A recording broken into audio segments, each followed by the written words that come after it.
This 6 hours long masterclass will cover everything you need to know in 2025 from scratch, including Spark architecture, Spark DAGs and UI, lazy evaluation and actions, narrow versus wide transformations, shuffle joins and broadcast joins, Spark SQL Engine and query plans, driver memory management, executor memory allocation, out of memory errors, unified memory management, garbage collection cycle, edge node and deployment modes, storage levels with cache and persist, dynamic partition pruning, adaptive query execution, handles queueness with salting, and much more. I spent a lot of time to create this complete guide, and I referred so many books, documentation, playlists to provide you the best condensed form of knowledge and one-stop solution. If you found this video, that means this video is made for you and will help you to achieve your goals in 2025. There is one prerequisite for this video. You need dedication in order to complete this video and commitment to yourself to become a pro Spark developer. That's it. So if you can complete this prerequisite, so simply take out your notebooks, markers, grab your coffee, and let's get started with this amazing Apache Spark, the complete guide course. So what's up, my data fam? What's up? Happy Sunday. And there's a surprise for you today. What surprise? This is the biggest surprise because I wanted to create this Apache Spark, the ultimate guide, since so long. And I think now is the right time to actually deliver this. I know Spark is very much in demand. I know that.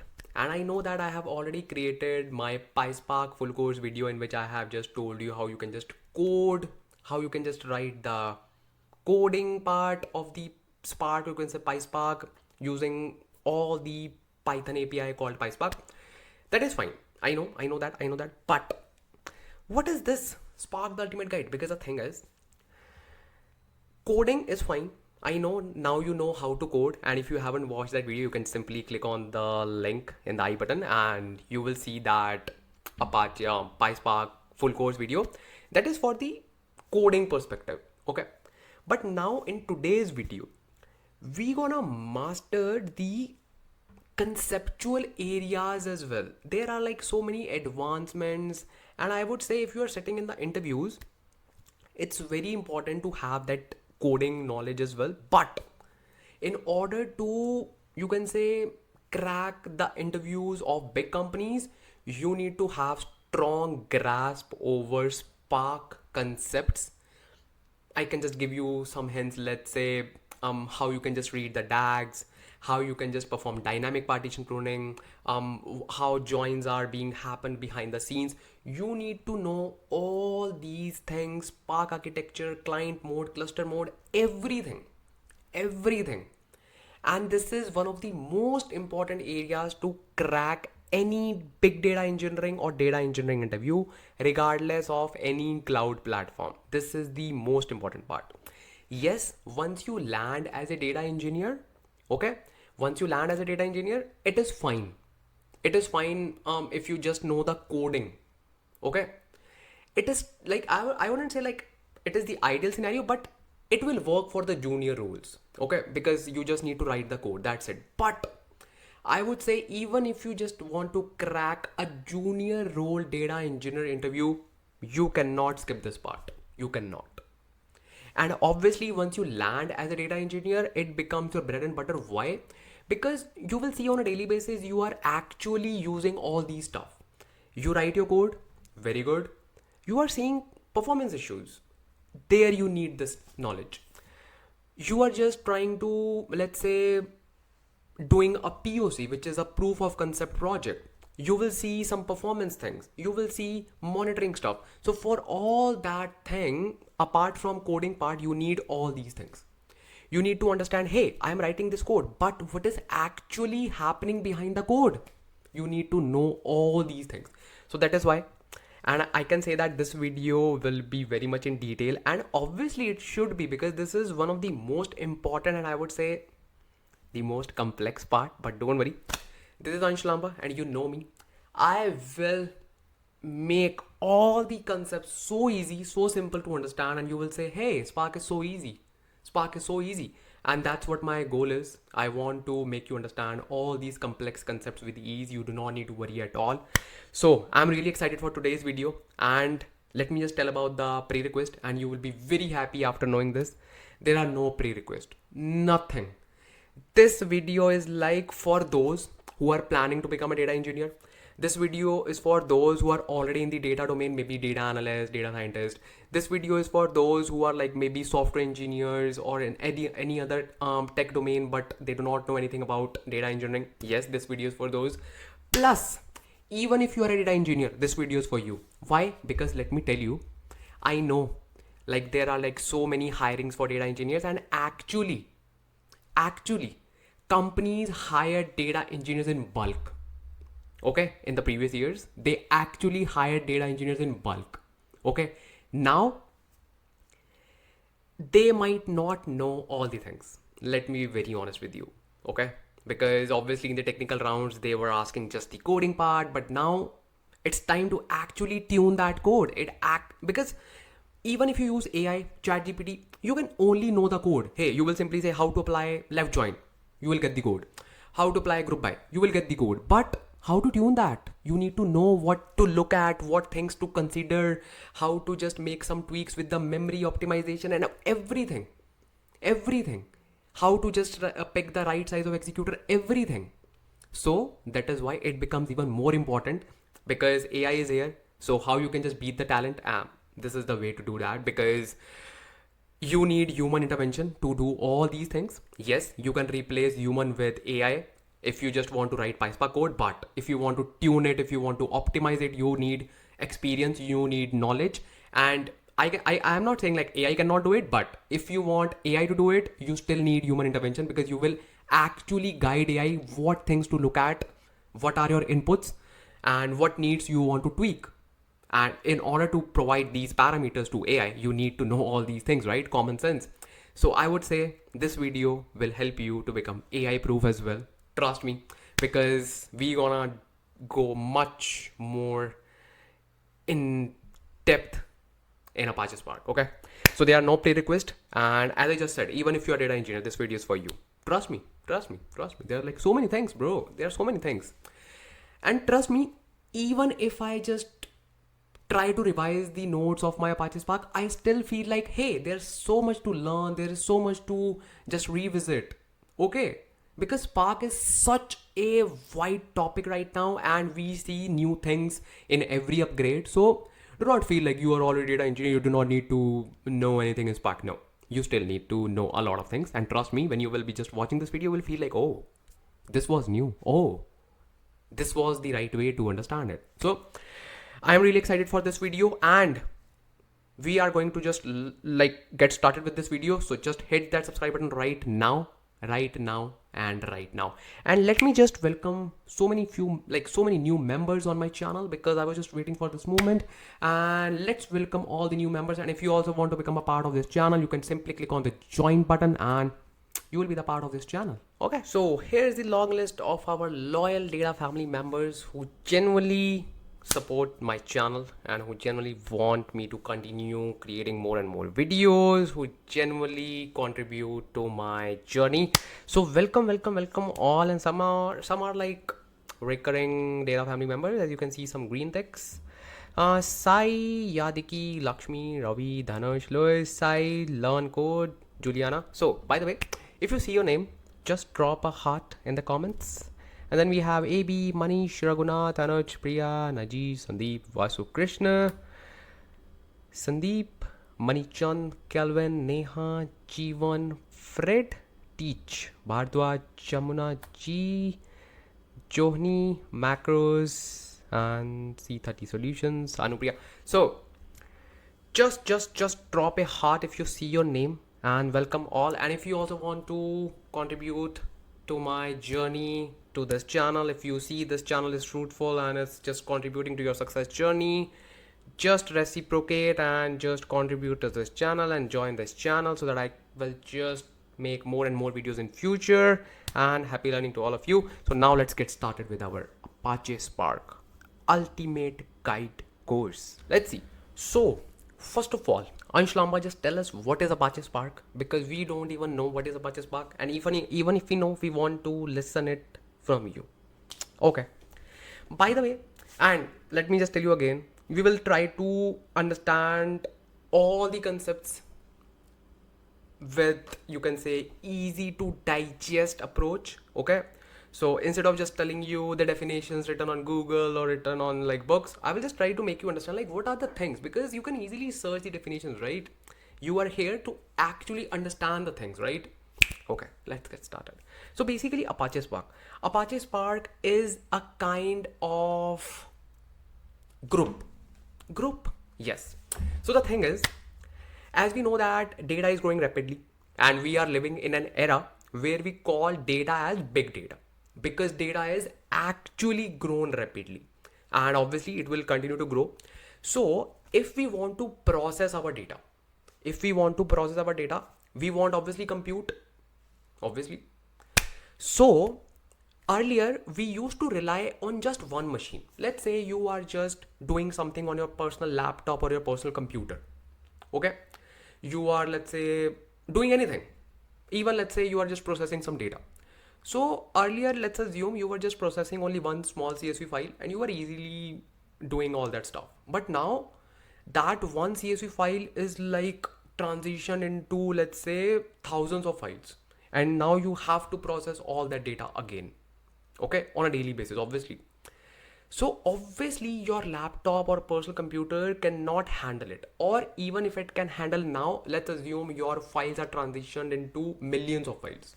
Now tell me. So in these kinds of scenarios, your single machine is not efficient to handle that load. That is why we need something called as a distributed approach, a distributed computing engine instead of just one computing engine. This is your Apache Spark. So that is why Apache Spark is a kind of big data framework that we utilize on a daily basis to process data in the distributed manner. You would have heard a term called massive parallel processing. This is the term in which you are processing your data parallelly using distributed approach or distributed manner. Make sense? So this is your Apache Spark, where it just relies on a group of machines instead of just one machine, and that group of machines is called a cluster. Okay, a cluster of machines. And in Apache Spark language, we consider machine as a node. Okay, so that is why you would have heard like nodes, cluster of nodes. That is why node is just a machine. Okay, so we will also use the same term like nodes, okay, and cluster for like group. Make sense? So basically Apache Spark is your that particular group which handles big data processing easily. That is Apache Spark. Make sense? Now let's try to understand like why do we need Apache Spark? Let's try to see that. So why do we need Apache Spark? Why? Obviously you will say, Ansh, Lamba, you just told us that we need to process our data in distributed manner and all. Exactly. Why didn't you ask me a question that, okay, if I have my laptop, I can even upgrade my laptop. I can even just add more RAM, more CPU, more, you can say, cores, and more computation power, in short. Why didn't you ask me that question? Why? So in order to answer this, I would just like to mention something called as, there are basically two different kind of approaches to handle big data. The first one is monolithic, and baby, just take notes right away, because we gonna consume so much of knowledge, and I know that you are a superhuman. You will store all the information in your super brain, but trust me, you will forget everything after 1 week.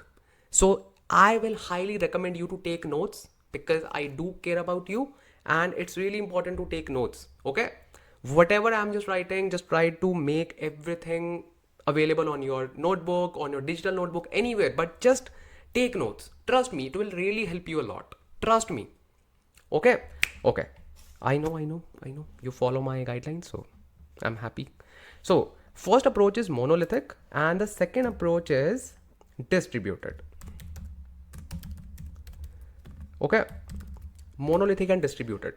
Basically, monolithic approach is the approach that I'm talking about right now, like upgrading your existing laptop, upgrading your only one single machine. So in this one, what we do, we simply upgrade the system, like adding RAM, okay, you can say cores to just one machine, and it is also called as vertical scaling.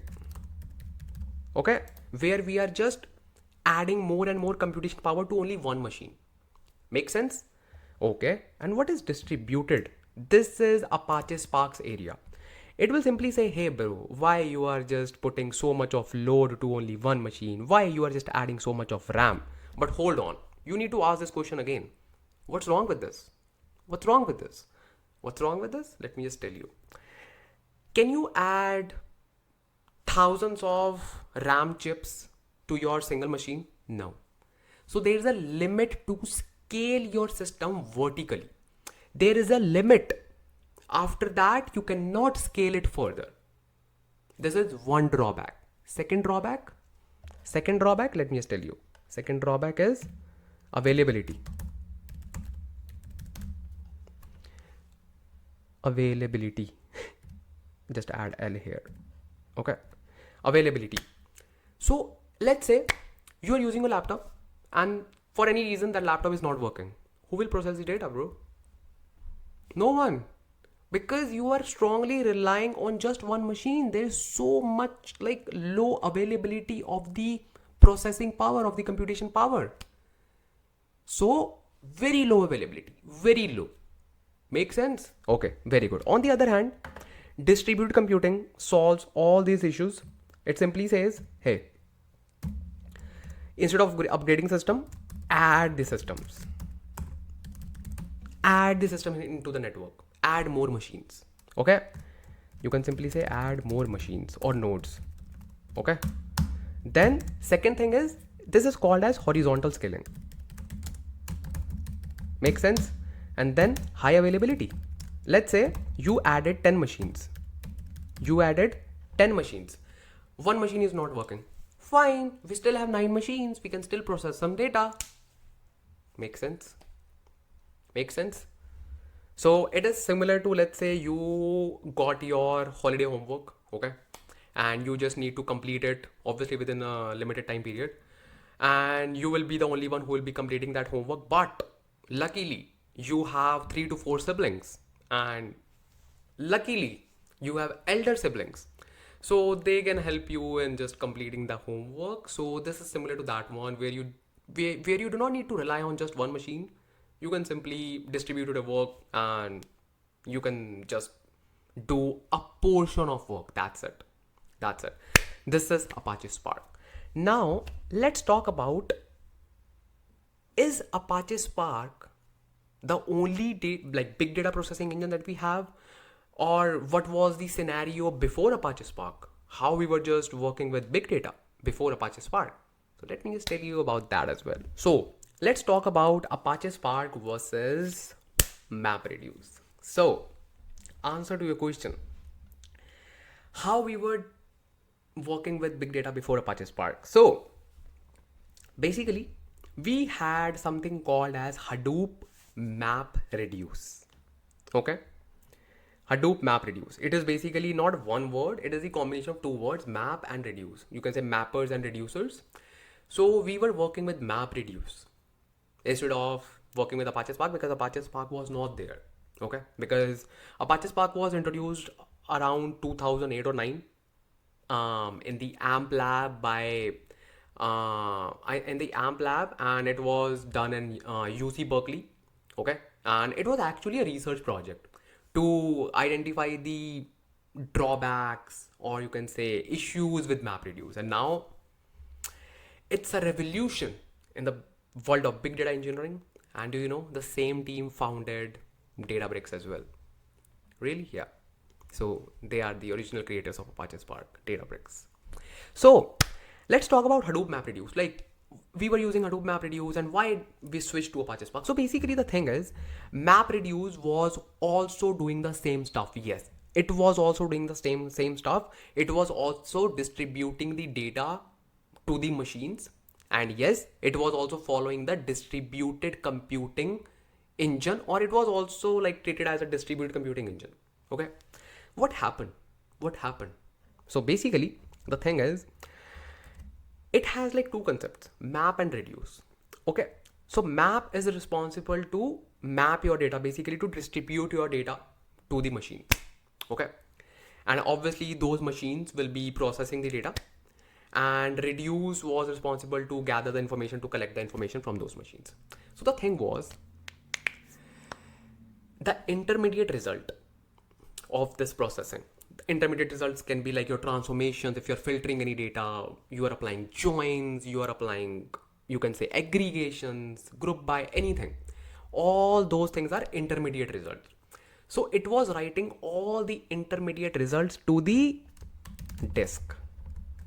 Okay, so what's wrong with that? So basically, it was writing all the intermediate results to the disk. So every time it needs to spend time to go to the disk, obviously to read the data, to fetch the information, and then again deliver that data for further processing. So this to and fro movement to disk was time taking. It was saying, bro, it is really time taking. You cannot like go back and from to like disk. What are you doing, bro? What are you doing? So then Apache Spark came into the picture, and then it said, there's no need to involve disk. We will process everything in the memory, basically RAM. We will write all the intermediate results in the memory. Boom. Hold on. I know Apache Spark also uses disk. You do not need to get confused. Just consume the information that I'm giving right now, because there is a procedure. There is a step-by-step guide how you need to consume the information, right? So for now, just take this information. Okay. So it said like, we just need memory. We do not need to go back to the disk again and again. And we cannot do it. We cannot afford it because it is really time taking. So it said, we will simply use memory, and memory is obviously, we know that it is much more faster than your disk. That is why we can say that in some cases, not every time, in some cases, it is almost 100 times faster than MapReduce. Apache Spark is 100 times, or you can say can up to 100 times faster as per, if I just compare it with the MapReduce. Not every time, 100 times. Not every time, but yeah, in some cases. And that doesn't mean like it is almost similar to your Hadoop MapReduce. No, bro, it is very fast because it is much optimized. Optimized? Yes. How? Hold on. There are like so many topics that we gonna cover today. So hold on. So this was the high level overview of Apache Spark. Like, why did we switch to Apache Spark from Hadoop MapReduce? We don't know about future, like which engine will be in use, but right now Apache Spark is the GOAT of the big data engineering. And yes, it is like handling all the things so efficiently. Your batch data, your streaming data, your like continuously flowing data, everything. So it's an amazing engine, and I like all the organizations are leveraging Spark. So that's why like there's a high demand of Spark. So this was your answer to the question, like why do we need to use Apache Spark over MapReduce, and why did we introduce Apache Spark? You got it? Very good. Very good. I know you have a lot of things in your mind. What are RDDs? What are data frames? What are blah blah blah? Because obviously you would have heard those things, right? Even if you're just learning Apache Spark for the first time, you would have heard these terms because these are like very popular terms. So don't worry, we will also discuss about these terms as well. So this is all about your Apache Spark and MapReduce. And now let's see what do we have next in our Apache Spark Ultimate Guide. So these are basically some of the features that some of them we have already discussed, and obviously some of these will be discussed later in this video. So as we know that Apache Spark performs in-memory computation Lazy evaluation, you will get to know what is that. So this is one of the features that make your queries, your transformations optimized when you submit your code in Apache Spark. Fault tolerance, it does that with the help of RDDs. Don't worry, you will also get to know what are RDDs. Partitioning, you will also get to know what are partitioning. So these are some of the features that you should know, that you have so many capabilities with like Apache Spark. And on top of it, you can also write something called as streaming and batch processing together.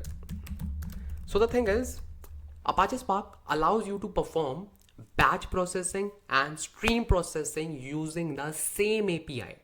Can you imagine? You do not need to change your code. You do not need to change your transformations. You can just use exactly the same code and you will be able to use batch processing and stream processing together. That's amazing. Amazing. And you will say that, is it performant enough? Yes, it is very much performant. Okay. So this is like short glimpse of Apache Spark features. Now let's talk about, you can say, the most, or you can say the backbone of Apache Spark, and the backbone of all the concepts that we would be just discussing further in this video. So you have to be very focused right now, because we're gonna discuss Apache Spark architecture. Okay. So before just showing you the image, before just mentioning everything about Apache Spark, let's cover some basic stuff first. So what are the basic stuff? So the basic stuff is Apache Spark architecture, you can say, is developed on top of a concept called master and slaves. That is why it's also called as master slave architecture. Why do we call Apache Spark's architecture equals master and slaves architecture? Because in this particular architecture, in this particular framework, there will be one master, and other will be the slaves. Make sense? So what will be done by the master? Obviously, this master will be just sitting and passing some orders and make sure like everyone is working fine and everyone is indulged in the task and everyone is doing their work. So that is why we consider this architecture as master and slaves. So as you can see, there's one master and another are slaves. It is just an analogy, okay? But it goes really well when you are just trying to understand Apache Spark. So it is one of those analogies which are written in the box as well. So that is fine. Master and slaves architecture, it is actually built on top of this analogy. It is actually built on top of this. There are like many more analogies that you can relate. Let's say manager and employees. Okay, but master and slaves architecture is the best one and is very much popular. And you can also encounter many scenarios based on this in your interviews as well. So this is just a glimpse. Let's go deeper now. We know that in this architecture, there will be one master and other will be the slaves. That is fine. Let's go deeper. So basically, if we just want to go deeper, we need to understand some technical terms first of all of Apache Spark. So as you can see on your screen right now, I have written something called as resource manager. Let's discuss this first. So basically this resource manager is your master. Really? Yep. It is your master. Okay. So you can treat this as your manager. Okay. Normal manager of your organization. Okay. And we just call it as a resource manager here because it allocates the resources for your work. Okay. It is a resource manager. Okay. So that means it will be managing resources, obviously. Then we have resources in the form of driver and workers. These are two types of resources that we have. Okay. And one more thing, you will be glad to know that your cluster is this one. driver plus workers. Driver plus workers. So basically, and I think it is very much understood, but still, let me just tell you. This is a driver, okay? These are the workers, okay? Makes sense. When it gets combined, okay? So these will become your cluster of nodes. Remember that we just distribute our work to the nodes. So these are all your nodes, okay? Now let's talk about driver first of all. What is this? Just tell us about this. What is this driver? Basically, we know that we have a manager. We know that. But is it possible to work directly between your manager and workers? Directly? The answer is no. Why? Because we need someone called as team lead. Okay? Team lead's responsibility is to orchestrate the work. Let's say you are an associate, you are a developer. Your team lead's duty is to allocate the tasks to you. Make sense? So just let's try to understand from the top level. Your manager will get the work, okay, from maybe client, from maybe any other business, okay. Your manager will allocate the resources. And what will be the resources? Your team lead, which will be called as driver, and you with your other developers will be called as workers. I know, now you understood. Okay, makes sense. So your manager allocated the resources, like you and other developers plus team lead. Now team lead's responsibility is to see the work that your manager got. It will just see the work and it will distribute the work among you, among your friend, among your peer developer, all the workers. So that is why we always have one team lead to distribute the work to these workers, because these workers cannot directly get the work from the manager. No, it is not possible. Why? Because your manager may or may not understand the technical terms. Make sense? Similarly here as well. So all the technical terms will be understood by driver. Those terms will be translated into better way to you by your team lead, who will also called as tech lead or team lead, same thing. Because that person understands the technical terms. Similarly, driver understands your code that you are submitting. So it will distribute that work among these workers. Make sense? So these are some terms that you need to understand. I know now you understood. Resource manager, driver, and workers. Make sense? I know now you have understood almost like the whole architecture. Trust me. Let me just tell you the whole flow now, like how it goes, the whole flow. So this is the flow, and let me just tell you what happens. So let's say this is a person who is writing a Spark code. Okay, makes sense. Okay, this person completed his Spark application. Application is just like the code that it needs to submit.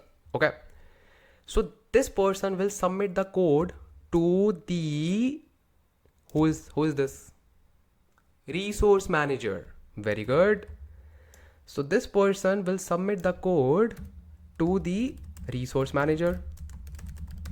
Very good. This is a resource manager. Make sense? Very good. There's one more thing. When the person will be submitting the code, Spark code, this person will submit some more stuff as well. What's that? The information that it needs to provide to the cluster manager, such as I just mentioned that this resource manager will allocate the resources, right? Okay, like one team lead and workers. Now just tell me one thing. If your manager is receiving some work, okay, is receiving some work from a client, okay, obviously that manager needs to also get the workload as well, like how many workers do you need, how you can say talented workers you need, because obviously Obviously, do you need senior developers? Do you need junior developers? Do you need mid-level developers? So all that information will be provided by the client. Hey, I need 3 developers, 3 senior developers. Hey, I need just 3 junior developers. So all these things will be told by client. Told by client. So this person who is writing the code will also tell that I want one driver. Driver is your team lead, okay? I want one driver of let's say 10 gigs, 10 GB, and I want let's say 3 workers, and we just call it as like executors. Don't worry, I will just tell you about executors as well. It's almost the same thing. It's almost the same thing. In the modern world, it's almost the same thing. So this person is saying I want 3 executors of 10 GB each, or let's say 20 GB each. Okay, so this information will be provided by the person who is submitting the code, and this is very popular, called as Spark Submit. Okay, Spark Submit. So within this Spark Submit command, the person will write, hey, I need one driver, I need 3 executors, blah blah blah. What are executors? For now you can understand, executors are your worker nodes. Same stuff. For now you can just understand it. It's same stuff. Trust me. Okay, so one driver, 3 executors. This request will go to the resource manager. What are the requests? Your code and all the stuff that this person needs. Make sense? Okay. So what this resource manager will do? It will first of all create one driver node. First of all. Why? Because it needs a team lead for the first thing. It needs the team lead as the first thing. So it will simply create the driver node. Okay. Like driver node. This is our driver node. Then this driver node will be connected to this resource manager. Okay. Let's connect this. So this will be connected to your resource manager. Okay. So now these two are connected. Sorted. Okay. Now this driver node will take the sheet from your resource manager, and it will read the request. You need 3 executors. You need this. So it will read all the instructions, and it will send that instruction back to the resource manager, and it will say, hey, you need to create, or you need to provide me 3 executors. So this resource manager will say, okay, I trust you. So it will simply create 3 executors on these machines. 1, 2, and 3. 1, 2, and 3. Makes sense? Now, what will happen? Now, driver node is there. Worker nodes are there, like worker 1, worker 2, worker 3. Okay, 3 workers are there. Driver node is there. We have all the resources. Resource manager is free. So it will simply say, now just take care of these workers on yourself. So what will happen? This driver node will be connected to these workers now. And because this driver node has the sheet, right? We know that this just took the sheet from the resource manager. So it has this sheet here. So what it will do? It will simply read the sheet. You have this code, okay? You need to apply filter, you need to apply join, you need to apply group by, okay? Then it will simply distribute all that work to these worker nodes, and these worker nodes will be actually doing the work. Actual work will be done by the worker nodes, or you can say executors. For now, we are just using these words interchangeably. It's fine. Okay. So these work are done by worker nodes. What driver node is doing? Orchestrating.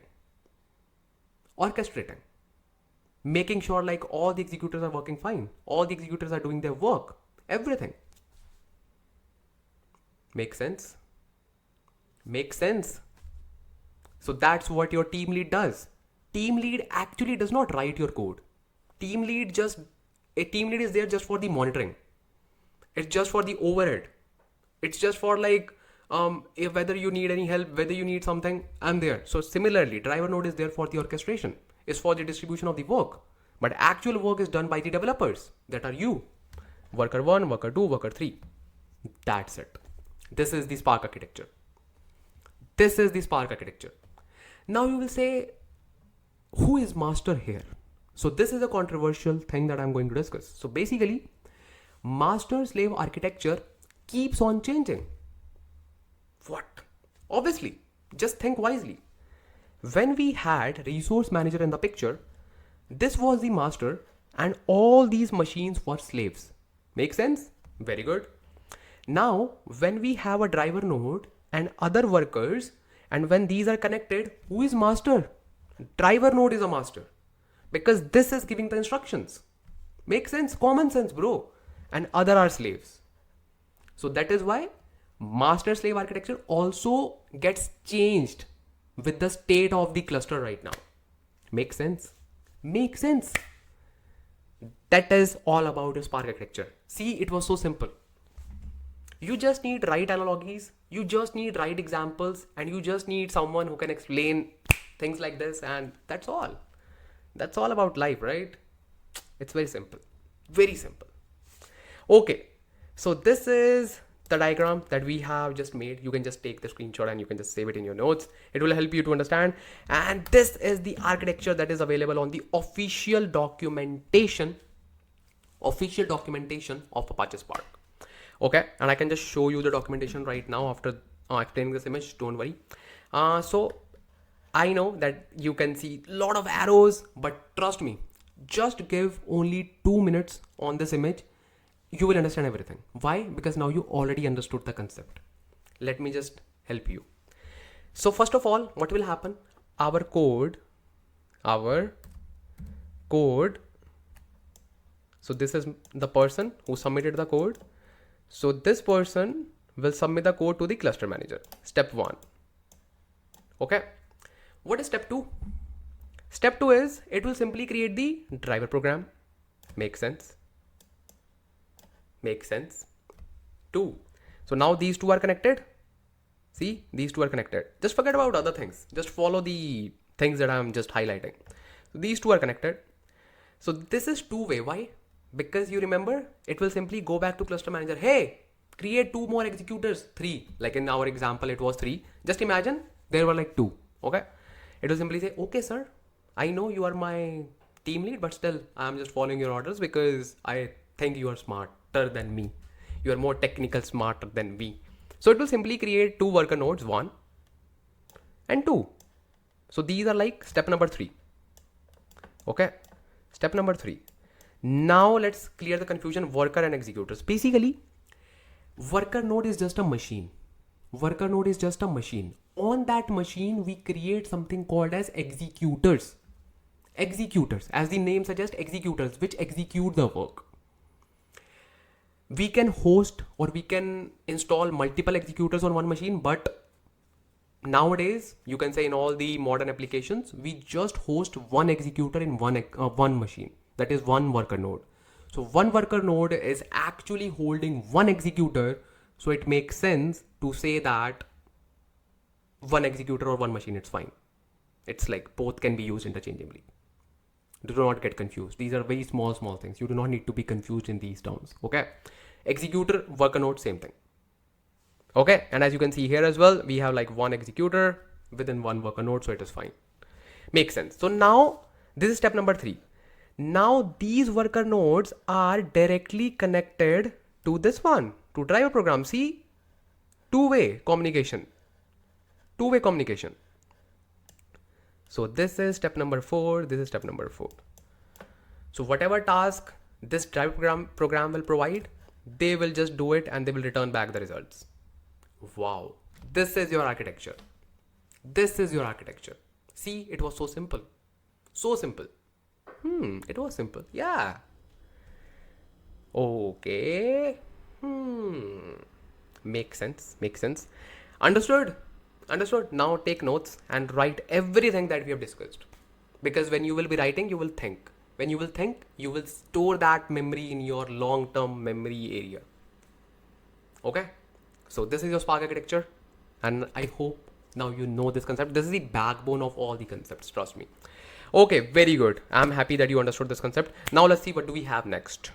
So this is the official documentation page of Apache Spark, and you can just go here. This is the link, and this is the image that we use to describe, because we should always use, you can say, graphics which are there in the official documentation, so that you can actually understand whenever you will be just going there, and you can actually read the documentation as well. And let's talk about some more technical stuff from this documentation. Why? Because it is really important. We know that we just saw something called as, first thing we saw that was like resource manager or cluster manager, same thing. So what are the popular cluster managers that we have in the market? So we have very popular cluster managers. Okay, and what are those? It can be Spark's own standalone cluster manager, like its own, or it can use Apache Mesos. It can use Yarn. Yarn is the most popular cluster manager. Okay, and it can also use Kubernetes. So these are the popular cluster managers that we have in the market. Make sense? Very good. This is the cluster manager. Okay, we need to discuss one more stuff. What's that? Basically the Spark context. Okay, what is the Spark context? If you would just closely observe, like it is in the driver program, and okay, we will also discuss about these things as well, but Ansh, first tell us like Spark context, what is that? Basically Spark context is now replaced by the Spark session. Okay, so if you see something called a Spark session, basically Spark session has embedded Spark context as well within that. Let's say this is your Spark context. So we had total 3 contexts: Spark context, Hive context, and one more context. Okay, so it just, earlier we used to just define different context. Now we have condensed all the context, and we have created something called a Spark session, in which we have all the things: Spark context, Hive context, and there was like one more context. Ansh, you have said context so many times. What is the Spark context? Okay. Spark context or Spark session, because now it's Spark session, so session, not special, session. Spark context or Spark session is actually the starting point of Spark. Okay. We connect driver node with cluster manager. See these two things with Spark context. So whatever we are submitting, okay, whatever that person submitted the code, it went to the cluster manager. Then cluster manager created the driver program. Then driver program had the Spark context or Spark session, because we defined that in our code. And that session, you can say that connection, that starting point, was actually used to set up a connection between your driver program and cluster manager. And it should be written somewhere here as well. So yeah, Spark application run as an independent set of processes on a cluster, coordinated by the Spark context. Coordinated by the Spark context in your main program called driver program. So Spark application gets coordinated with the help of Spark context. It is basically the entry point or the connection between your driver program and the cluster manager or resource manager. Make sense? So you can actually read like so many things, and here are like more information about cluster manager, standalone, Apache Mesos, Hadoop Yarn, Kubernetes. Okay, submitting applications and all these, everything is written here, and don't worry, we will be just learning all these stuff step by step. Okay, so I hope now you have understood all the things related to Spark architecture, including Spark context as well.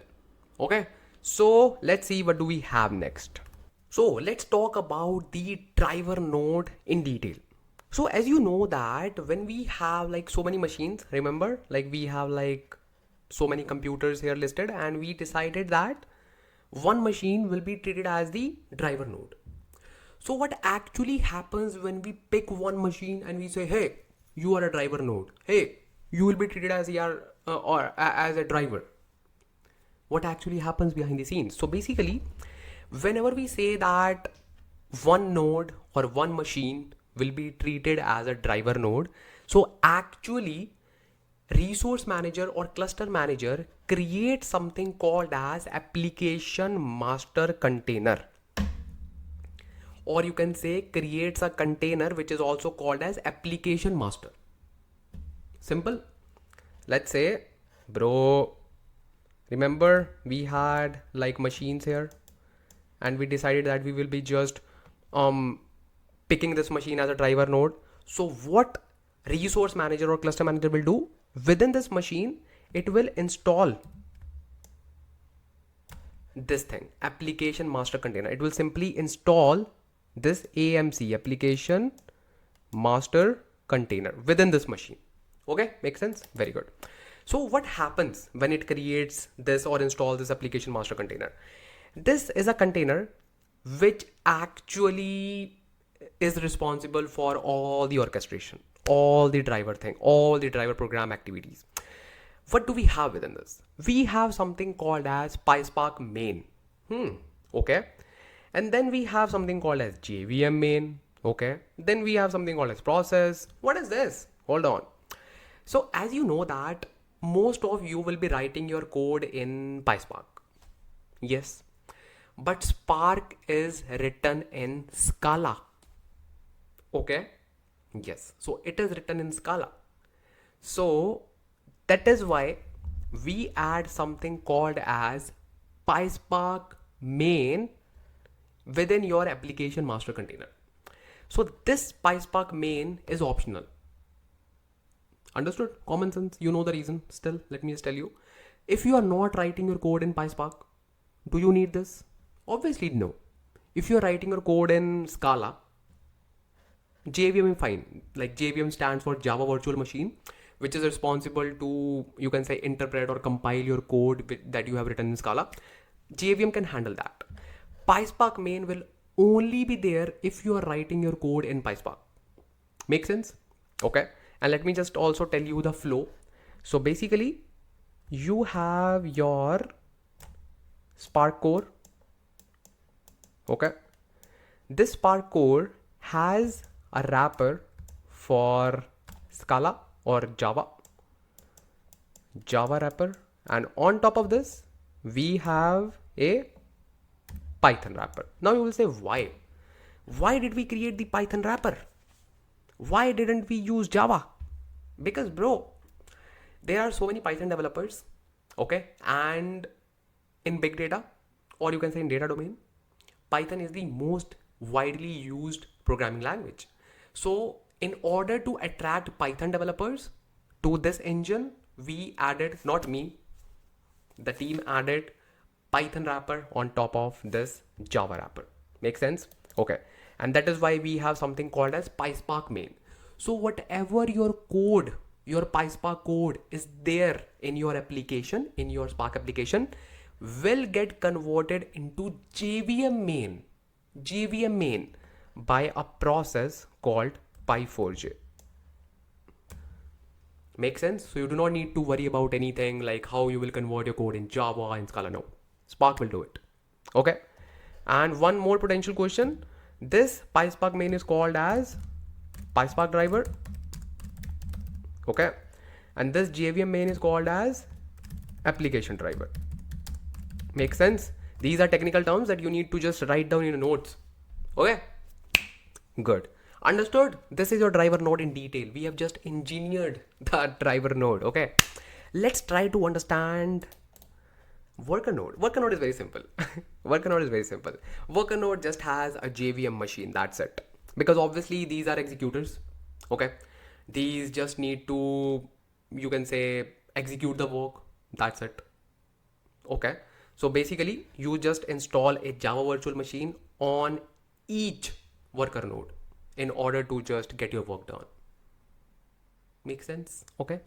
Ansh, Lamba, why you have left the space here? Why? Okay. Let me just show you the magic. Boom. What is this? So basically, I know that executors do not actually need anything other than JVM, because all your code will be converted into JVM by driver node and it will go to the executors. Yeah, makes sense. Why do we need Python then? This is a special case. This will not be there all the time. Okay, what is a special case? So whenever you create UDF, what is UDF? UDF stands for user defined functions. Let's say you are not using PySpark functions, but you are using your own functions using DEF, let's say my function, and you created something like this and you use this in your transformation. This is called UDF. Okay, you use this for any reason.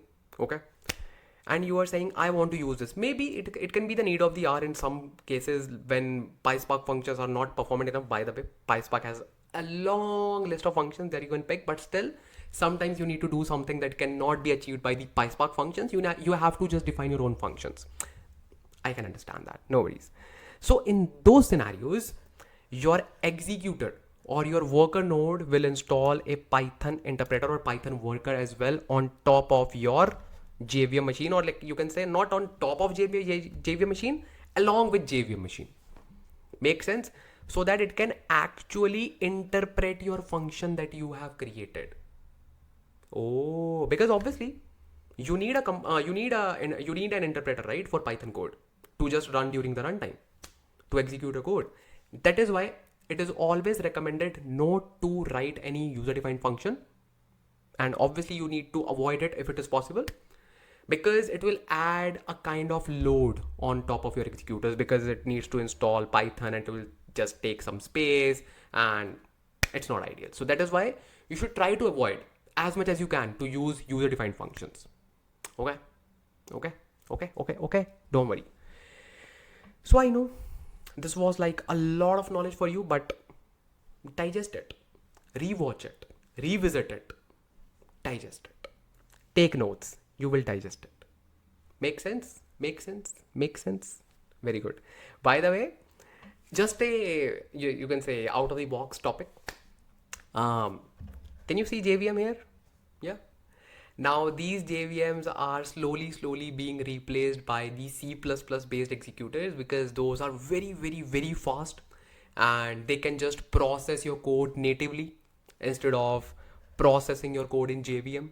They can simply use the, you can say, resources, like native resources. So they actually do not need to use JVM. They can totally eliminate. For now, it is not totally replaced. It is like slowly being replaced by C++ based executor, but that knowledge is like out of the box. Okay. And yes, that's a great, you can say, initiative. And I can see those executors in Fabric. I can even see those executors in Databricks called as Photon. So I can see those C++ based executors, but that is fine. That is just like out of the box, or you can say the latest information that you should have. Don't worry, because fundamentals will remain the same. Don't worry at all. Okay, very good. So this was all about your driver node and worker node in detail. Now it's time to see some code implementation, because obviously I know you are really excited to see how we can create the Spark session and all those things, right? So now it's time to actually create our free Databricks account. Yes, because we will be just looking at the code implementation as well, like how we can just do that. So we'll be just leveraging the free Databricks community account, and we will actually write our code and we will see all those stuff that I'm just trying to explain you. Because when you actually do it, when you actually see it with your eyes, you understand better. Okay, let's try to create a free Databricks account, and it's very simple. It's just a few steps, but you need to just take care of all the things that I'm showing here, because then you will say, hey, I'm not able to create your Databricks account. I'm not. So in order to create your free Databricks account, steps are very simple. Simply go to Google and simply search Databricks Community Edition. Okay, Databricks Community Edition. Then you can simply click on this link, Databricks Community. Okay, makes sense. So by the way, the thing is, they have added a new Databricks account, which is called, like, I forgot the name. So in that Databricks account, it is automatically managed, and you can simply use the, you can say, cloud version UI, but I would say just pick the community edition to learn all the things from scratch. Okay, So this is the link, and let's try to search that. What is saying, bro? Remind me later. I just also need to look whether it is the right one or not. I just simply clicked on this one and it is saying if you would like to log in. No, I don't want to log in. Let me just see. I think this is not the right link. Click on Databricks Community Edition login. Yeah, this is the one. So I will also try to provide the link, or you can simply copy it from here. community.cloud.databricks.com/login, and you will see something like this. Okay. Or you can simply see the URL like Databricks Community Edition login. You simply need to click on this. Now, obviously you would not have a Databricks account. Simply click on sign up. The moment you will click on sign up, it will simply say sign up for community edition. Okay. Now simply put your Gmail account or whatever account you want to just pick. Okay. And then simply say continue with email. The moment you just set up your account, it will just ask for confirmation and all. Okay. Then come back to this page again, because now you have the account. Now you can simply use that email ID. Make sense? Make sense? Very good. Very good. Very good. Very good. So this is our Databricks account. By the way, if you are not familiar with Databricks, Databricks is a kind of one of the most popular technology right now in the world of big data. Okay. And as I just mentioned, Databricks team is the founder of Apache Spark. So you know how well they are. You can say how well they can just tune, and you can say play with Spark to just develop new and new things, and that's why they are just leading the industry right now. And I love Databricks, and I would say if you are just totally new to Databricks helps you to work with Apache Spark. It takes care of so many overhead. You do not need to worry about so many things, and don't worry, I will just discuss all of these things. So it actually helps you to just start with Spark. For example, for now I had two options, just to set up the Spark locally, or I can simply pick Databricks. It takes a lot of time and efforts to set up your Spark cluster locally, and it's your responsibility to manage the cluster. Okay. To start it, to stop it, to build the sessions and all. If you are learning, you need to save all that time. Databricks will say, do not need to do anything. I will take care of all those things. Set up your Spark cluster, set up your drivers, set up your worker nodes. You simply need to come here and start learning. That is why they have created this Databricks Community Edition, just for the community to learn and grow. Just act wisely. Do not waste your time to set up your clusters locally and just doing all those stuff that you will not be doing in the company, because in the companies as well, you will be just using Databricks or the similar products to just manage the clusters.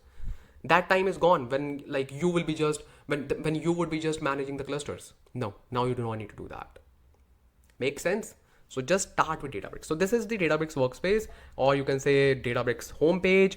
And within this, we have all these tabs. You do not need to worry about that because we are not learning Databricks. We are only focusing on Spark. We are using Databricks to run our Spark code. That's it. And one thing that I would like to mention, simply go to catalog. This is basically the area where we create folders, tables, and all the things. Okay. So in your case, maybe you will not see this area DBFS, which is the Databricks file system, or you can say Databricks distributed file system. Okay. So in order to just enable this, you simply need to click on this button. Okay. And then you will see something called as settings. So just click on the settings button. This is the settings button. Okay. Now just go to the developer. Maybe I also need to just check because I turned it on way back. Just scroll down, or it should be in advanced maybe. Yeah, I think, yeah. So in advanced, you will just scroll down and you will see DBFS file browser in other. So you simply need to turn this toggle so that you can also see that DBFS button, because we'll be just uploading the files, and I also want to show you a lot of stuff that you can just use to learn a lot of things. Okay. So simply turn on this button and you will actually see that DBFS button. So now let's get started with our first code. Okay. And in order to do that, I will simply go to workspace and I will simply create a workspace. Okay. Makes sense. So this is the workspace. Okay. And now I will simply click on this create button and I will simply click on folder, and I will simply provide the folder name as, let's say, Spark, or let's say Apache Spark. Okay. Click on create. So this is the folder that we have created for Apache Spark. Within this, I will create, let's say, oh, not this one. Just click on workspace. Yeah. So within the workspace, we created the workspace in the home tab. No, you do not need to do that. Simply go to workspace and then click on workspace for one more time so that you can actually create the workspace within the workspace folders. Okay. Simply click on workspace and click on folder. So simply create a workspace, wait. Create folder and Apache Spark guide, just to distinguish it. Apache Spark guide, create. So now you will see that your Apache Spark guide folder is created under workspaces. That is the thing that you need to do. Okay. So this is your folder and obviously it is empty. So now let's create our first notebook. What is a notebook? Basically, whenever you want to run our code, if you are just running it locally, you would just run the code in any IDE such as PyCharm, VS Code. In this, we use Notebook. Notebook provides a better UI, or you can say user interface, user experience for developers, because you can actually run the piece of code that you want to run instead of rerunning the whole thing. And obviously, notebooks are the most popular things in the data domain.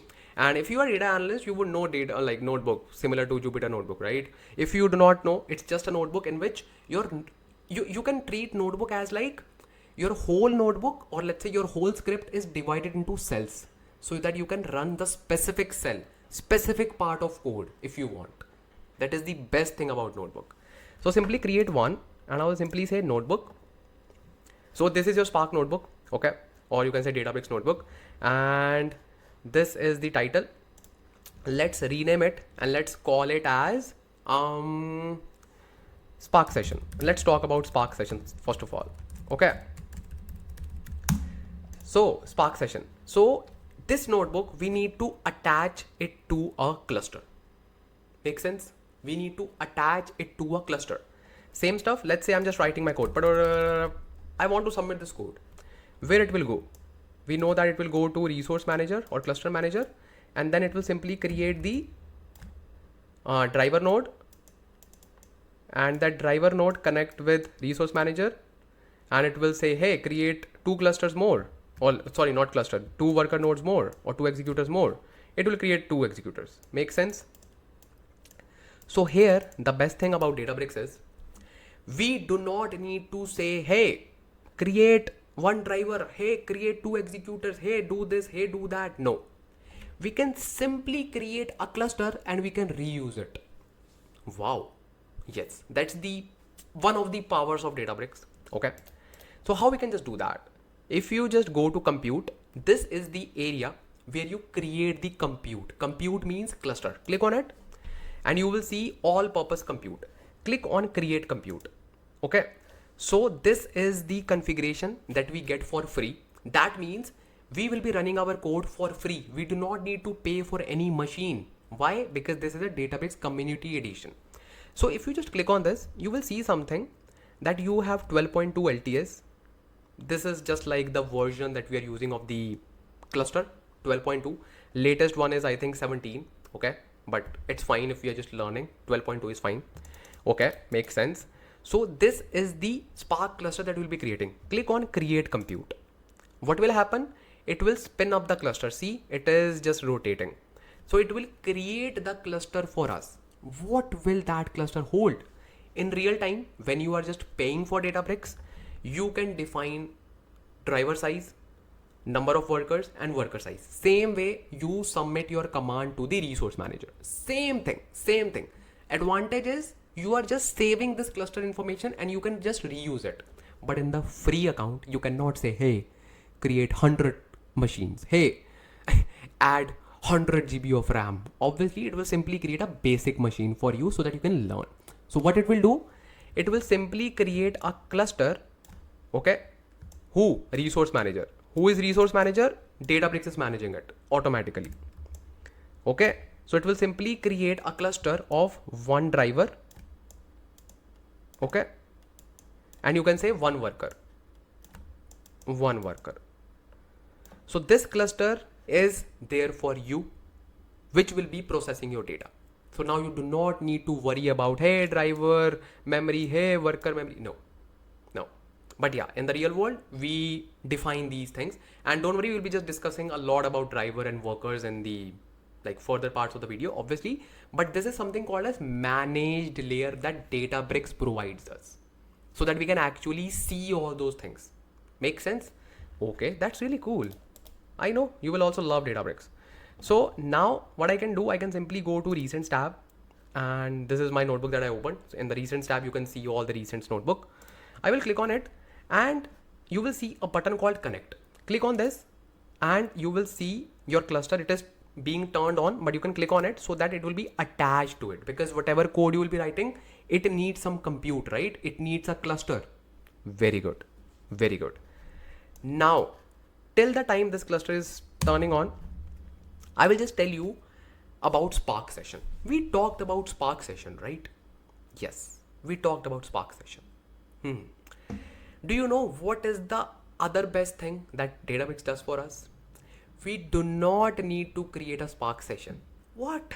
Yes, we do not need to create a Spark session. Why? Databricks creates the Spark session for us. Really? Yes, really. Okay. So one thing that I would like to mention, whenever we create a Spark session, we create something like this. We create a Spark variable, okay, and we say Spark equals to Spark session dot builder dot app name,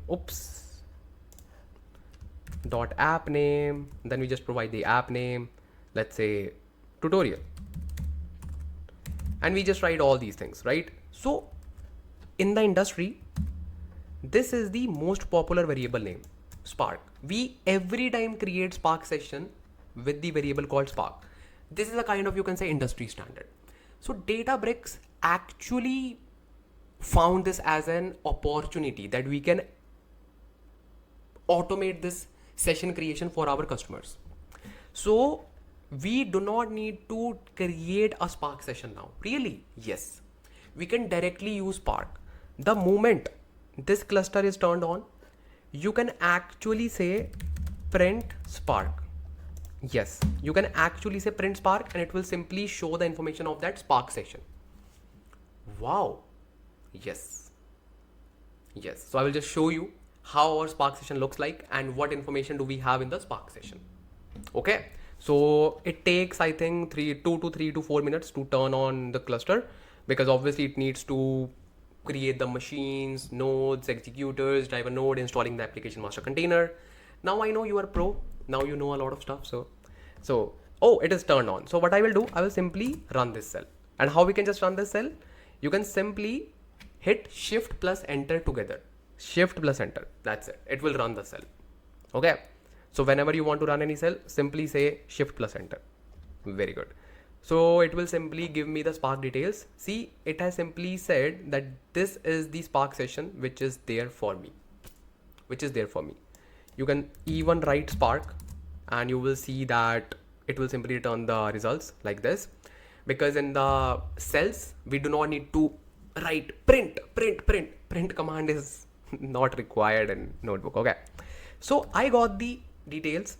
My Spark session is this one. I have Hive and Spark context, and by the way, the third context is SQL context, so it merges 3 of them: Spark context, SQL context, and Hive context. And this is the version 3.3.2, and this is the master, which is saying local 8. What is master? You know what is master? Driver node, obviously. So it is local. Local means like on the local machine. Okay. And app name is Databricks shell.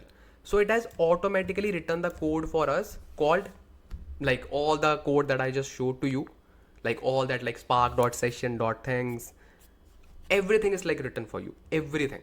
So you actually do not need to worry about anything. Got it?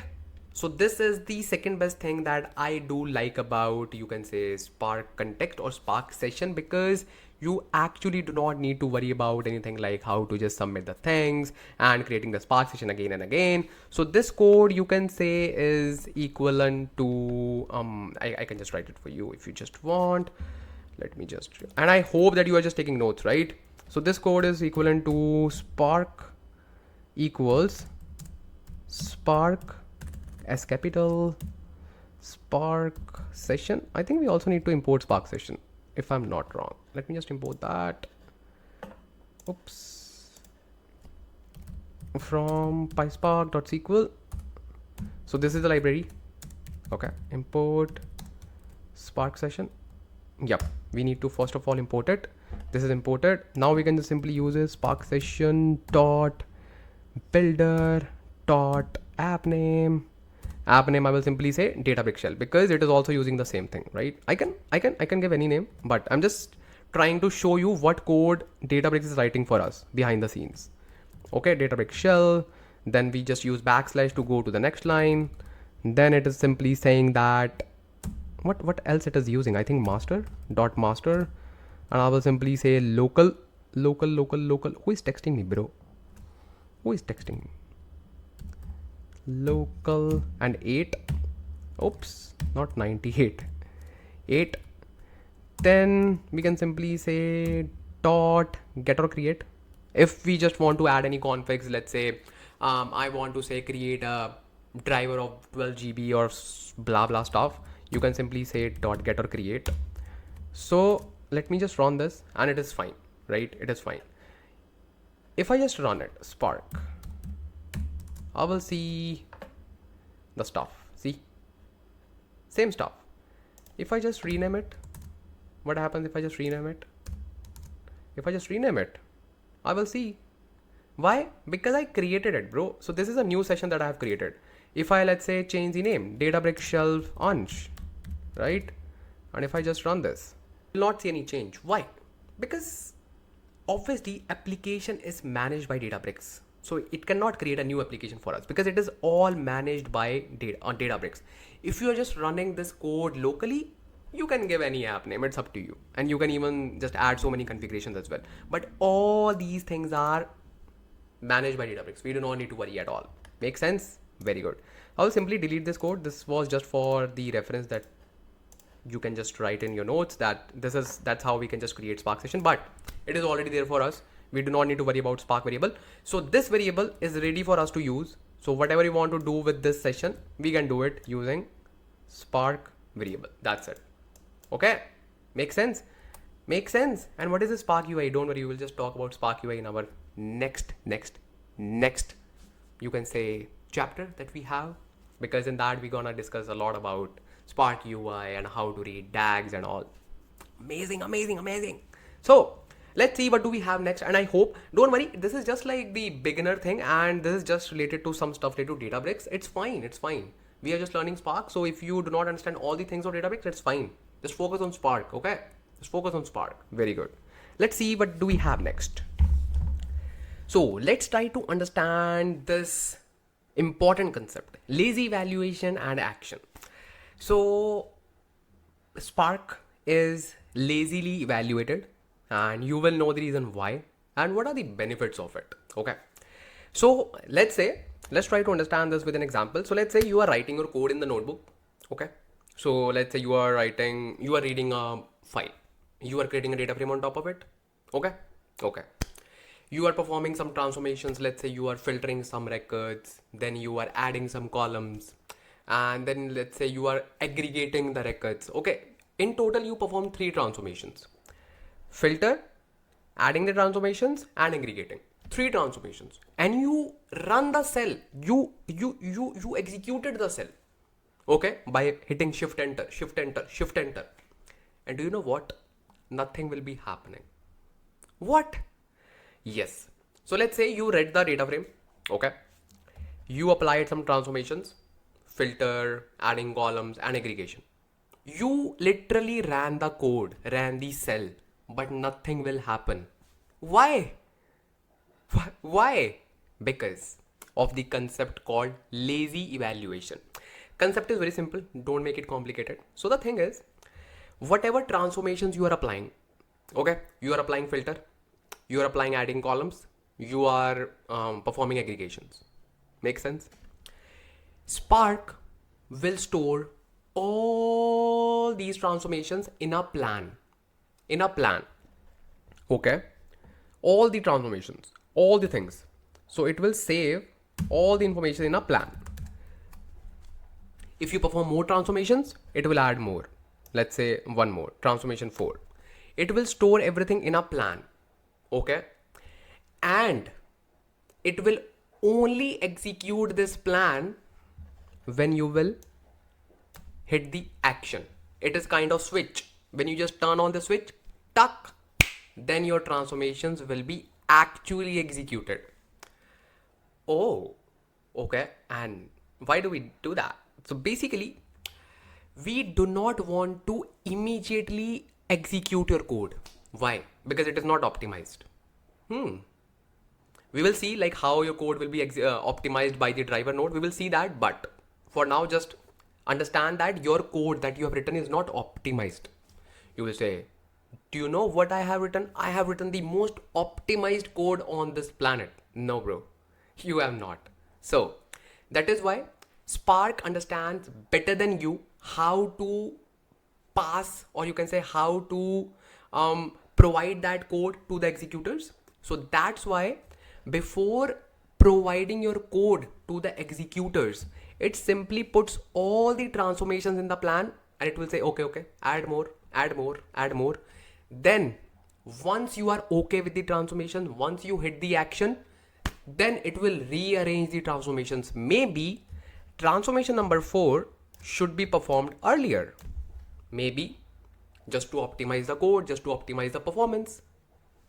Because Spark understands better than you. Make sense? So it will rearrange the transformations. Maybe it will say, hey, instead of applying 2 transformations, we can simply apply 1 transformation. Don't worry, I will just show you all these things. For now, just try to understand the concept. So it will simply merge these transformations. So in total, instead of 4 transformations, it will simply perform 3, maybe 2. So it knows what to do and how to do and what's the best optimized way to do better than you. Okay, so it saves the plan. Then the moment you hit the action, it will simply perform all the transformations, okay, with the optimized plan instead of your plan. Make sense? Now you will say, hey, where's this button? Where is this action button? So we have some actions available within PySpark, such as .show. When you just write df.show, it will simply hit the action. The second one is .count. When you say .count, it will simply hit the action. If you say display, it will simply hit the action. All these things are actions. .collect method, very popular. All these things are actions. When you actually perform these things on your data frame, it will simply execute your plan. So this is the concept of lazy evaluation and action. And the moment you hit the action, it will simply execute all these things and it creates something called as job, Spark job. So this is your Spark job, which actually holds all the transformations, all the things. And when it will be created, again, when it will be created, only and only when you hit the action. There will be no job created for these transformations. No. And don't worry, I will just show you. Don't worry. So there will be no job creation for these. Let's actually try to see it. Okay. And let's actually see like what happens behind the scenes and when we just write the code. Let's see in the notebook. So I am back on my Databricks notebook. So this is the code that I have written, and don't worry, this is just a basic code. So this is the code that we use to just define a data frame, and this is our data, demo data. This is the schema for it. Okay. And this is the code to just create a data frame. Do not worry about code right now because we are just trying to understand the concepts first of all. Okay. So this is just a data frame that we have created this. So I will simply run this using Shift plus Enter, as you all know. And how we can create a data frame? Simply use Spark session, this one. Spark dot create data frame. That's it. This is the syntax. I don't know like how Spark would have made it more simpler. And struct type is not defined. Very good. I wanted to show you this thing. So basically, whenever we just create a data frame, whenever we just work with PySpark, there are so many PySpark libraries that we need to import. What is the best way to do it? What is the best way? Because you would use one function, you import it. Then you use the another one, you will import it. There can be like so many things, right? So the best way to import is just import all the functions. How? Simply say from PySpark dot SQL dot functions, import asterisks, and from PySpark dot SQL dot types, import asterisks. Simply run this and then just try to run this, and this will just simply create your data frame. Make sense? Okay, very good. So now it is completed. See, green tick and everything is fine. Now this data frame is created, right? This data frame is created. Makes sense. Simply click on this button and you will see nothing happened. Nothing happened. No job is triggered because we didn't hit any action. Let's say I want to apply a transformation. Let's say I want to just filter those records for city equals to New York. Let's say I just want to filter this data. Okay, let's do it and you will see the magic. Okay, so what's the code for this? And again, I will simply say do not focus on code right now because we are just trying to get the concepts first of all. So the code is very simple. I will simply say df equals, okay, df equals df dot filter. And by the way, I'm just writing the code from basics. So even if you do not know, you can easily grab like what I'm writing. Okay. So this is like very basic thing of PySpark, like how to write the code in PySpark. And if you have not watched my video for PySpark full course, I would say you can watch that video after this video. Yeah, because that is not a prerequisite. Obviously, once you gain the concepts, it's time to master the coding. Right? So you can just watch that video after this video because this video is strongly focused on the concepts behind the scenes of that code. Okay. And once you know the concept, you can easily write the code like this. Okay. So this is the code that I'm writing for filtering. So how we can just write it, df.filter, then we define something called as column. Which column? We will simply say city because column name is city. Makes sense. Equals to what? Equals to New York. Okay. Simply copy this and paste it here. That's it. This is your code. Now run this. Perfect. Ansh Lamba, you said that if we execute our code, it will not do anything. Yeah. Did it do anything? No. See, click on this drop down. Nothing happened. Okay. So right now you are thinking that you have successfully filtered the data, but it is not. Why? Because lazy evaluation. This is a transformation which is just stored in the plan, not actually executed. When it will be executed? Now it will be executed when I will just hit the action. So the action is this one, hashtag, and I will simply say action. Okay. And then I will simply say display df. The moment I will run this cell, you will see a job created for this execution. And let's see. See Spark jobs. So it is creating job for me. See, and this is your data frame, obviously the result of it, because display command is used to display the output, but it created the jobs for you. Wow. Simply click on this drop down and you will see job 0, 1, 2. There are total 3 jobs created.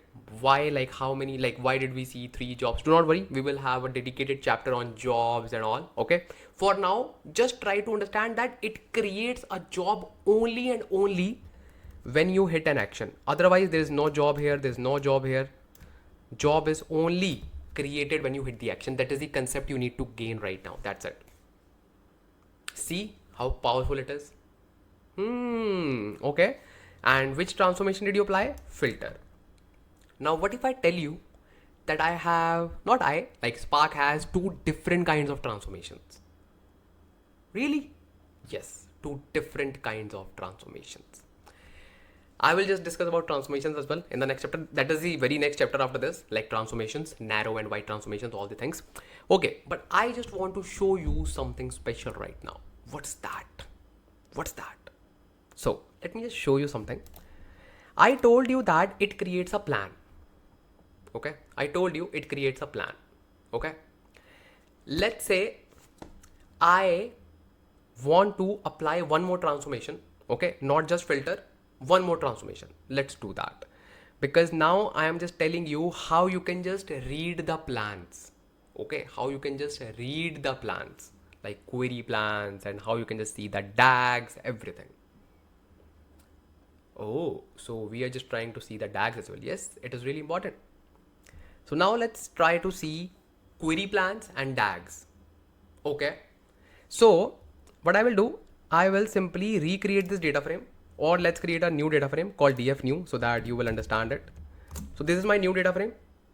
Make sense? Make sense? Make sense? Let's delete all these cells because we are doing something new, just to show you like how it creates a plan and how it actually shows in the form of DAG as well, because now you have to see the DAGs. And don't worry, we will see DAGs in detail in narrow transformation and wide transformations as well, but you should have some, you can say, idea.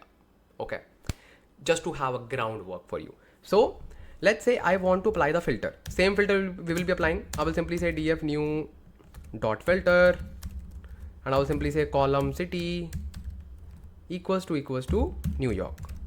Make sense? Okay, let's run this, and you know nothing will happen. I want to apply one more transformation in which I will say df new dot select. So I don't want to select all the columns. I just want to select city column. That's it. It's my choice. It's my transformation. I will simply say city. That's it. I will apply this transformation. So how many transformations are there? 2. Okay. And no job is created because no action is triggered. Now I will hit the action. So display df new. So you will see job is created. See, this is my output, desired output. It just has New York records and only one column city. Now I will show you something special, very special, like why lazy evaluation is important and why we should just rely on lazy evaluation. So if you would be running this code, how many times you will apply transformations? 2 times, 1 and 2. Make sense? Yeah, makes sense. Now let's see what Spark has done. How we can see that? So basically there's a command called explain. So I will simply write, by the way, this is a markdown in which we can add headings and titles. And don't worry, I will just share this notebook with you so that you can refer, so that you can refer while learning and you can take notes. Okay, just for you. So this time I will simply say action, or you can say query plan. Okay, simply run this, and this is just a groundwork. We will see the query plans and transformations as well. Okay, so for that I simply need to use df new dot explain. Okay, simply run this. When you run this, you will see that what exactly Spark has executed on your code. Just read it. And how to read it? You should always follow bottom to top approach. Okay, bottom to top. Make sense? Very good. So in the bottom, it scanned the data, all the data. Make sense? Okay. Then it applied your transformations. And can you see that it applied filter transformation? Yes. But why it added is not null city? We didn't add not null. Why we can see it here? Because it is a part of optimization. Because it is already saying that it should not be null. So these are small things that Spark adds for us for better, you can say, performance. Plus one more thing. Okay, it performed filter. At the same time, within the same transformation, it performed select transformation as well using AND operator. That means it didn't apply transformation 2 times. If you would be running your code, it would run your transformation 2 times if there would be no lazy evaluation. But here, there is a lazy evaluation, so it combined both the transformations. Why? Because it can be done through one transformation. Oh, so Spark knows it better than you. You are just writing your code, but Spark is optimizing it for you. Make sense? And then obviously project is just to display the code, display the output. That's it. This is the query plan that it is optimized for you. Make sense? Very good. And if you just want to see the DAG of it, how you can just see that? You simply need to go here in the jobs and simply click on view. Okay. Basically this is the Spark UI. Click on this and you will see this is the Spark UI open for you. Click on this middle button to expand the screen. So perfect.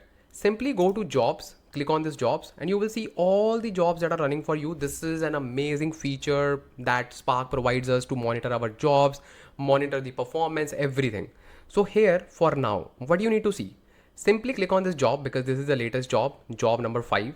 Okay, click on this and let's see what it has done. So basically, this is a DAG. Okay, this is a DAG visualization for your job ID equals to 5 and I am under job. So you need to just take care of these tabs as well. If you just want to see the query plan that we just saw in the form of DAG, how you can just do that? Simply go to SQL data frame and you will see it here. So click on this display new because this is the job that we ran and this is the exact thing that we saw in the form of query plan. I always prefer to see it in the DAG because it is much more visible and it looks good. So just start from the bottom or you can also follow the arrows, same thing. So this is the first step, scan existing RDD. Click on this plus button, you will see rows output 3. So it read 3 rows. Then it filtered, okay, it filtered and the rows output was 1 because there was only one record.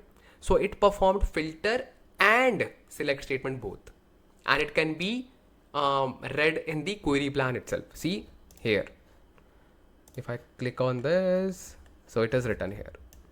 Make sense? Very good. And here we will simply see the high level thing that we are doing. So you can see that hover over this and you will see filter and select statement both are applying on this step. That's it. And on the third step, it is simply displaying the output. That's it. This is the DAG. DAG is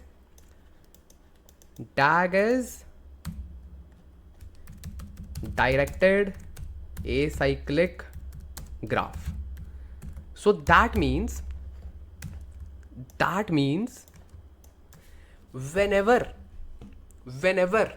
you perform any transformation, you process your data, Spark creates a DAG for you. DAG means the whole flow of the job. So every job will have its own DAG. Make sense? Let's say you are just running this job. So this job knows the flow. It needs to read data, it needs to filter data, it needs to select this column, and then it needs to display data. That's it. Directed acyclic graph means it cannot move back to a circle. It has to go in a flow. It has to go like this. First this, then this, then this, then this. It cannot go back like this to the entry point. No. So this is your DAG. It knows data reading, filtering, selecting, displaying. That's it. It creates a DAG for you. Do not make it complicated. It is very simple. DAG is basically like keeping a track of your job, like how it needs to reach to the last step. That's it. And it will simply consist your all the transformations. That's it. That is a DAG. Simple, right? Very good. So this was all about your lazy evaluation action, and as the bonus thing, you also got to know query plans and DAG. And don't worry, we will also have a look again in transformations chapter, which is the next chapter, and we will discuss about types of transformations, narrow transformations and wide transformations, because this is a very important concept and you should know about this in detail. Let's see. So before talking about transformations, I think we should first talk about the partitions, because only then you can understand the concept more precisely. So basically, what are partitions? Because we always talk about partitions in Spark. What are partitions? It is very simple. So let's imagine you have this data frame, or you have this data in your data lake, in your storage, in your DBFS, anywhere. This is your DF, right? Yes, this is your DF. So this is one DF, and you have already seen like data frame. We have just created the demo DF previously. Okay. So that DF was really small of just 3 records. Okay. This DF is also like, you can say, a kind of only showing 4 records, but actually let's imagine we have something called as 1 million plus records in this particular data frame. So we know that we perform distributed computing. That means we distribute our data. But how we can distribute one data frame? How? That's where partitions come into the picture. So what it does, it basically creates the partitions on your data frame. So this will be, let's say, your partition number 1. This will be your, let's say, partition number 2. So it will simply create the partitions on top of your data. Make sense? Very good. Let's say this is partition 2. Now this partition 2 will be distributed among the executors. Let's say this is executor number 1. So one partition will be there, and this, let's say, partition number 2. This partition will be available on this particular executor. So this way our data gets partitioned and then it gets distributed among different executors. Make sense? That is the role of partitions. But now you can ask me, hey, how we can just partition our data? How? So you cannot partition your data. No, you cannot partition your data. You create logical partitions. Okay. Now, what are logical partitions? In order to understand logical partition, let's bring another topic. It's called RDD. And I would say RDD is the backbone of Spark. Really? Yes, it is the backbone of Apache Spark. So basically it stands for resilient. And I will just tell you why it is called resilient. Resilient distributed dataset. So this is the full form of RDD, resilient distributed dataset. So basically what happens? So as we talked about that, let's say this is our data frame of 4 records. Make sense? What it does, it creates logical partitions of this data frame.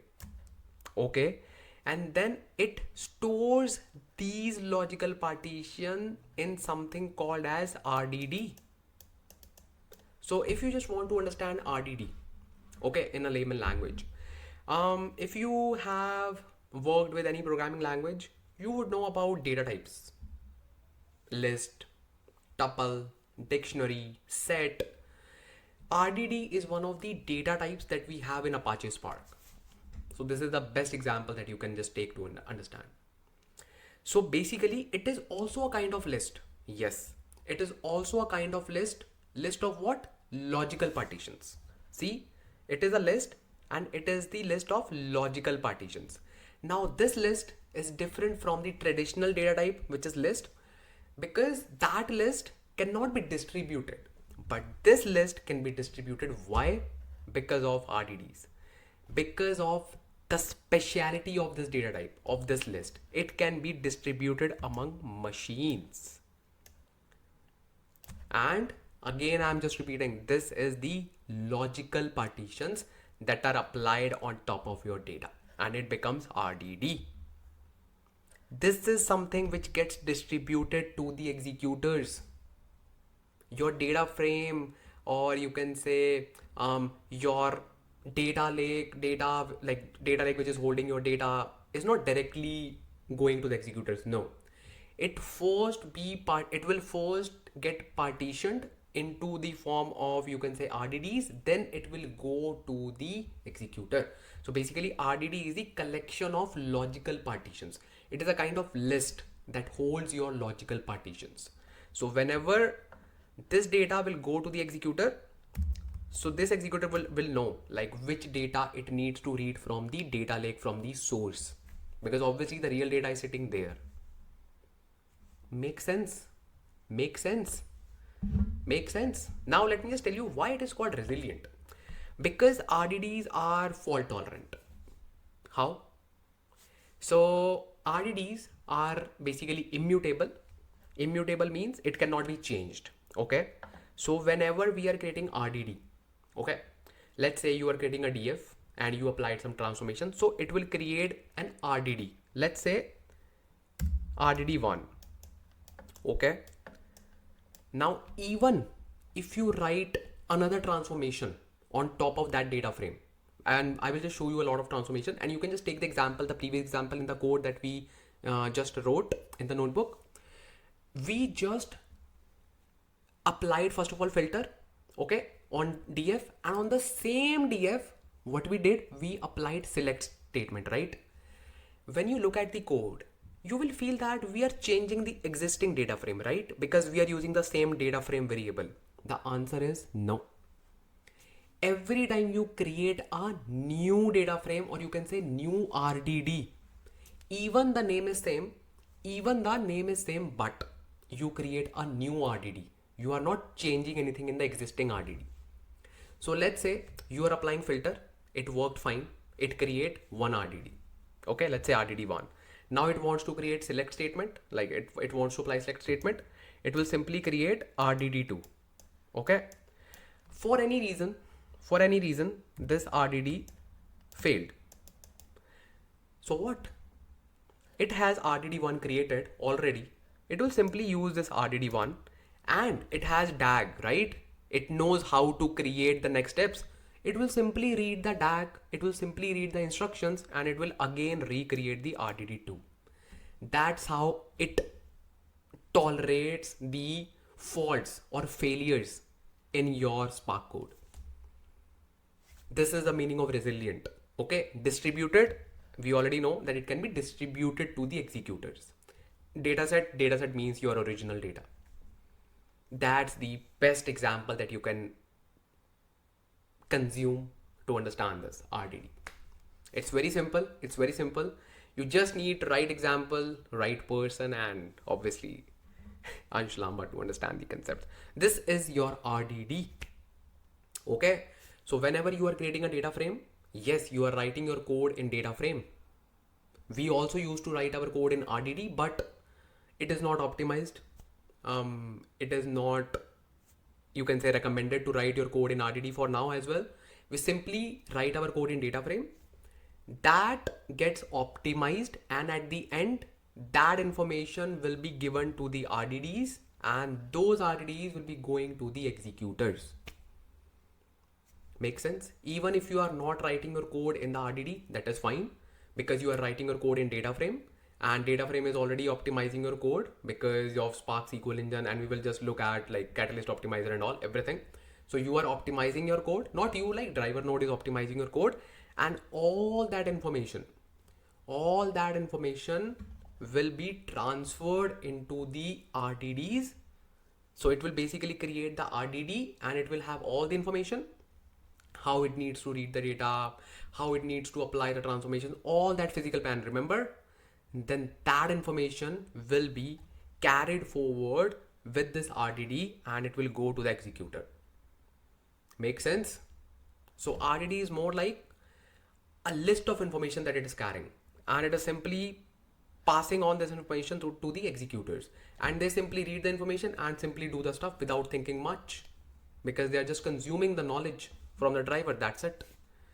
It can be confusing for now, but it will be very fine for the upcoming you can say chapters in the video, because all the things are interrelated. So some things can be understood immediately, some things will be understood later in the video. That's how it goes, because you need to connect the strings, right? And I hope that you know the, you can say, high level overview of RDDs. Okay, if you do not get everything, it is fine, because it is connected to a lot of stuff.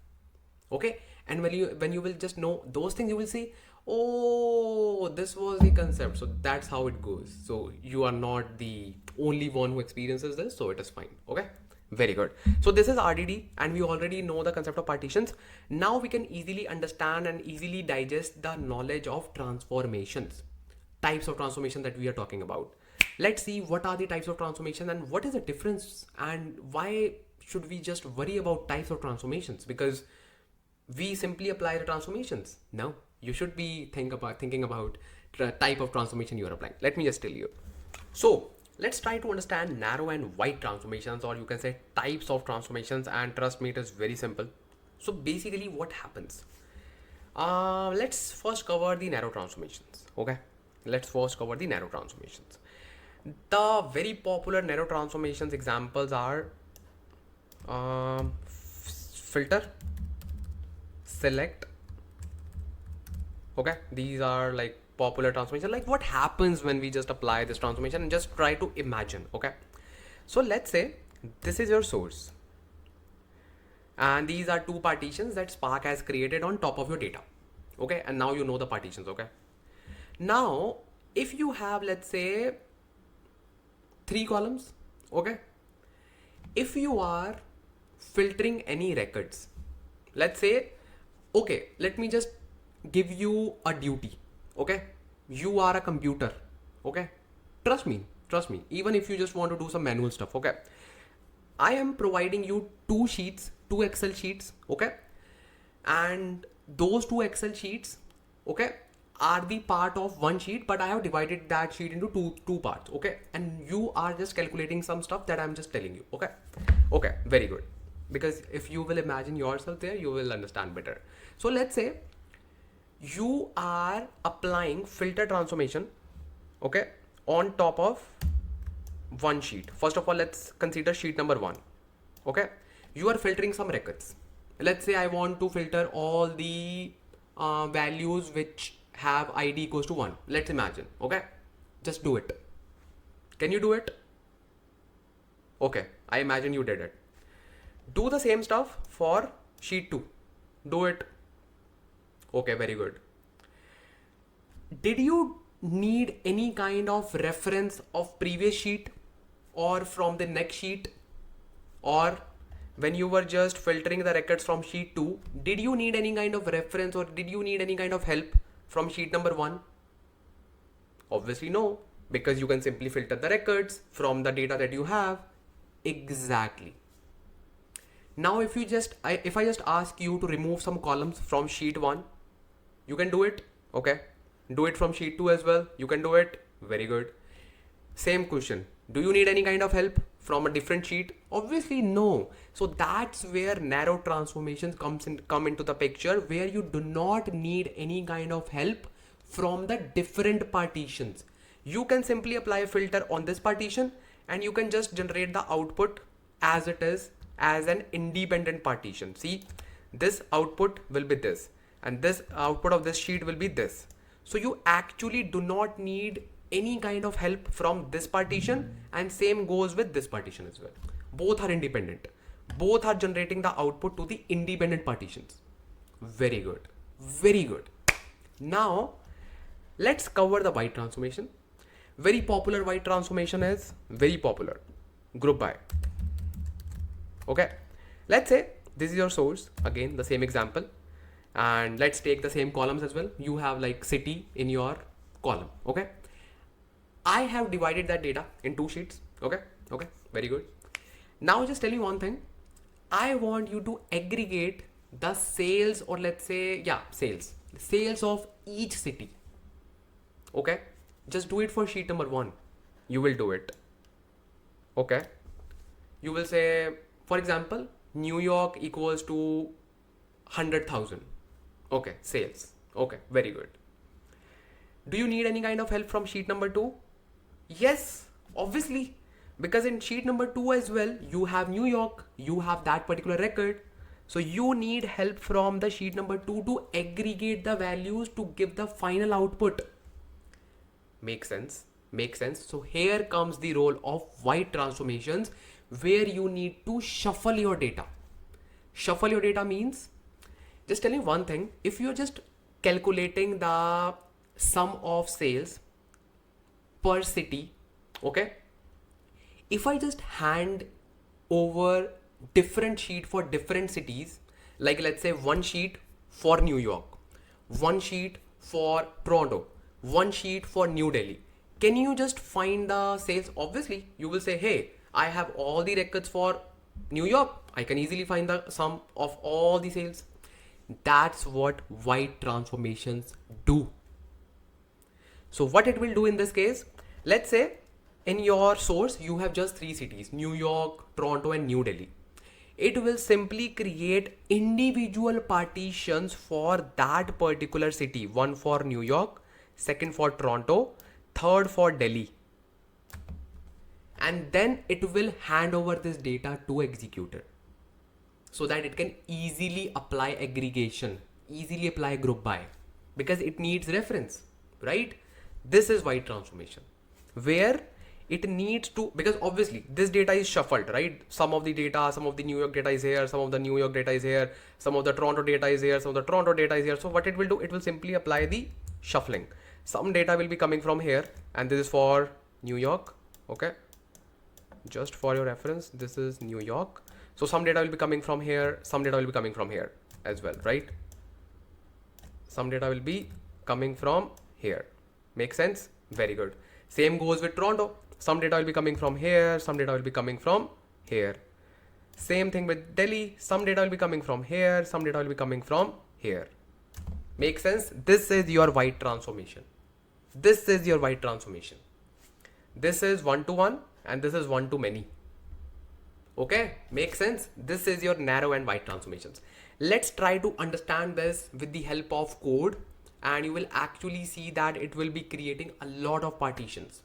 And let me just tell you, by default, whenever we create or perform any white transformation, Spark used to create 200 partitions by default, 200, because obviously they can be like so many keys. Here we are just considering example of 3 cities. There can be like so many cities. So by default, it creates 200 partitions. Now we create less, but we are not talking about that for now. Okay. And that is because of AQE. We will discuss in the later part of this video. So for now, this is the information that you need to consume. Okay. So it used to create 200 partitions as well. So what it will do, it will simply create 3 partitions. Okay. And rest of the 197 partition will be empty, because obviously we just have 3 cities, but let's imagine you have like more cities. Okay, so this is what it does. Let's try to see with the help of code so that you can actually see, and we will just read the query plans as well, and we will also see the DAG for this as well. Make sense? Okay, let me just show you. So now let's see our Databricks notebook. Okay, so by the way, this is for you as well.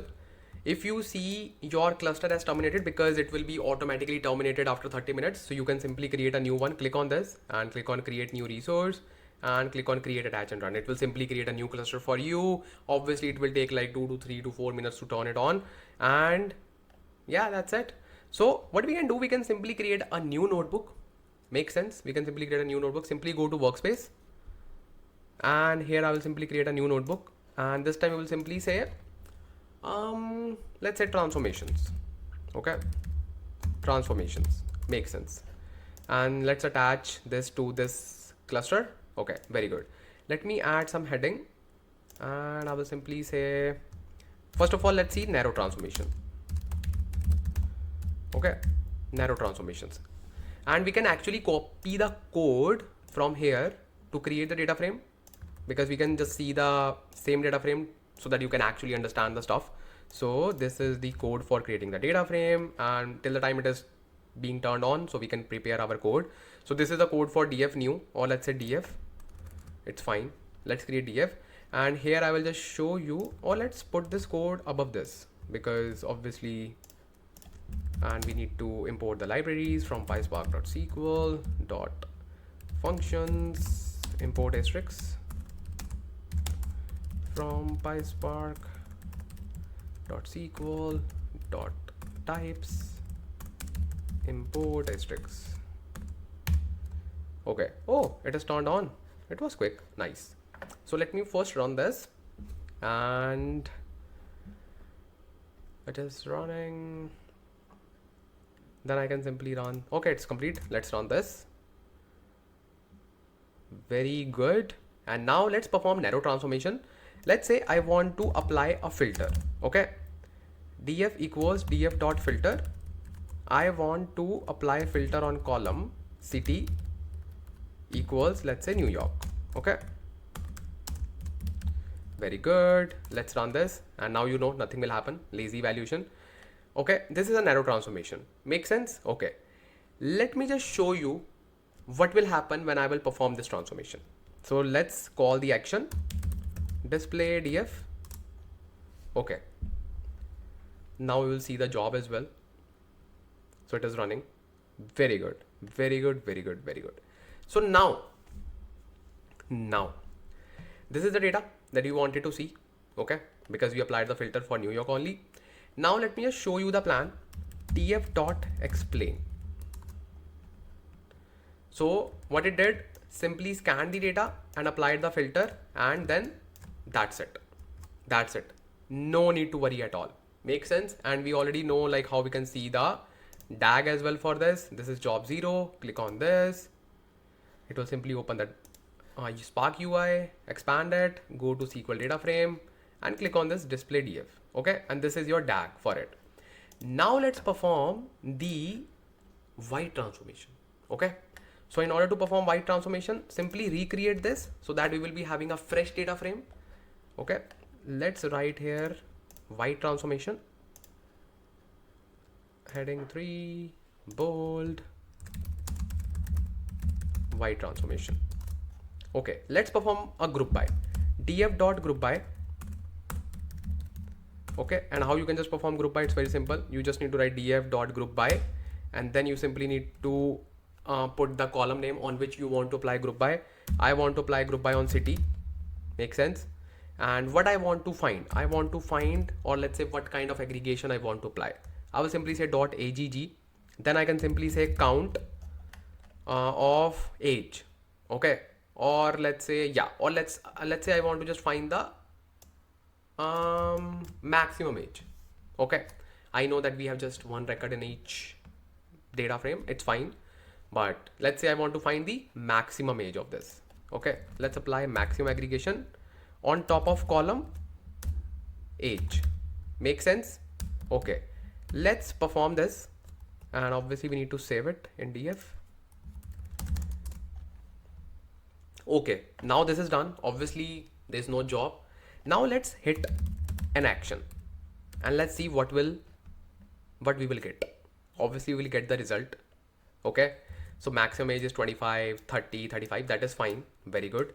Now let's see the plan, and now let's see what actually happened in case of white transformation. I will simply say df dot explain. Oh yes. So first of all, let's try to read this one, like this plan, like what actually is happening. Okay, so this is the final plan that we need to just focus, and do not worry, this was the initial plan, and you can just treat it as like your optimized plan. Okay, so just read this. First of all, it scanned the data. Very good. Then what it did hash aggregation on city. Hash aggregation, obviously, because this was our grouping key, right? Aggregation key. So it created it applied a hash function on top of this hash aggregate keys, and key was your column. Very good. Key was your column. Then function equals to max, like what aggregation we are trying to do, max. Very good. Then what happened? We can see exchange hash partition. So this is something called as shuffling. Whenever you see the word exchange, that means shuffling of partitions, and you know why it happens. Okay, very good. Then you will see shuffle query stage and statistics, that row count is 3 and blah blah blah. Then AQE shuffle read, you can simply ignore it, because this is something related to adaptive query execution that we'll be discussing later in this video. Okay, and now let me just show you the DAG for it. Let me just click on this and expand it and close the previous ones. click on SQL data frame, and this is the latest display. Run this. So you can see that a lot of stuff happened. First of all, it scanned the data. Then it applied hash aggregation on top of your grouping key. Then it shuffled the data. And how many partitions you can see? 200 partitions. Okay. Then this is AQE, which is your, I will just talk about this later in this video because you first need to understand a lot of stuff before this. So what it does basically, we know that it will create 200 partitions, right? So in the modern world, it is a kind of optimization technique that we see. So instead of creating 200 partitions, what it will do, it will simply reduce the number of partitions. And let me just show you. And according to me, I think it will just create one partition. So if you just hover over this and click on plus, so you will see number of partitions. So what it does, it simply like combines a partition. This is like out of scope right now, but you can have some understanding. And for now, you can even disregard this step. Just imagine there is no step like this, AQE, just disregard for now. Okay. We will talk about AQE later in this video. For now, just simply ignore this step. Okay. And don't worry. I will simply disable the AQE for rest of our code so that you will not feel confused. But yes, this is something that you should know, because let's say you are not turning off AQE, you will see, hey, what is this? What is this? So this is AQE. Okay. So it created 200 partitions. Okay. Very good. Then it will simply create hash aggregation. Perfect. And this is the final plan that will be used to execute the code. That's it. That's it. This is your DAG and this is your Spark query plan for your grouping. Make sense? Or basically you can say white transformation. This is your narrow versus white transformation. Make sense? So now what's next? Next thing is very important and very, very, very important, I would say. So we are talking about jobs, right? We are talking about whenever we see job 3, job 4, if we just click on this, we see a kind of DAG for job and stage ID. If I just click on stages, I see stages. What is a job? What are stages? And there's another term called tasks. Let's talk about this now. What are jobs, stages, and tasks, how it gets created, and how we can just work with these things and how it gets optimized. Okay, this is really, really interesting. Let's actually talk about that. And before that, let's talk about repartition and Coalesce. This is really important. And I would say now is the best time to discuss about it, because now you know wide and narrow transformation. And let me just tell you, one is narrow transformation and one is wide transformation. Sometimes both can become wide transformation. Really? Yeah. So the thing is, let's talk about repartition first of all. So let's say you have a table, you have a data frame. Okay. And by default, let's say this has only 2 partitions. Let's say this has only 2 partitions initially. You have just 2 partitions, but for some reason you want to increase the number of partitions, because obviously these 2 partitions are created automatically as per the partition size, which is 128 MB. If you do not know, this is the default partition size, 128 MB. And this is the default block size as well of your distributed file system. So this is the information that you can note somewhere. This is the default partition size. Okay. Because ideally Spark recommends to have a partition size between 100 to 200 MB. Okay. So we keep it like 128 MB. Why? Because default block size, because your data is saved in blocks in data lake, distributed file system, Hadoop, HDFS. So that's why we just pick it as 128 MB. But for let's say this data size is of 400 MB. Okay, this data is of 400 MB. Okay, so how many partitions will be there? 2. Oh, not 2. Let's say 200 MB. Let's say 200 MB. So there will be 2 partitions, one of 128 MB and second one will be little smaller. For some reasons, we want to create 10 partitions. For some reasons, how we can just do that? We can use something called as repartition. Okay, we can use something called as repartition, when we perform repartition, we actually just try to imagine it. Okay, just try to imagine it. So these are your two partitions. Okay, now if these two partitions needs to be converted into 10 partitions, 1 2 3 4 5 1 2 3 4 5, let's say 10 partitions, will we perform reshuffling or shuffling of data or not? Just tell me within 2 seconds. It's very simple. Answer is yes, because some of the data is here, like this partition is coming from let's say here, let's say some of the data of this partition is coming from here, then this one, like so on, because it is just creating 10 partitions, right? So whenever you just want to increase the number of partitions, we simply use repartition.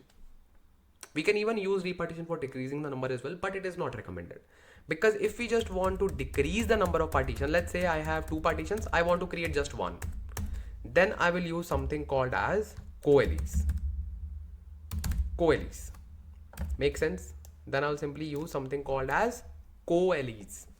Okay, makes sense. So in Coalesce, what happens? It will simply, let's say these are your 2 partitions. Okay, it will simply try to create one. Just tell me one thing, will it create any kind of shuffling? Tell me. Will it create any kind of shuffling? The answer is no, because it just needs to merge the partitions, right? Okay, so let me just tell you when it will perform shuffling as well. Really, yes, sometimes it performs shuffling, sometimes it does not. Okay, let's try to, that is an advanced knowledge, but you should know. Okay, so what happens? Let's say, just remember we have 2 partitions. Okay, if we have, let's say, only one executor, okay, and these are your partitions, 2 partitions, P1 and P2.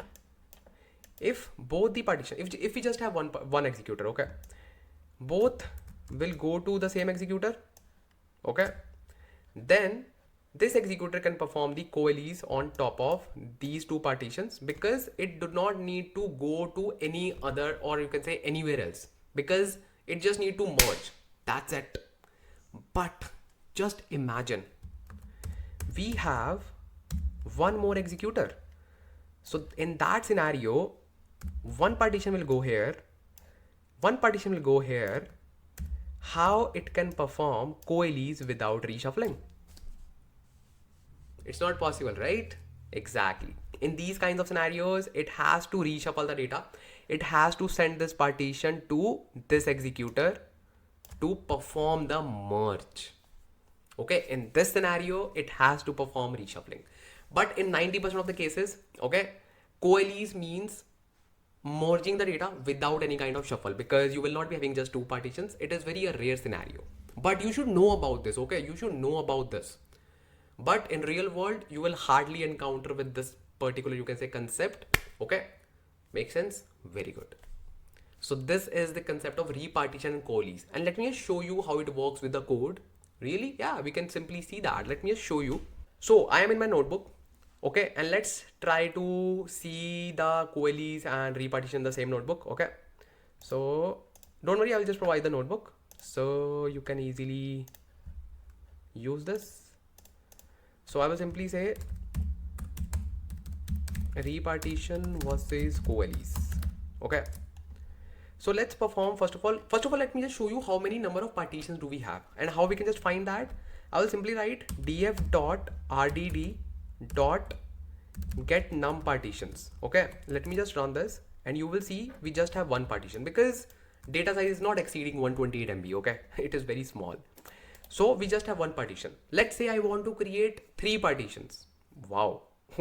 let's create. Okay, so how we can just create that? I will simply say repartition. Okay, I will simply say df equals df dot repartition, and how many partitions I want? 3. Just run this and just again run this command and you will see the output as 3. Very good. 3 partitions. Okay, and this is also a kind of action, that is why you are seeing jobs created. Okay, very good. And you can even see the plan. df equals, or let's say df dot explain. If you just see like what actually happened. So what it did, it simply performed the repartition step. Why it performed all the things again? Why? Do you remember the concept of RDD that we discussed? It's high time to just revise that concept. Okay. Do you know, like, what did I say? It computes that. By the way, this concept will be, you can say, fully understood in the caching and persisting area, but you can still build a very strong base around this zone. Okay, so what happens? This is DF, right? What is the last thing we did with DF? We performed this group by. And what did we say? Every time it performs the operations using a DAG, it performs a new RDD. It creates a new RDD, right? So what it did, it simply read the data here, okay? And then it creates a new RDD with this group by function. And this is your new RDD here. Then now we performed another transformation called repartition. It created RDD2 or new RDD. That is why when you just hit explain, you see all the previous stuff for RDD1 plus RDD2. So that means if for any reason this step was failed, any reason, it will simply use this as RDD1 and it will simply perform the remaining steps of the DAG. That is the power of RDD. That's how it tolerates the failures. Okay. See how things are getting connected now. A lot of things will be connected. Don't worry. Okay. So this is your repartitioning step. Okay. Very good. Now let's say we want to again create only one partition. We do not want three partitions. So what you can do, you can simply say coalesce. Okay. df equals df dot coalesce and then 1. Okay. Simply run this. And now again see the output of this command. You will see 1. Perfect. And if you see the explain method, what we should see, just tell me in the comments right now. Obviously all the steps, RDD1 and again after that. So if you just observe, see, if you observe, this is RDD1, right? This is RDD1. Very good. This is RDD2. Okay. And this is RDD3. Coalesce 1. Why we didn't see exchange with coalesce? Why? You know the answer. You already know the answer. And the answer is it does not perform shuffling, right? It didn't perform shuffling. So that's where your coalesce helps to avoid shuffling, because shuffling is an expensive transformation. Okay. Very good. Now I hope that you have understood everything in repartitioning and transformations. Now let's try to understand jobs, stages and tasks. Let me just show you, because we know that whenever we hit an action, a job is created, but what after that? So let's try to understand what happens when we hit the action. And we know that job is created, but just Ansh, tell us more about it. Okay. So we know that whenever we hit the action, a job is created for us. Yes, not us, for Spark. Okay. So whenever a job is created, it contains multiple stages. Okay. And one stage can contain multiple tasks as well. Let's say this is the task number 1, this is task number 2, this is task number 3, multiple tasks. This looks very simple, right? And it is really very simple, but you just need to consider some stuff. Now hold on. We know that a job is created. Very good. Okay. We know that this job is created. Very good. Very good. Trust me, very good. This job is created, right? Very good.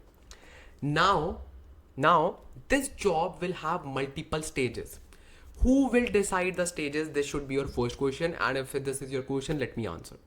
So if your whole code, your whole transformation, basically stages are what? Transformations. Stages are what? These are transformations. If you are applying filter, okay, if you are applying select, if you are applying group by, Okay, these are the three things that we have applied so far. Let's take this example. So just this is a kind of formula that you can just write down. Okay, it will help you in the interviews as well. So basically, if your transformation, just remember, if your transformation is not changing, is not what? Is not changing. So this is a narrow transformation, as you know. This is a narrow transformation, as you know. Make sense? So these narrow transformations will be bucketed in the one stage. So there will be only and only one stage for the similar transformations such as narrow. Make sense? Okay, very good. Then we know that this is a wide transformation. So this will be considered into a different stage. Into a different stage. Very good. So this will be the one stage but different. Okay. Now, within each stage, we can have multiple tasks. Task is associated with the number of partitions. Just write it down. Task is associated to the number of partitions. So we know that in the group by we create 200 partitions, right? How many tasks will be there? 200 tasks. It is strongly aligned with the number of partitions. That's it. This is the basic thing that you can consider to understand it.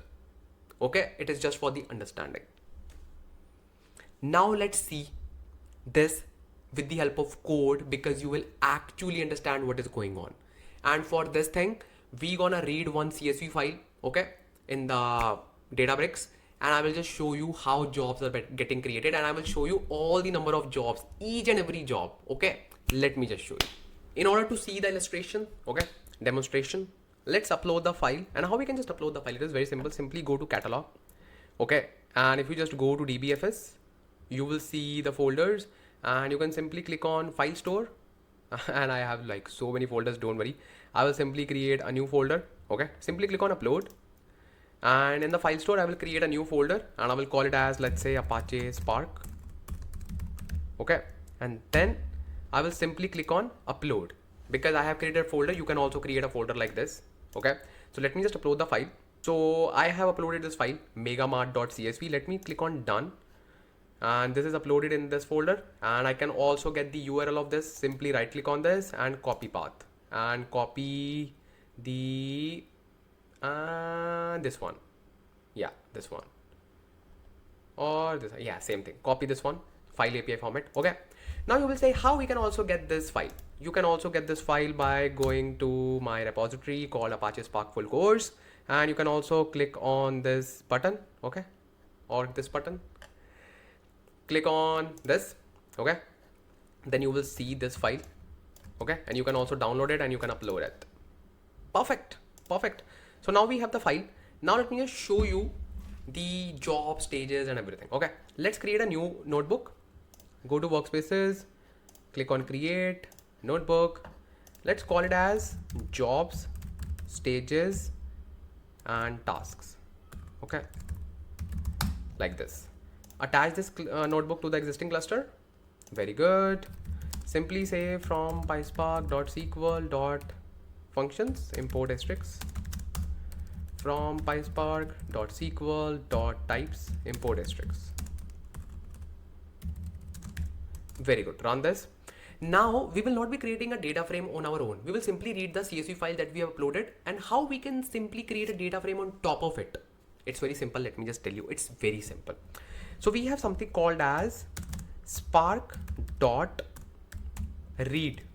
So this is a kind of API that we use to read the files. Okay, spark.read.format. We need to specify the format. It's called CSV.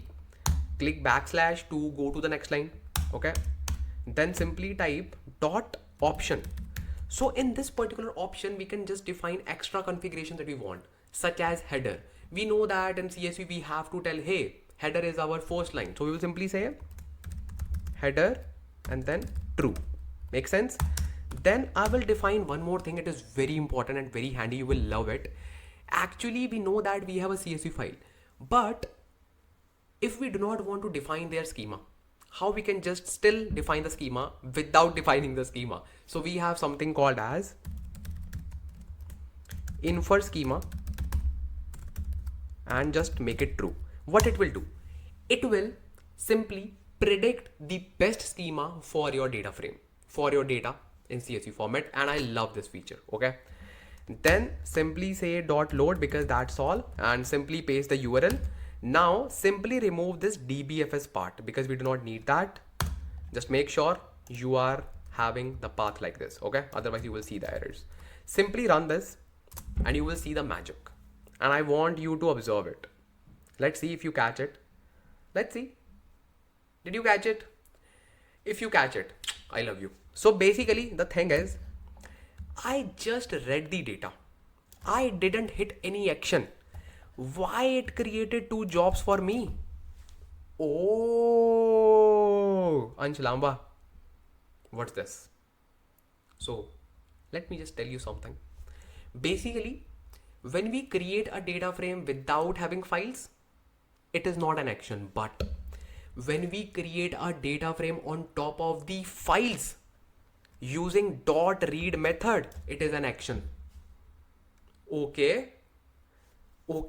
So that is one action, right? Yes, that is one action. Simply, let me just add the comments. This is action number 1. Okay, this is action number 1. So why we are seeing 2 jobs? Because we know that one action triggers 1 job. Very good catch. The next action is infer schema. But why? Why? Because as I just mentioned that infer schema predicts the best schema for your data. How does it predict? It simply have a sneak peek to your data. It will simply see some of the records of your file and it will then predict the best data. Because it is seeing some of the records, it is an action. So that is why this is the action number 2. Wow. This was something new. I know that. Okay. So let me just click on this drop down. You will see 2 jobs, job number 10 and job number 11. One more information that is very useful, and just note it down. So as we know that this is job. Now just tell me about the stages, because stages are aligned with the transformations, but we are not applying any transformation. So the thing is, and again with the task as well. So the thing is, one stage, or let's say one job, will always have one stage plus one task, always. Or you can say at least, always, at least. Okay, one job will be having at least one stage and one task. That is why you are seeing stage 1 and stage 1. Let's click on this and let's see what it did. Click on view and expand it and just stop here. Okay, so this is the stage number, stage ID 13. Okay, so this is the stage that it performed, and how many tasks it has? 1. Why? Because it's just like one partition and it is actually not doing anything. It is just reading the data. So just one task. Make sense? Very good. And let's see the other job. This one, job number 11. Click on it, expand it, and stage ID 14. Same stuff. And the task is 1. And this is for infer schema. Very good. You can even see the DAG visualization. Click on this and you will see this. So this is for your infer schema. Now let's do one thing. Let's perform some transformations. Okay, let's say I want to perform transformations. Okay, transformations, and I will simply say df equals df.filter. Okay, do I know how data look like? Actually no. So what I can do quickly, I can create a demo df that we will not be using for counting the jobs. We will not be using that. We are simply creating a demo df just to see the data so that we can just use some columns in the transformations. You know what I mean, right? So what I will do, I will simply copy the code, this one, and I will paste it above. Okay, and I'll simply say df demo. It is just for to see the data, that's it. And I will simply say display df demo. Okay, simply run this. What's wrong? Unexpected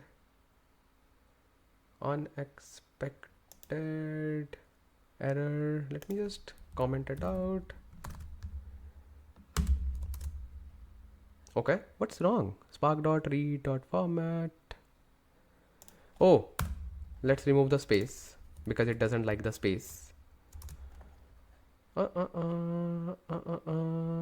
just copied the same code, right?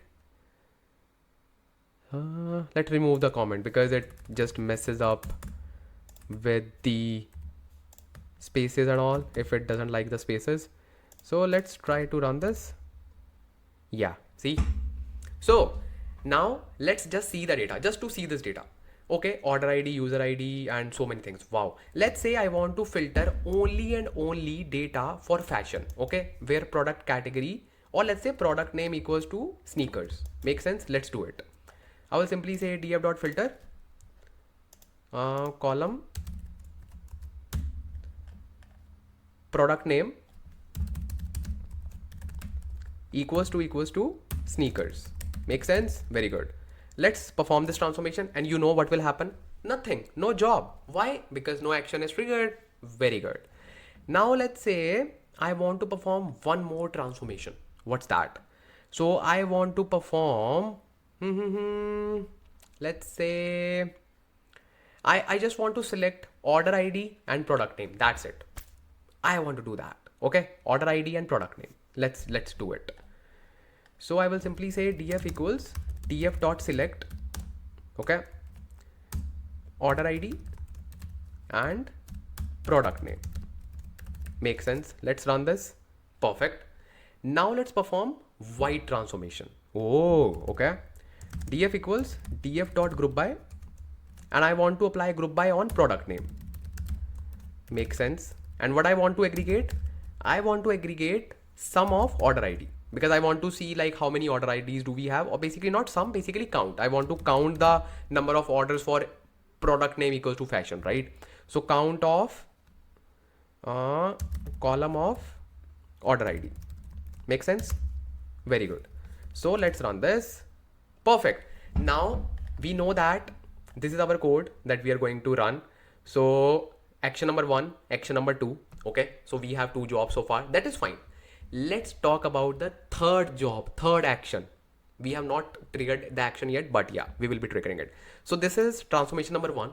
Okay, this is transformation number 2, but both are narrow transformation. So how many stages will be there? Only one. Very good. Then we have another transformation. This is a white transformation. So how many stages we will be having? A new stage. Okay, a new stage. Okay, very good. How many tasks we will be having here? Only one. Why? Because there is only one partition. There is only one partition. How many tasks we will be having here? 200. How many?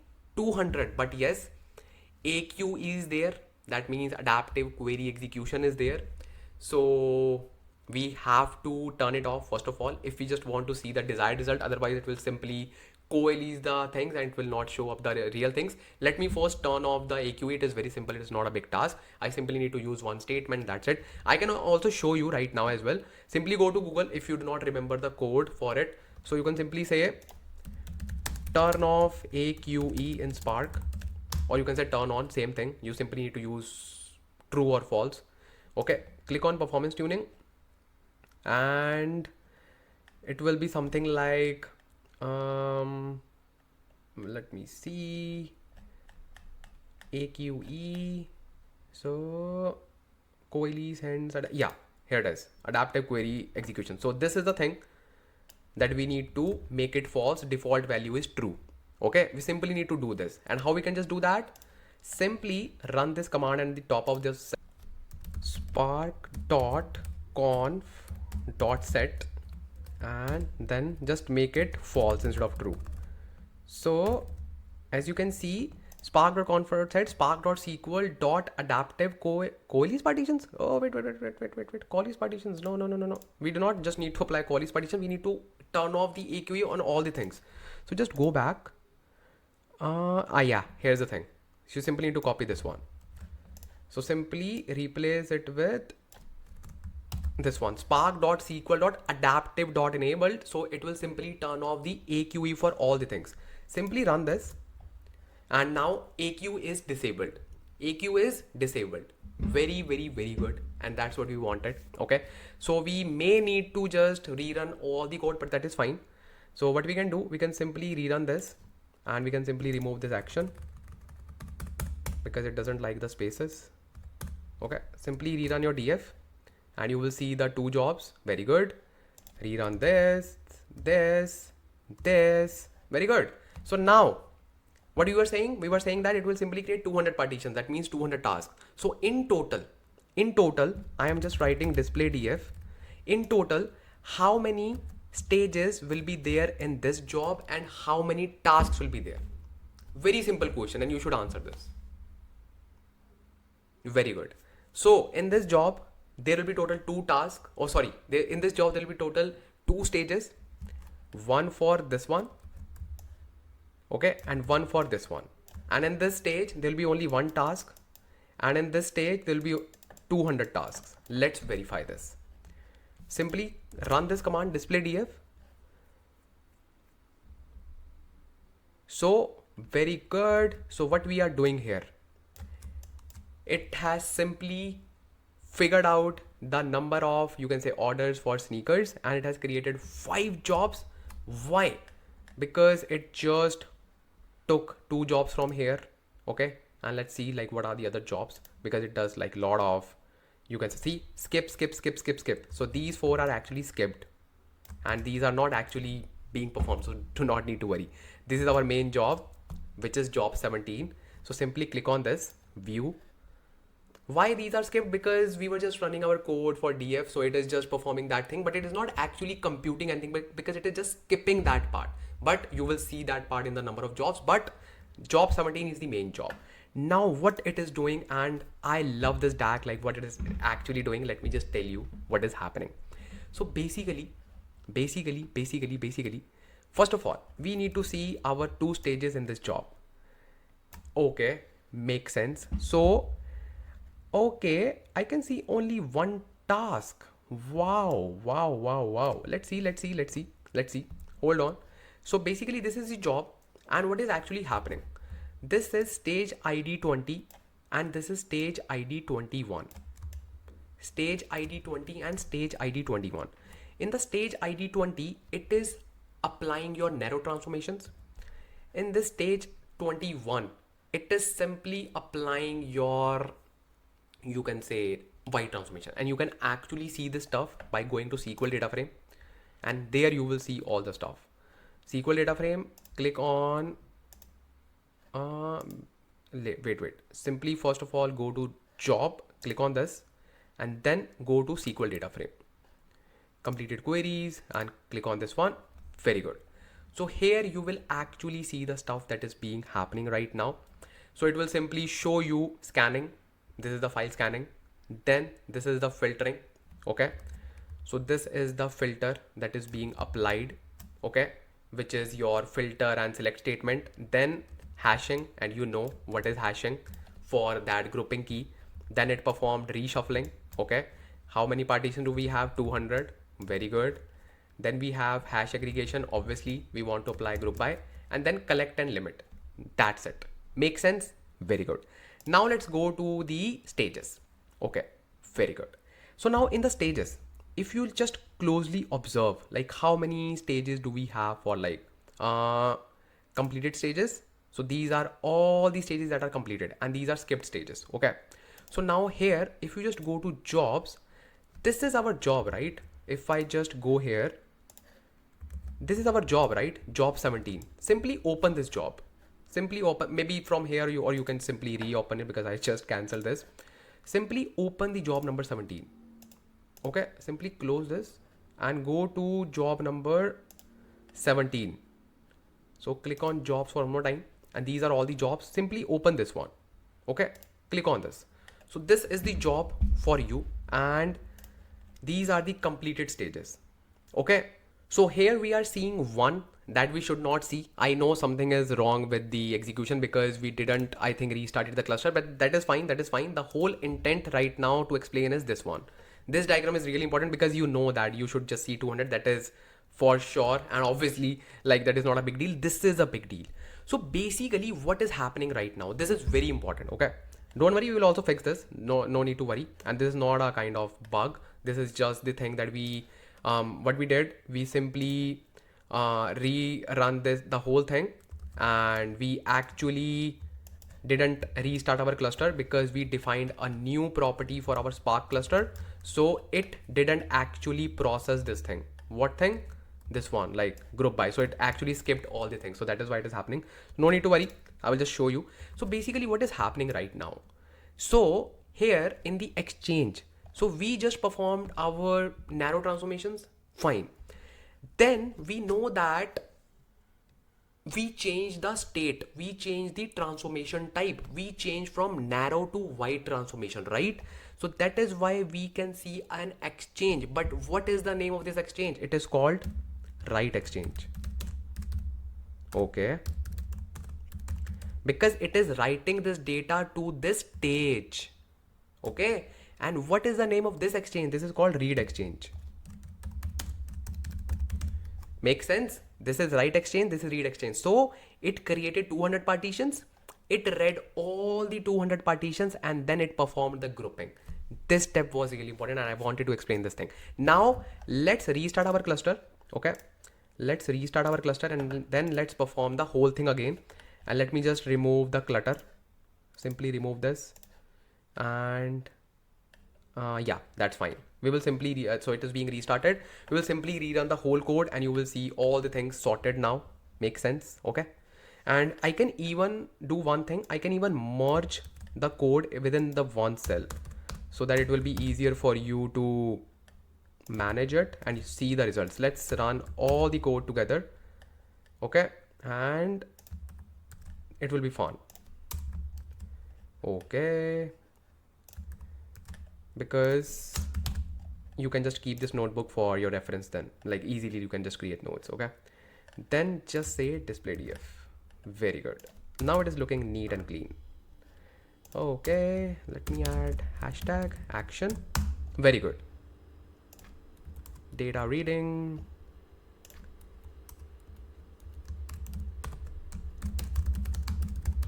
Very good. Let's delete all these cells. Perfect. So now when it will be restarted, we will simply run our code, all the code together, and then you will see total. Oh yeah, it's restarted. Let's do it. Run this. Let's run this.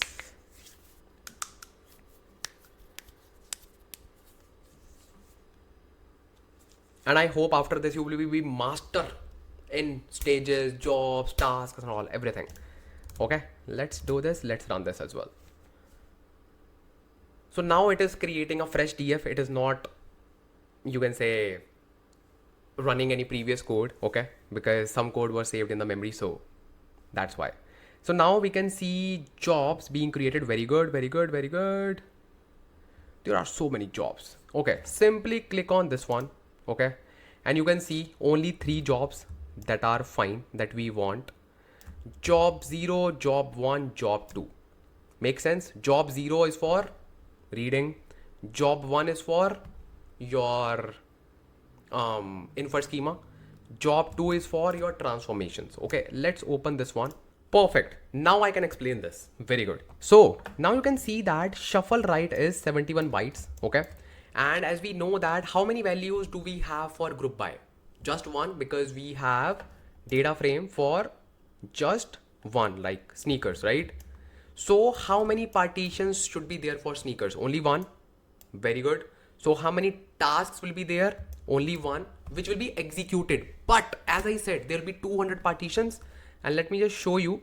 So if you just click on jobs for one more time, okay, like total jobs, because total 7 jobs were created, right? Out of which 4 were skipped. Why? And just look at that number of tasks for them.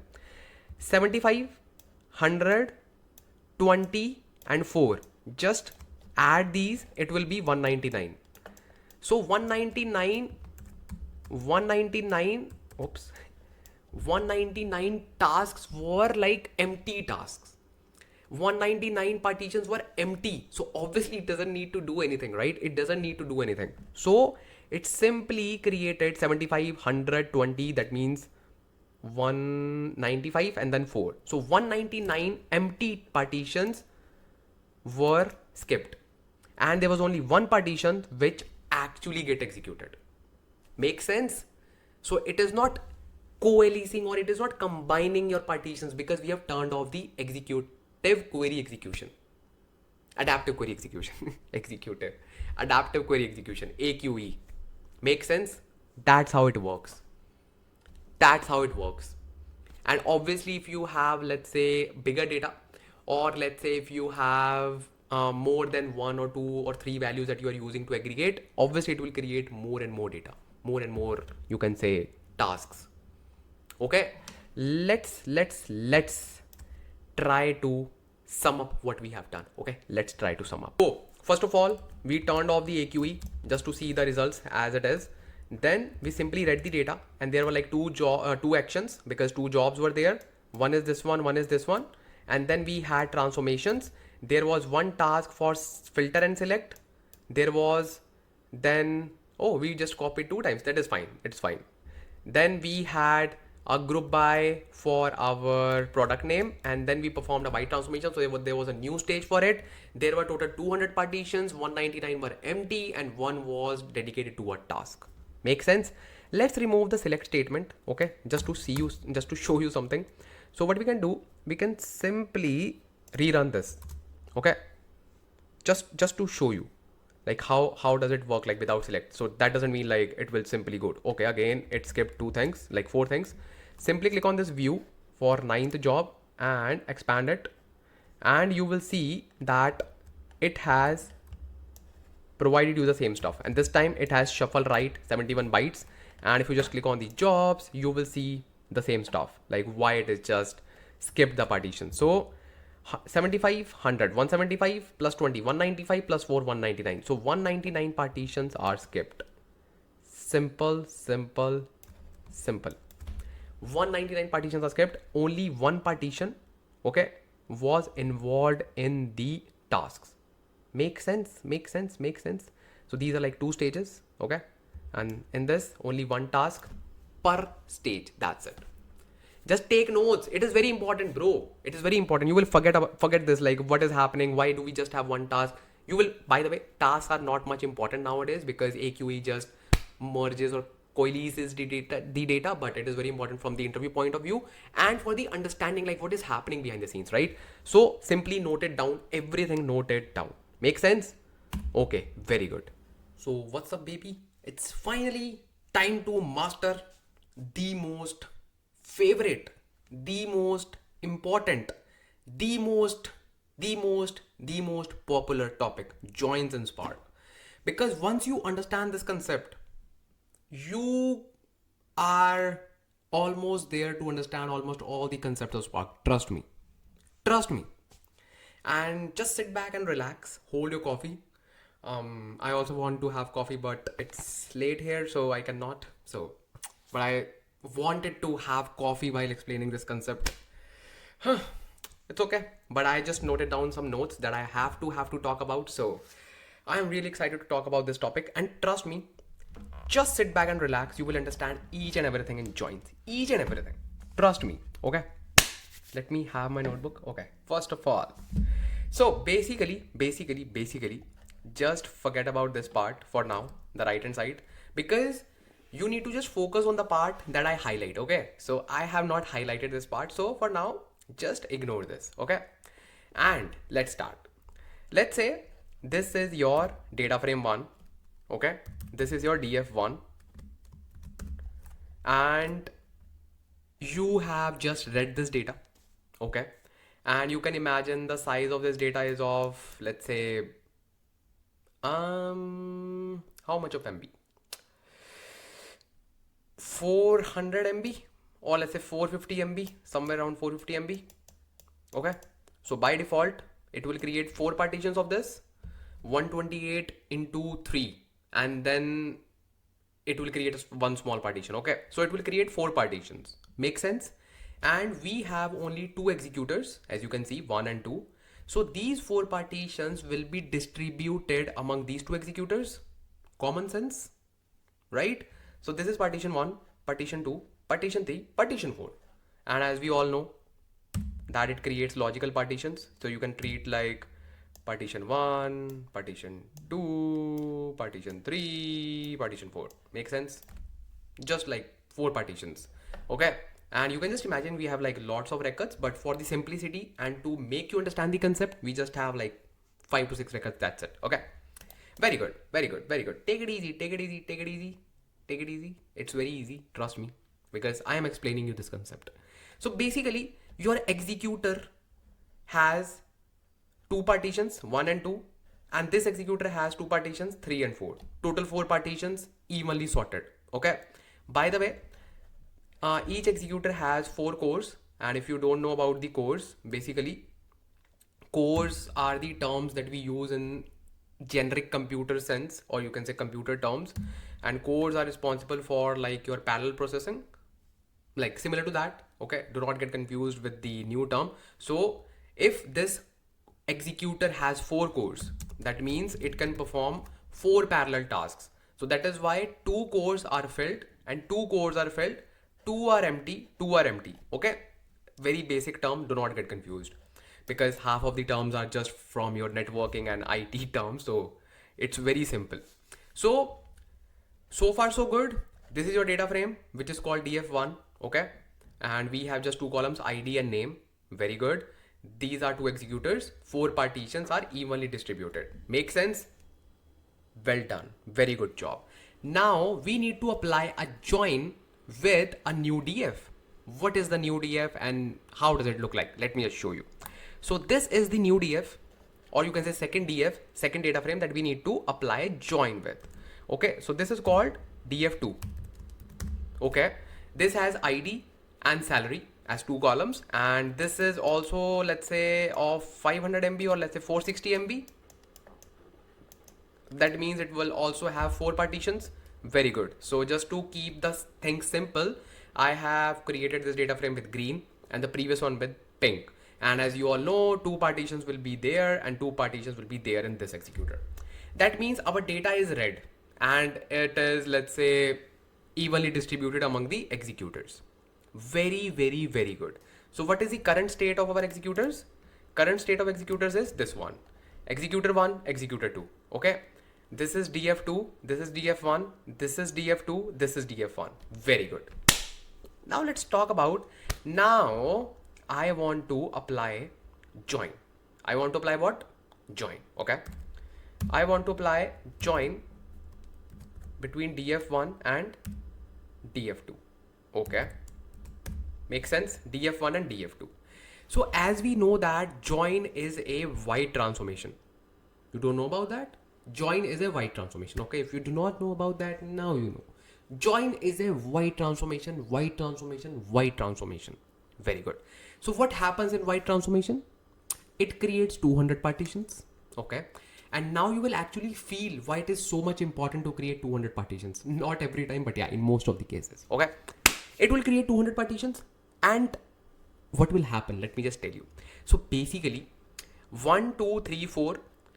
1, 2, 3, 4. Total 8 partitions. Total 8 partitions will be reshuffled into 200 partitions. Into 200 partitions. Make sense? Very good. Now what will happen on these 2 partitions is important.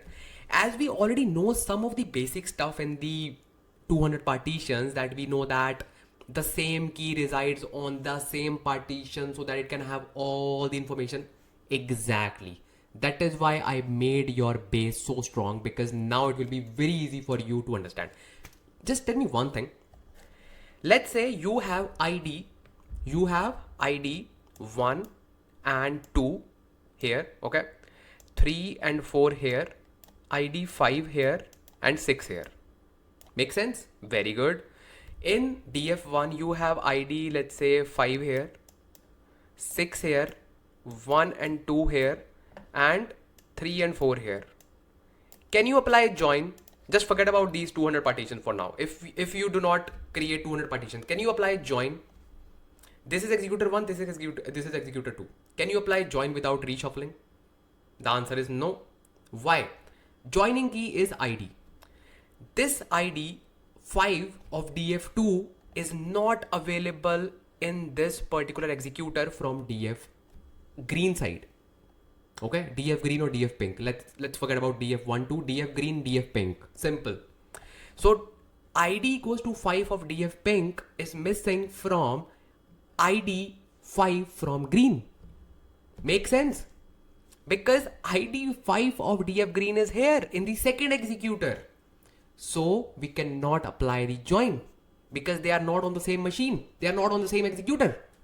So that is why we need to apply reshuffling. We create 200 partitions, and now is the main thing. By the way, we do not have 5 and 6 ID. We have 201 and 2001, but it is just an example. And I know some of you will say, what are you doing? So simply say 201. Okay, just for you. Baby, just for you. 2001. Okay. 201. Make sense now? Oh man. Come on, man. See, I'm so possessive for you. So now what we will do, we will simply create 200 partitions. Now these partitions are not just like simple partitions. What will happen? Let's consider partition number 1. Let's say this is your partition 1. What will happen in this partition? It will simply reshuffle all the data. Okay. And it will go to ID 1. Okay. ID 1 will go to partition 1. Why? Because it calculates something called as mod. So it will simply say ID 1 mod of total number of partition 200. It will become what? You can say maybe 1. Obviously 1 mod 200 is 1. If you have some basic understanding of mathematics. If no, go to Google, search it. Okay, 1 more 2. Let me just search, bro. I'm saying with so much of confidence. Let me just search. Oh man. I am 90% sure, but oh man. Ansh, Lamba. Wait. Hold on. I will give you end-to-end knowledge, including mathematics as well. So 1 mod 200 is 200. Let's search. It's 1. Told you, bro. I know. I did my bachelor's in mathematics, bro. Oh man. Don't remind me those days. My bachelor's days. Yeah, still a bachelor. So basically, it will simply go to ID number 1. It will simply apply a mode, and then 200 equals to 1.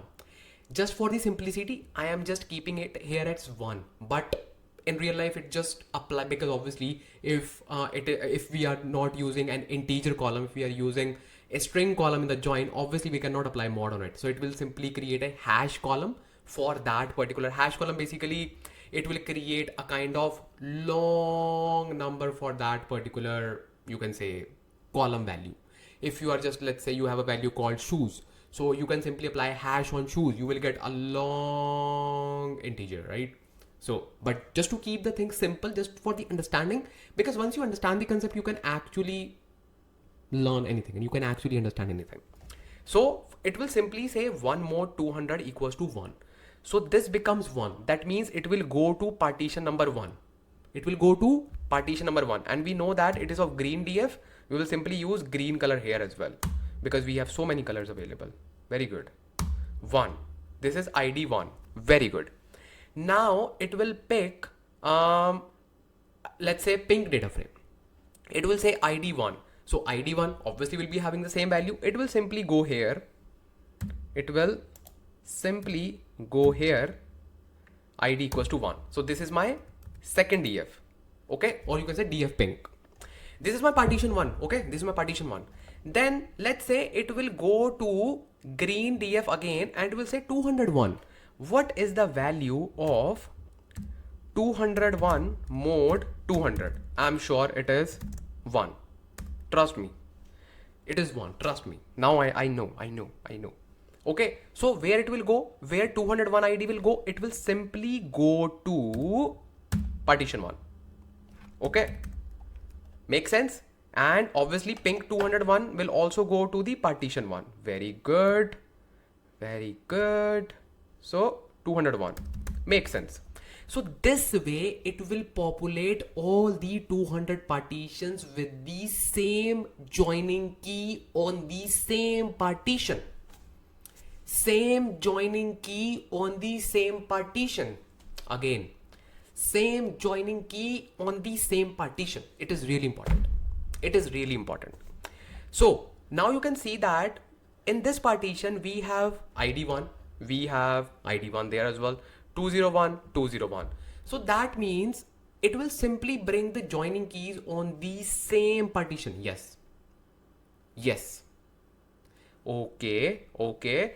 Now just tell me, can we apply join? Easily. Easily. So this is the part. Now we are not applying join. We need to hold on. Till here it will create 200 partitions, total 200 partitions. So let me just say we have 200 partitions like this. Okay. Partition 200. Makes sense. Very good. We have total 200 partitions and we have just reshuffled all the data. Now you need to hold on because till here we have a state called shuffled state. We have a state called shuffled state. Okay. Shuffled state. Okay. This is the shuffled state. Just note it down. This is the shuffled state. Okay. Now this step is common in every join. Not in every join. Basically we have two major joins. Shuffle sort merge join and second one is shuffle hash join. So in both the joins shuffling will be happening on the partitions. So till here steps are common. From here they will be diverted. They will simply pick their path. Either they can just go to sort merge join or they can go to hash join. Let's understand both and let me just take the screenshot of this thing so that when I will be just explaining you the hash join later on, so I can just use the same screenshot. You will be understanding easily. Okay, so now we know that we have performed shuffling so far. Shuffling is done. Shuffling is done. Very good. Now let's see what will happen in the sort merge join, because then it will become shuffle sort merge join. So shuffling is done. Now let's consider like what will happen in the shuffling, like after shuffling. Let's see. So what will happen? Let's consider our partition 1. Okay, let's consider it. Let's say this is our partition 1. Okay, and we have so much of data. Okay, we know that we have ID 1, then we have ID 201, then we have 2001. Okay, and here we have DF green as ID 1, let's say 201, and then let's say 2001. Okay, and you can even say you can have multiple values from DF pink, because obviously you can have duplicate values, not duplicate, but yeah, transactional values in pink, and DF green is not big enough. So it is just having like, you can just imagine it with like a simple concept called fact and dimension. Pink DF is your fact table in which you have like redundant IDs, but in dimension it's just like having one value. So this example will be much more clear when you will be just understanding hashing. Okay, you do not need to worry at all for now. So for now, what will happen? So this is our DF. Okay, DF pink. This is our DF green, and this is inside the partition. Okay, so now what will happen? What will happen? Okay, And in order to make you understand what I will do, I will simply do like this. So let's say, because obviously we have just put the data in the partition. We didn't say, hey, just sort the data. Hey, just do this. No.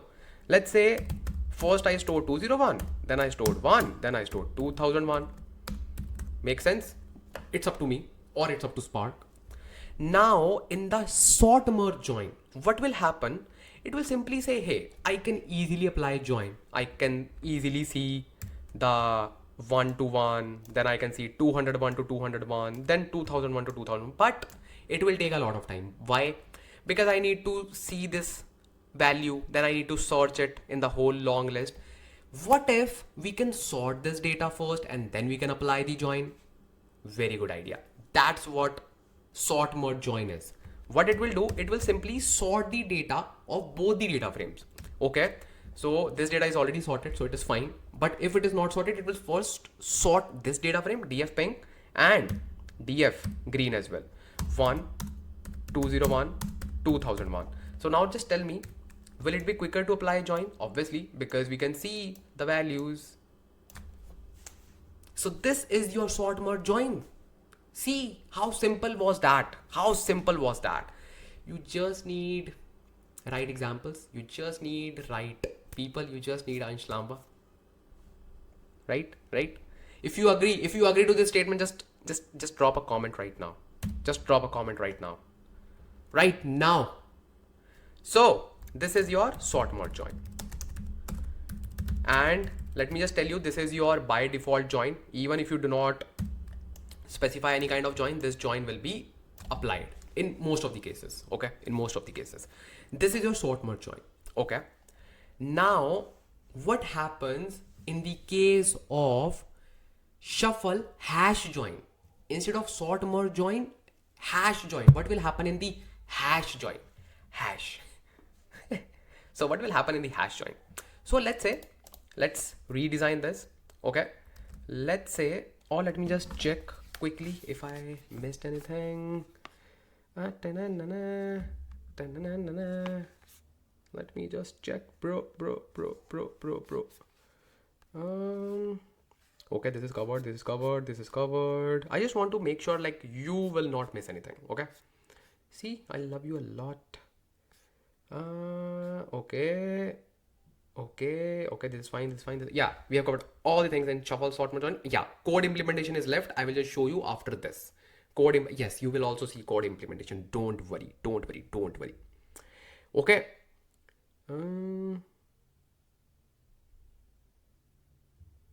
Okay, very good. So now let's see the hash join. Okay, this is really important and just try to understand it. Let's say I will just keep my notebook here because I want to just make sure that I'm just covering all the things. Okay, very good. So now let's try to see what will happen in the partition one. Okay, let's say df pink is your fact table. Okay, df pink is your fact table. Okay, you can have multiple values.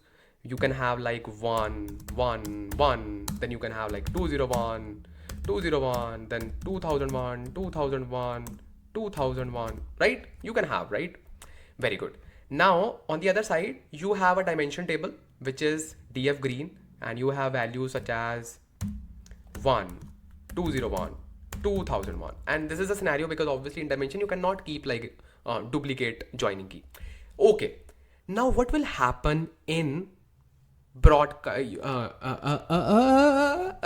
will happen in, because all the joins are like,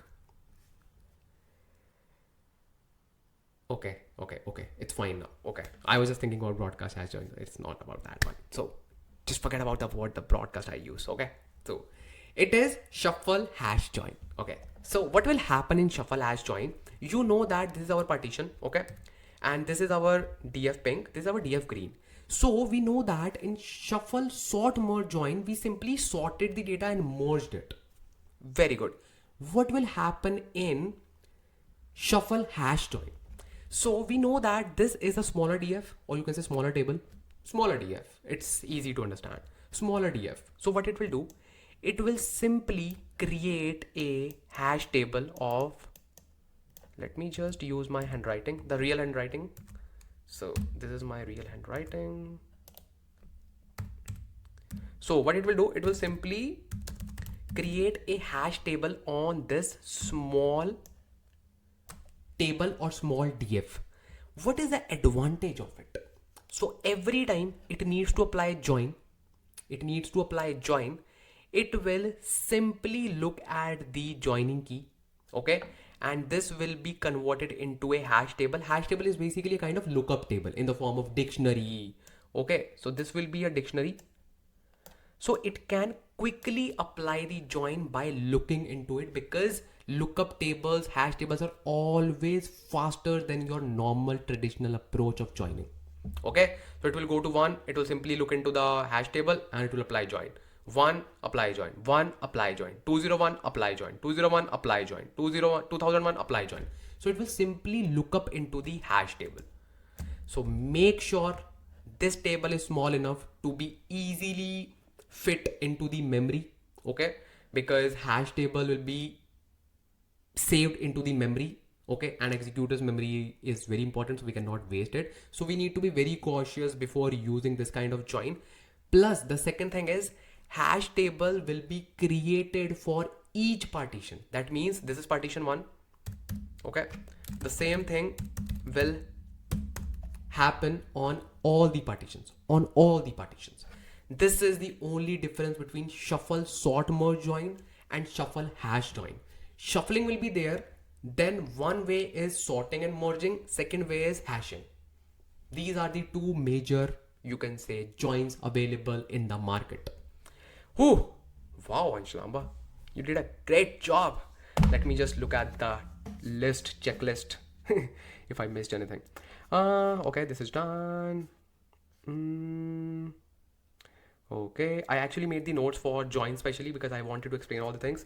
So I have written, okay, partition of small table, okay, done. Corresponding portion of big table, very good. Okay, in each partition, I have explained each partition. Load the small table in memory, yes, that's done. Creates the hash table for that partition, yeah, explained. Scans the big part, obviously done. Very good. All the things are done. Only code implementation is left for this one as well. Very good. Very good. Very good. Very good. Now you will say, Ansh Lamba, you used a word called broadcast, and we also know about broadcast because we have heard that word. What is broadcast join? Let's talk about broadcast join. You can say it is like officially named as like broadcast hash blah blah join. So just to keep things simple and do not get confused, simply say broadcast join. Simple, broadcast join. That's it. Okay. Very good. Very good. Very good. Very good. Very good. So should we implement the code first and then we should jump on to the broadcast join? No, we should just first understand the broadcast join as well. Then we will see the code implementation of all the three together. Okay, let's do it. Let's understand broadcast join. So let's try to understand broadcast joins now. So let's say this is your DF ping and now you are well versed with DF ping. I know that. And this is your standard DF of 450 MB. Let me just write it for you. This is your standard DF that we were using before, the fact table, right? Yeah, this is just the same fact table. So DF ping equals to 450 MB and it will simply create 4 partitions. 1, 2, 3, 4. Very good. Now, the second table, the second DF is very special. Why? Let me just tell you. So this is my second DF. This second DF is just of DF green is just of, let's say, 5 MB. What? It is very small. It is very small. 5 MB only. Okay. And this is just a kind of small dimension table that we have. Okay. So obviously there'll be just one partition. Make sense? Very good. And as we know, there's only one partition, so it will be residing here. Makes sense. Makes sense. Makes sense. So just tell you one thing. This is the whole table that is required to apply join with 1, 2, 3, 4. 4 partitions. These 2 partitions are good. These 2 partitions are very happy. Why? Because these 2 partitions have all the keys they require to apply the join. Because this whole table is sitting here. This is the whole table. Okay, let me just write it for you. Whole table. This whole table is sitting here. These two partitions are very happy because they can easily apply joins, because this is the whole table, not a partition, whole table. These two partitions are sad. They are saying, hey, we want to apply join. Just apply reshuffling. Just do it right now because we are waiting. Then Spark will come into the picture and it will say, bro, hold on. You do not need to apply reshuffling or shuffling. Why? Because it will say, instead of applying shuffling, because shuffling is an expensive transformation, I will simply send this whole table to your executor as well and enjoy. Wow. Okay.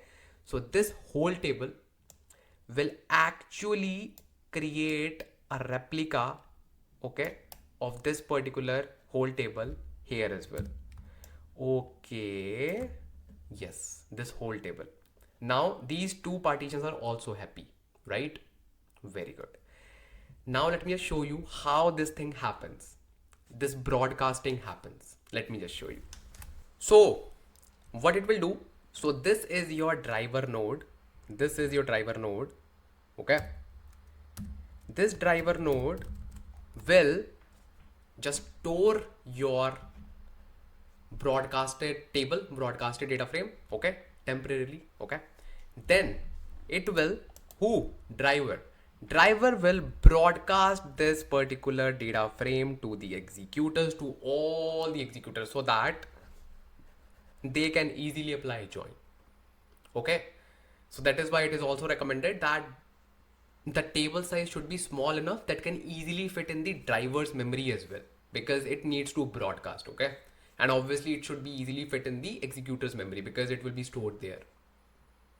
Make sense? Make sense? Make sense? And remember, this will not be stored in the cached memory. This will be stored in the execution memory. What is cached memory and execution memory, Ansh, Lamba? Don't worry. We will very soon discuss about executor resource allocation, executor memory management. Top-notch topics. Top-notch. Okay. So this is all about your joins. Let's see the implementation, the code implementation. We will simply create two demo data frames to actually show you all the things. Then I will just change the join strategy one by one. Okay, makes sense? And obviously we may need to just turn off the broadcast join because it can automatically sometimes perform broadcast join as well automatically. We will simply turn it off, don't worry. And let's see how we can just perform those joins in the code. Let's see. So this is my notebook that I have created, and in this particular notebook, we are just first of all turning off the broadcast join. Why? Because we know that our data size is really, really small, so it can automatically perform some broadcast join, because obviously nowadays Spark engines are optimized. So we will simply turn off it because we do not want to apply broadcast join. So this is the simple code, and you are already familiar with this code. So we are simply creating two data frame, df1 and df2. Okay. Now let's apply the join. Okay. And how we can just apply join? It's very simple. Simply write df join equals df1 dot join df2. Okay. Then we simply need to define the condition, joining condition. So joining condition is simple. It's on the ID column. Okay. df id, df2 of id, and this is df1 of id. Now is the main thing. Now we need to simply define what join we are just trying to do. Left join, right join, inner join, full join. So we are simply applying for now, let's say left join. Make sense? Make sense? Make sense. Okay, let's apply a left join. So let's run this. What will happen? Nothing, because this is not an action. Let's hit the action by saying display df. Okay. Oh, sorry, df join.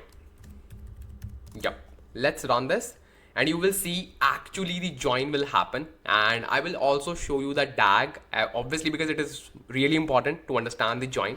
So this is the result of the join. Okay. Now simply click on this and click on the job number 1, because job 0 is just your normal data creation, and this is the job 1 that we are looking for. Okay. Let's expand it. And this is the job. Okay.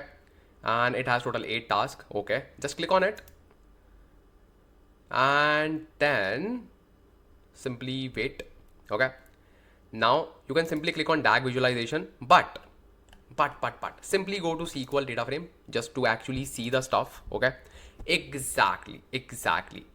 So what happened right now? What happened? So what happened? So basically it first of all scanned the data, okay, on first side. Okay, makes sense. And actually AQE was enabled, so that is why it performed some AQE of stuff. So we can also disable the AQE and we can just rerun the stuff. So I'll simply say spark.conf.set, I think equals SQL.adaptive. We can just simply grab the code. So this is the code for your adaptive query disable. Okay, and I have just ran this. Let me just restart the cluster. Okay, and then we will simply apply all the things from scratch so that I can actually show you what is happening right now. Okay, because the thing is, in this it is just performing AQE, and you know that in AQE it is an optimized engine, and we will just talk about AQE in detail, don't worry. But for now we simply need to just turn off AQE just to see the desired result, because AQE is a game changer. So you can just get confused when you are just using AQE. So we will be simply turning it off just to show you the context, like how it is just creating a DAG and how it creates, you can say, the whole query plans without adaptive query execution. Okay, makes sense. So it should not take much to restart it, but yeah.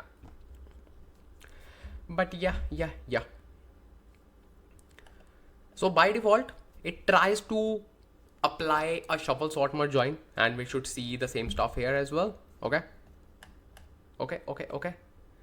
shuffle sort merge join. And if you just want to perform broadcast join, then you have to change your code, and don't worry, I will just tell you how you can just perform broadcast join. So it is restarted. Let me just run all the cells. Click on simply run all, just to run all the cells instead of running it one by one.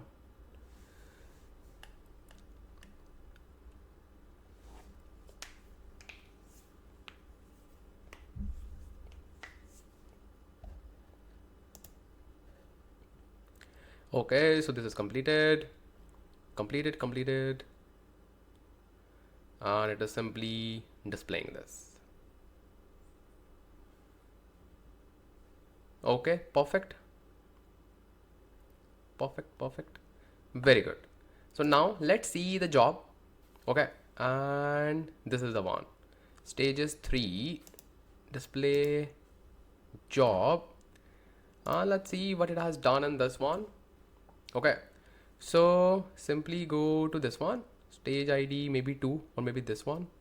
Yeah, these are basically jobs. So you can simply say SQL data frame, and this is the one, display df join. So exactly, that's what I wanted to see. Okay, makes sense.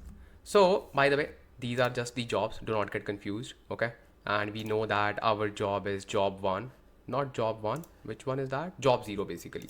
Okay, so if you just go to job 0, you can actually see all the 3 stages: stage 0, stage 1, stage 2. Okay, shuffle right, and all these stuff. Make sense? So whenever you just want to see the DAG, okay, simply go to SQL data frame and simply click on your ID, and this is your DAG. So basically what it is doing, it is simply reading the data, scanning existing RDD, and this is reading the df1 and df2 one by one. Okay, and you can simply see that ID and name is your df1, and this is ID and salary, this is your df2. Okay, makes sense, very good. It is applying filter. Now you can simply ask, hey, we didn't apply any filter. Again, if you remember our previous lectures, like previous part of the video, we said that Spark adds some optimization to just add some not null steps, because obviously you should not have nulls in your joins. So it is just taking some precautions before applying join. Okay, very good. Now exchange happens, because obviously 200 partitions, remember, click on this plus button and you will see 200 partitions. Okay, click on this 200 partitions. Now this will be shuffled together to create total 200 partitions, and then it will simply sort the data. sort the data, and then it will simply apply sort merge join, shuffle sort merge join. That is our by default join. So this is our shuffle sort merge join. Okay, so this is our default join. Very good, very good. Now let's say I want to perform broadcast join. How I can just perform? So basically, as we know, broadcasted table should be the smaller table. Let's imagine that this is our smaller table, which is df2. Okay, so how we can just simply say, I will simply create a new join, df join broad. Okay, so now you also need to write broadcast like this. Okay, just before the smaller df broadcast.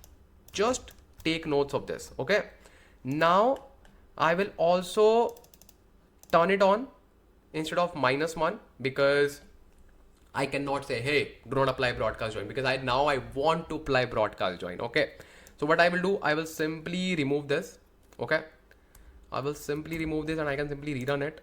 I can even define the size as well, but just to make things simple, okay, and just to make easy for you to take notes, I should simply disable it and I should simply restart my cluster.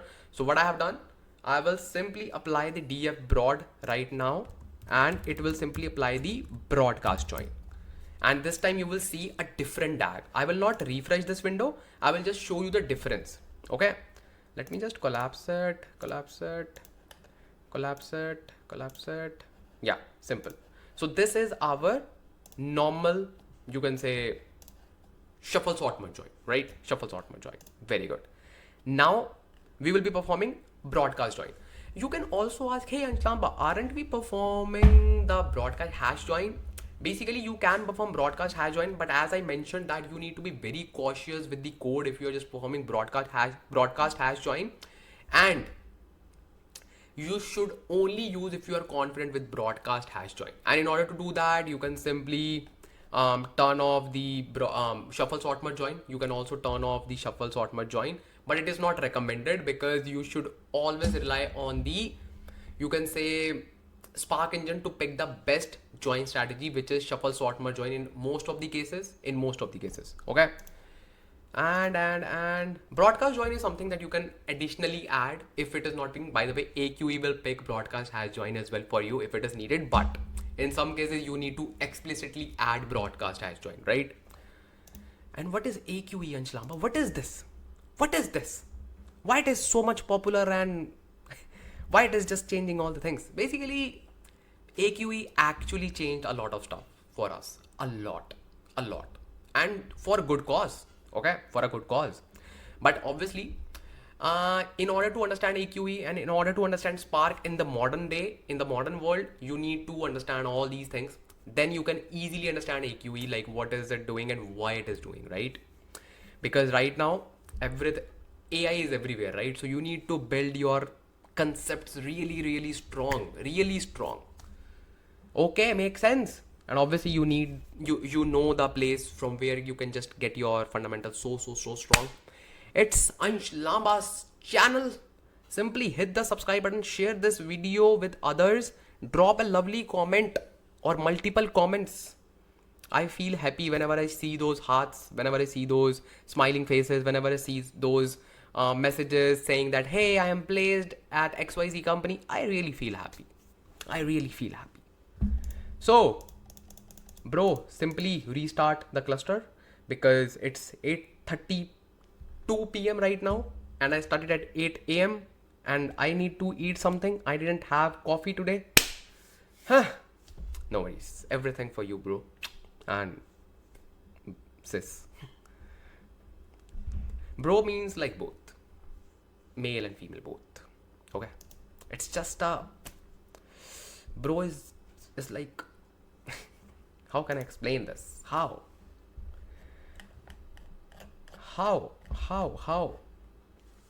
Bro,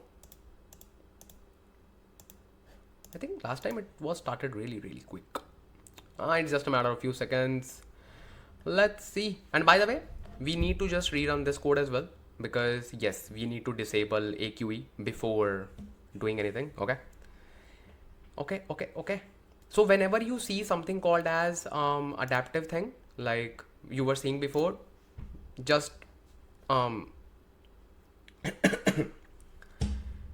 you can assume that it is due to AQE. It is due to adaptive query execution. Okay, that's why we just disable it every time whenever you want to do anything. Okay, makes sense. Makes sense. Makes sense. Bro, what are you doing, man? What's wrong with you?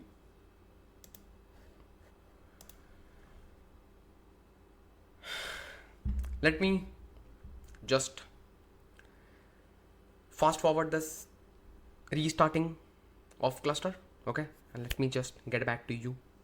So cluster is on. Let's run all the commands and let's see what we get. What do we get? Let's see. So perfect. And your joins concept should be crystal clear after this. Okay, crystal clear, crystal clear, crystal clear. And you can even like do something like experiment something to see more and more things, and you can even like try with your own CSV files. It's up to you. Okay, it's up to you. So it is simply running this job now, display df join broad, and it has created 3 jobs so far. Very good. So I am interested to see maybe job 3 because it will be for maybe display. Makes sense. Let's click on this and let's go to SQL data frame and display df join prod. Very good, very good, very good, very good. Because what happened? Oh wow. So this is your df1, which is the bigger data frame. This is the smaller data frame for ID and salary. See, when I just hover over this, I can see the columns. Then what happened? What happened? It simply created a broadcast table called broadcast exchange. So it simply broadcasted this table and it simply, you can say, joined this broadcasted table with your bigger table. See, and then you can see the rows output, and then at the end collect limit. Wow, this is your broadcast join. Okay, you can even like save these things in your notes. You can even draw it, you can even take screenshots, anything. Just save this information. Like, this is very crucial information in the world of Apache Spark. If you just compare the DAG of this one, see, there was no broadcasting, but here you are actually performing broadcasting. What is the advantage of broadcasting? There is no 200 partitions, no shuffling. See, here we have like shuffling, 200 partitions, but here is no shuffling. That is the advantage of broadcast join. No shuffling. That's why it is really, really quick. Wow. Wow, wow, wow. Yes. So this was all about your joins, all the types of joins, including concepts, including theory, including practical, including demonstration, everything. I hope you understood the joins right now. Okay. Now let's try to understand something very important in the world of Apache Spark. So now we're gonna talk about Spark SQL Engine, or you can say Catalyst Optimizer, and now you will see the entire flow, because every time, Ansh Lamba, you are saying your code is optimized by Spark, your code is optimized by Spark, your code is optimized by Spark. How? How? Plus, every time whenever we just run df.explain, we see something called as physical plan. Now, what is this physical plan? Just clear everything right now, because now we have a lot of knowledge in Spark. Now we can understand that. Okay, so let me just tell you the entire flow and how Spark optimizes your code, and how Spark, you can say, picks the best plan and then sends that plan to the executors. Let me just show you the entire flow. Okay, so let's say this is you. Okay, and you are very dedicated data engineer. You are writing your Spark code. Okay, and you know that whatever code you write, okay, it will not do anything, because it will simply store all that information in a plan. That plan is called, by the way, take notes. Okay, that plan is called as unresolved logical plan. Unresolved, yes. Now what is this unresolved logical plan? Basically, whatever you wrote, df equals to blah blah blah, I want to pick this column, blah blah blah, you wrote your code, right? that is unresolved. Why? Because we have something called as catalog. What is catalog? Catalog has all the objects registered. Catalog name, database name, table name, column name, all the things. Okay, all the things. So whenever you are just reading any data, okay, whenever you are reading in data, so it will simply create the unresolved logical plan, okay, and it will make sure whatever columns you are using, whatever file name you are using, like all the metadata. Catalog means all the metadata. It will simply verify all the columns that you are mentioning in your code is exactly the same column that we have in the file. So it simply perform a small analysis. Performs what? A small analysis. Okay, on top of your unresolved logical plan with the help of this catalog, which has all the metadata. Okay, once it approves your all the columns, let's say you are writing your code and you have a column called categories. Okay, and due to some reason, due to a typo, you wrote category instead of categories. It will throw an error called analysis exception. That is the error, and that is due to this analysis, which is called as catalog. It is due to catalog. Make sense? Very good. Once that analysis is done, it will simply create the resolved logical plan. Only the resolved logical plan. That means, okay, everything is fine, there is no typo, all the columns that are being used are there, so we can just use this code. Okay, very good. So your code is converted into resolved logical plan. Then your resolved logical plan will be converted into something called as optimized logical plan. Make sense? Optimized logical plan. And this is the plan that you see in your code. You always see, hey, I applied filter, I applied select statement, and they just combined both the transformations. Why? Because it is an optimized code. You can perform both the things together. Okay, another example, and this is a very good example. Let's say you are applying select statement first and then you are applying filter statement, or let's say you are applying select statement. Okay, then you performed some group by, and then you performed some kind of filter, and then you performed like so many things. So it knows that filter should always be performed at the beginning just to reduce the rows so that your query will be performant. So it knows like what transformation to be prioritized first. So that are all the examples of optimized logical plan. Okay, so you can write your code in any flow. You can even, you do not need to think anything. Hey, should I apply filter first because my data frame will be like shorter? You do not need to worry about anything because Spark is there for you. Spark SQL Engine is there for you. It is optimizing your code. It is optimizing your code, so you do not need to worry at all. Simply apply all the transformations that you want to apply. Just apply it. Don't need to worry. Don't need to worry. Once you have something called as optimized logical plan, that is not the end. Then that optimized logical plan, this one, will be converted into physical plans. Now, what is this physical plans? What is this? Basically, let's say you are applying a join. For example, you are applying a join. Okay. And in the optimized logical plan, it has simply mentioned that join should be applied after filter or whatever. Okay, that is just the optimized logical plan. But in the optimized logical plan, it is not written that should it apply sort merge join, should it apply hash join, should it apply broadcast join. No, it is just written that it needs to apply join. So which type of join it needs to use, it needs to apply, will be determined by the physical plan. How? So basically it simply creates a lot of physical plans. From one optimized logical plan, it will simply create all the physical plans that are possible. So many. Then it will simply use something called as cost model. Cost model is just like, you can say it is a kind of funnel that takes all the physical plans and that outputs the best physical plan which is least expensive. Not in terms of cost, you can say in terms of cost as well, because obviously if you are just consuming more resources to run any data, so obviously you are spending much data. But here cost doesn't mean directly like the money, it means like computation, resources which can be expensive, right? So that is the cost model and the best physical plan. Let's say it outputs a best physical plan. This physical plan will go to the executors to be executed. This is the entire flow of Spark SQL Engine, how it takes your code, it converts it into unresolved logical plan, it performs an analysis, it converts it into resolved logical plan, then that resolved logical plan gets converted into optimized logical plan, and then optimized logical plan gets converted into physical plans that you see in your code. When you just say df.explain, you obviously see the heading physical plan, because that is the final plan that goes to the executors. And how we pick the best physical plan? Through this cost model, and everything will be done by Spark.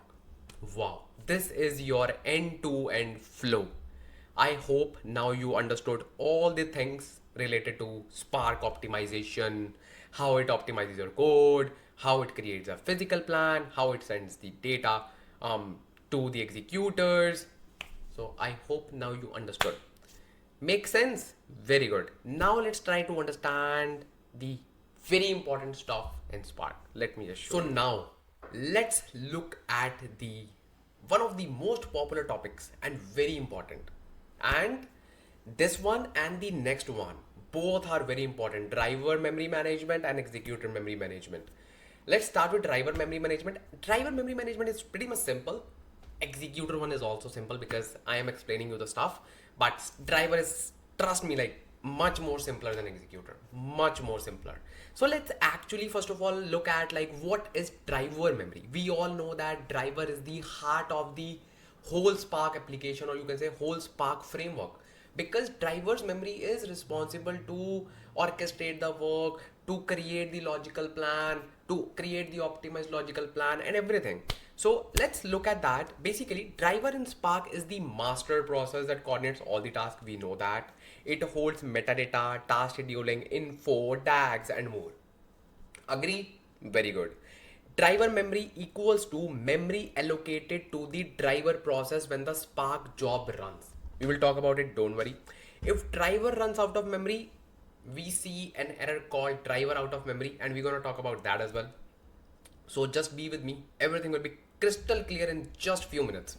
Basically, driver's memory has two major components: JVM heap memory and overhead memory. For now, just ignore overhead memory. Let's start with JVM heap memory. What is that?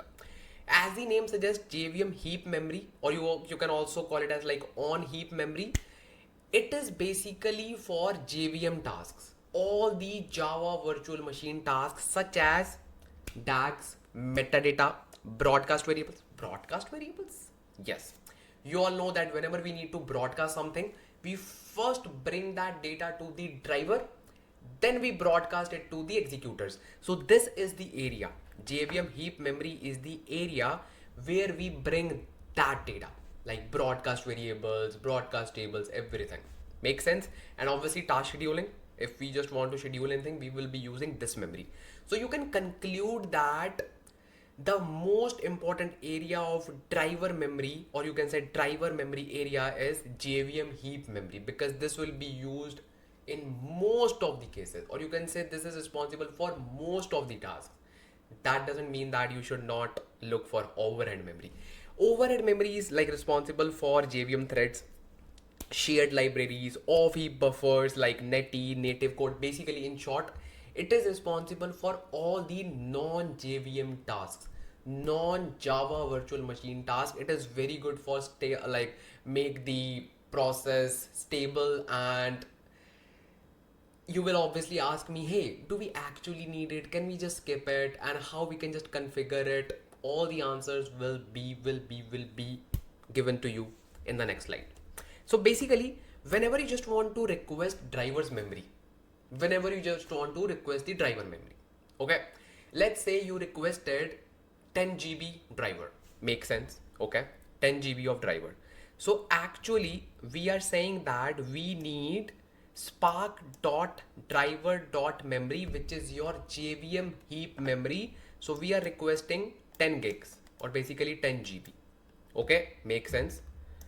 And we will automatically get 10% extra for our overhead memory until or unless we have defined overhead memory as like that I want 1 GB, I want 2 GB. No, if we do not define, and usually we do not define, so we will simply get 10% of this memory, that is 10% of this memory. This is 10 GB, so it will be 1 gig.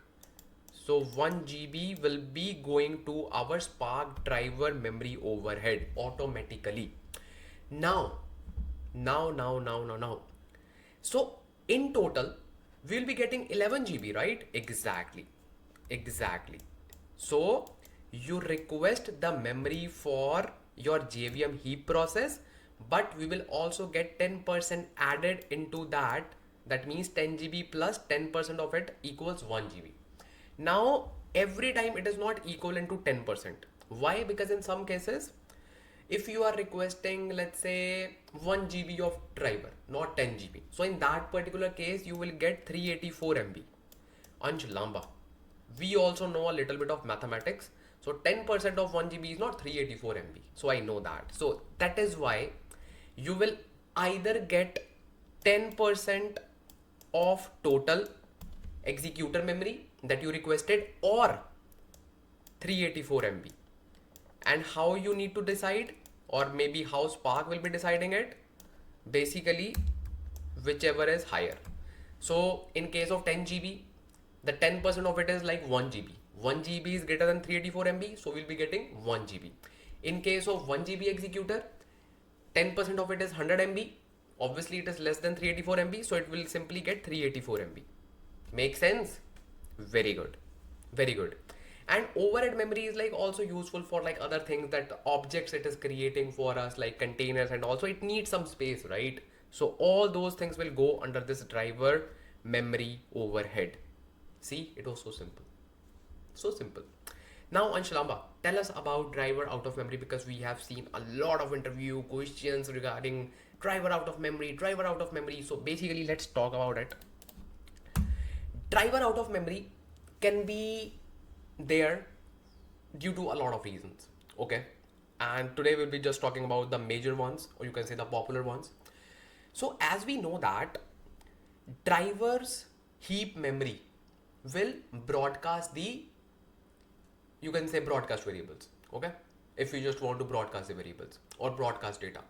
So if you are broadcasting a data which is more than your heap memory, obviously it will create the error. So that is one type of driver out of memory. Just note it down in your notebook. Make sense? That is one type. The second one, and the most popular one, is whenever you run commands such as df.collect. Why? So whatever data so let's say this is driver, this is an executor, just to make you aware. This is an executor, and if your memory is sharp, this should be like understood, because we have already taken this as our example. So this is our executor in which we have 4 partitions written. Okay, very good. So this is our executor. Okay, now when we run df.show, or let's say display df, so what happens? Executors send the data to the driver. Make sense? And when we run display command, we just want to see like some few records, right? We do not want to see the entire data. We simply see, I think, 1000 records by default. So what it will do, it will simply pick any of the partitions, any partitions. It cannot send like half partitions, 1/3 partition. It will simply send one partition. So it will simply send one partition to the driver. Okay. And it will simply say, hey, just show the data to the customer. That's it. But when you run the command such as df.collect, .collect command means you just want to collect all the data in a list. Oh, so that means in that scenario, it will simply collect all these partitions, and it will simply send all the partitions to the driver. But, okay, this is done. But. So now all these partitions will be going to the driver. Just imagine the load on the driver. If these partitions are small enough that this driver can handle, it is fine then. But let's imagine the size of all these partitions together is more than the JVM heap memory that we have provided to the driver. It will simply throw an error of driver out of memory. So what is the solution in that scenario? Simply increase the driver size, or why are you just using dot collect method? Who told you to use dot collect method? You should only use dot collect method wisely with some common sense. You should only use dot collect method when you have like few records. I have used the dot collect method so many times, but when I use it when I just want to, let's say, convert any data frame into a variable just to fetch like maximum date from a data frame, I use dot collect method in that scenario. Make sense? I do not call like all my data to the driver. Okay, so you should use dot collect method wisely. You should only use dot collect method with those data frames which will not return a lot of rows. Very popular use cases of dot collect method is just getting the maximum date from a data frame, in which we know that there will be just one row. Okay, makes sense. And we can then convert that particular data frame into a key value pair. We can use it. That's like totally different thing. But you should not use these things like dot collect and just bringing all the data. Make sense? Make sense? Make sense? Make sense? So this is your driver out of memory error, and you know how to mitigate this. Now let's talk about executor's memory management, and obviously we'll talk about executor out of memory. Let's see. Now let's talk about executor memory management. So basically this is much more important than, by the way, both are important, but this is, I would say, a little bit more important than drivers memory. And if you will ask me from the interview perspective, it is much more you can say important. So basically, without delaying, let's actually understand what is this. I know this is a complex topic. I will just make you understand like this. So basically, this is divided into four major types of memory, or you can say it has four major parts. JVM heap memory, this is the again main memory, similar to driver. Okay, and we're gonna discuss about JVM heap memory in very much in detail, so don't worry about that. Second one is off heap memory. So basically off heap memory in executor by default is 0, and we rarely use off heap memory, but sometimes it becomes really handy. Second thing, off heap memory will not be managed by JVM. Okay, will not be managed by JVM. That means you need to manage it, so it brings some overhead. That's why like we rarely use it, but sometimes it becomes really helpful. Okay, don't worry, we'll just talk about this as well. This is like very high level overview just to set a ground for you to understand the things. The third is overhead memory, similar to driver. This is also the same stuff, which is 10% of your total executor memory that you have requested. Again, we will be just discussing about overhead memory as well, and you already have some idea like why we use like overhead memory, right? Very good. And this is similar to drivers, and the same concept applies here as well. So okay, no change. Very good. Then we have PySpark memory. Oh, what's that? So this is again by default 0. Okay, we rarely use PySpark memory. This is just for like PySpark applications. We rarely use this memory as well. So in short, if I just want to give you a heads up, this memory and this memory is really important because we use these two memories in all the applications. This is by default 0. This is by default 0. So we rarely use these two kinds of memories. Makes sense, but still we will be just looking at all the parts. But the OG is JVM heap memory, and this is divided into so many parts. Okay, like there's a hierarchy of memory layers, and don't worry, all are simple. So let's first of all let's master this, and then we will just quickly cover this as well, because once you understand this, all the other things are fine. And trust me, this is the major area that you need to focus. Okay, heap memory, and then other things will be mastered like this. Okay, let's understand and master JVM heap memory of executor. Let's see. So now let's expand these memories and you will actually understand the whole flow now, because we're gonna just go in detail. So let's expand this. Let's say you requested some memory from the resource manager. Okay, let's say you requested 10 gigs of memory from the resource manager, and let's see what will happen next. Okay, because you requested it, you don't know like what will happen in the backend. Let me just show you what will happen.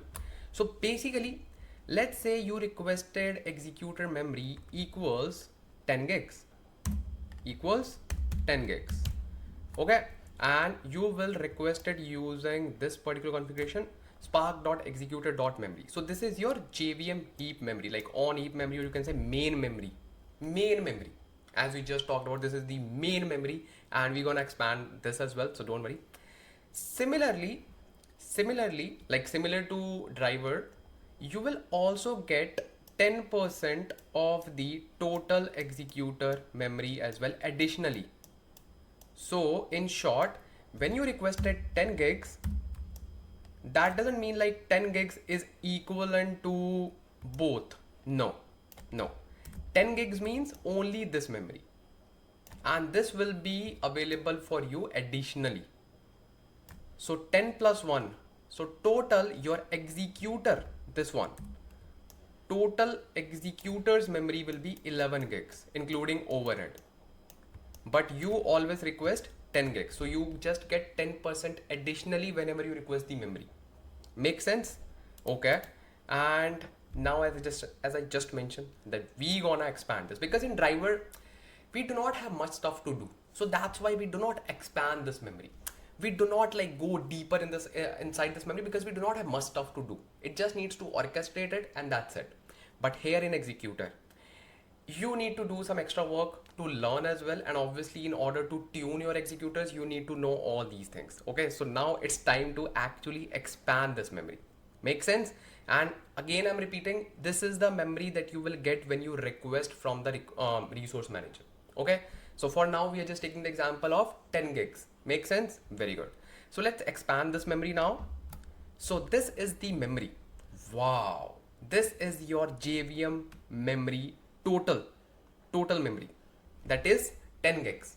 Okay, so we have three major parts in this memory. The first is reserved memory. Let's talk about this first. This is the fixed amount for Spark engine, no negotiations, nothing. So this is the memory that we have to allocate. Obviously we do not allocate, like it will be automatically allocated for your Spark engine, fixed, no negotiations, no reserved memory for Spark engine. Then we have something very special. What's that? The second stuff is Spark memory pool, or you can say Spark pool memory, or whatever you want to say. I call it as like pool memory. So Spark memory pool is by default 60%. 60% of what? 60% of total memory minus 300 MB. Because if you have some basic mathematical knowledge, so obviously this is the total memory, the gray area is the total memory, that is 10 gigs. We have reserved memory 300 MB, and this is the 60% of the remaining. And which is remaining? Total minus 300. Make sense? So this is the Spark memory pool, which is by default 60%. But if you just want to tune it, you can tune it using spark.memory.fraction. You can just make it maybe 50%, you can make it 40%, you can make it 70%, you can make it 80%. That depends upon your requirements, that depends upon your code, like what you are using within the code. By default it is 60%. Okay, even if you do not define this, it will take 60%. So you do not need to just actually tell like every time, hey, I want 60%. No, it will take 60% by default. The third memory that we have is user memory. So you can just type here user memory. I just wrote memory only, but actually it is user memory. Okay, I can just write it for you, no worries. So this is user memory. Make sense? So what is this user memory now? So this is the remaining memory, and just tell me what will be the remaining memory. Obviously 40% of total minus 300 MB. Make sense? Let me just give you some hints how to calculate this. Basically, this is the total memory. Make sense? This is reserved memory, 300 MB. Make sense? This is 60%, this is 40%. Simple. Simple. Why do we need user memory, and what is the reason we need like user memory, and why do we need to allocate 40% by default? I know, but why 40%? Because obviously in the code you will be writing a lot of UDFs. What are UDFs? User defined functions, and all the user defined data structures and all. So all those operations will be actually performed for under this memory, user memory. Make sense? Now let's actually see this number, or you can say this memory allocation with numbers, so that you can actually understand it. So we took the example of 10 gigs, okay, and you can actually take notes for this. So we took the example of 10 gigs, okay. So this is 300 MB reserved. So this is 300 MB. I have written that, so you can just take notes. Now calculate 60% of this. So let's say it will become 60. Let me just write it for you. Let me just tell you how to calculate these things. So 0.6, okay, into 10 minus 300 MB. 300 MB means 0.3, almost gigs. So it will become 9.7, right? 9.7. So this is your memory, which will go for Spark memory pool. Make sense? You can just use your calculator and calculate it. 0.6. It should be somewhere around 5 GB something. Somewhere around 5 GB. Okay, approximately. I'm not just using my calculator. I think it should be somewhere around 5 GB. Okay, 5 gigs. And user memory will be, and it should be understood, 0.4 into 9.7. Make sense? Make sense? Make sense? Make sense? And you can again use your calculator, and I think it would be around 4 point something. Yeah, I think so. 4.5 something. Yeah. 4.5 something. This will be around 5 something. Yeah. So you can just calculate it. So this is the number that you should get when you just ask for the memory. Ansh, Lamba, is it everything? Now we are good for Executor? Actually, no, because now we need to expand this memory. Because you can ask me, Ansh, we understood that this is used for reserved memory, that is for Spark engine. This is for user defined function.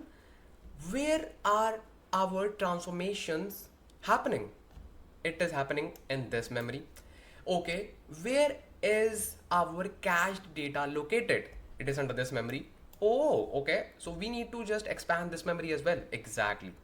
So now expand this memory, which is Spark memory pool.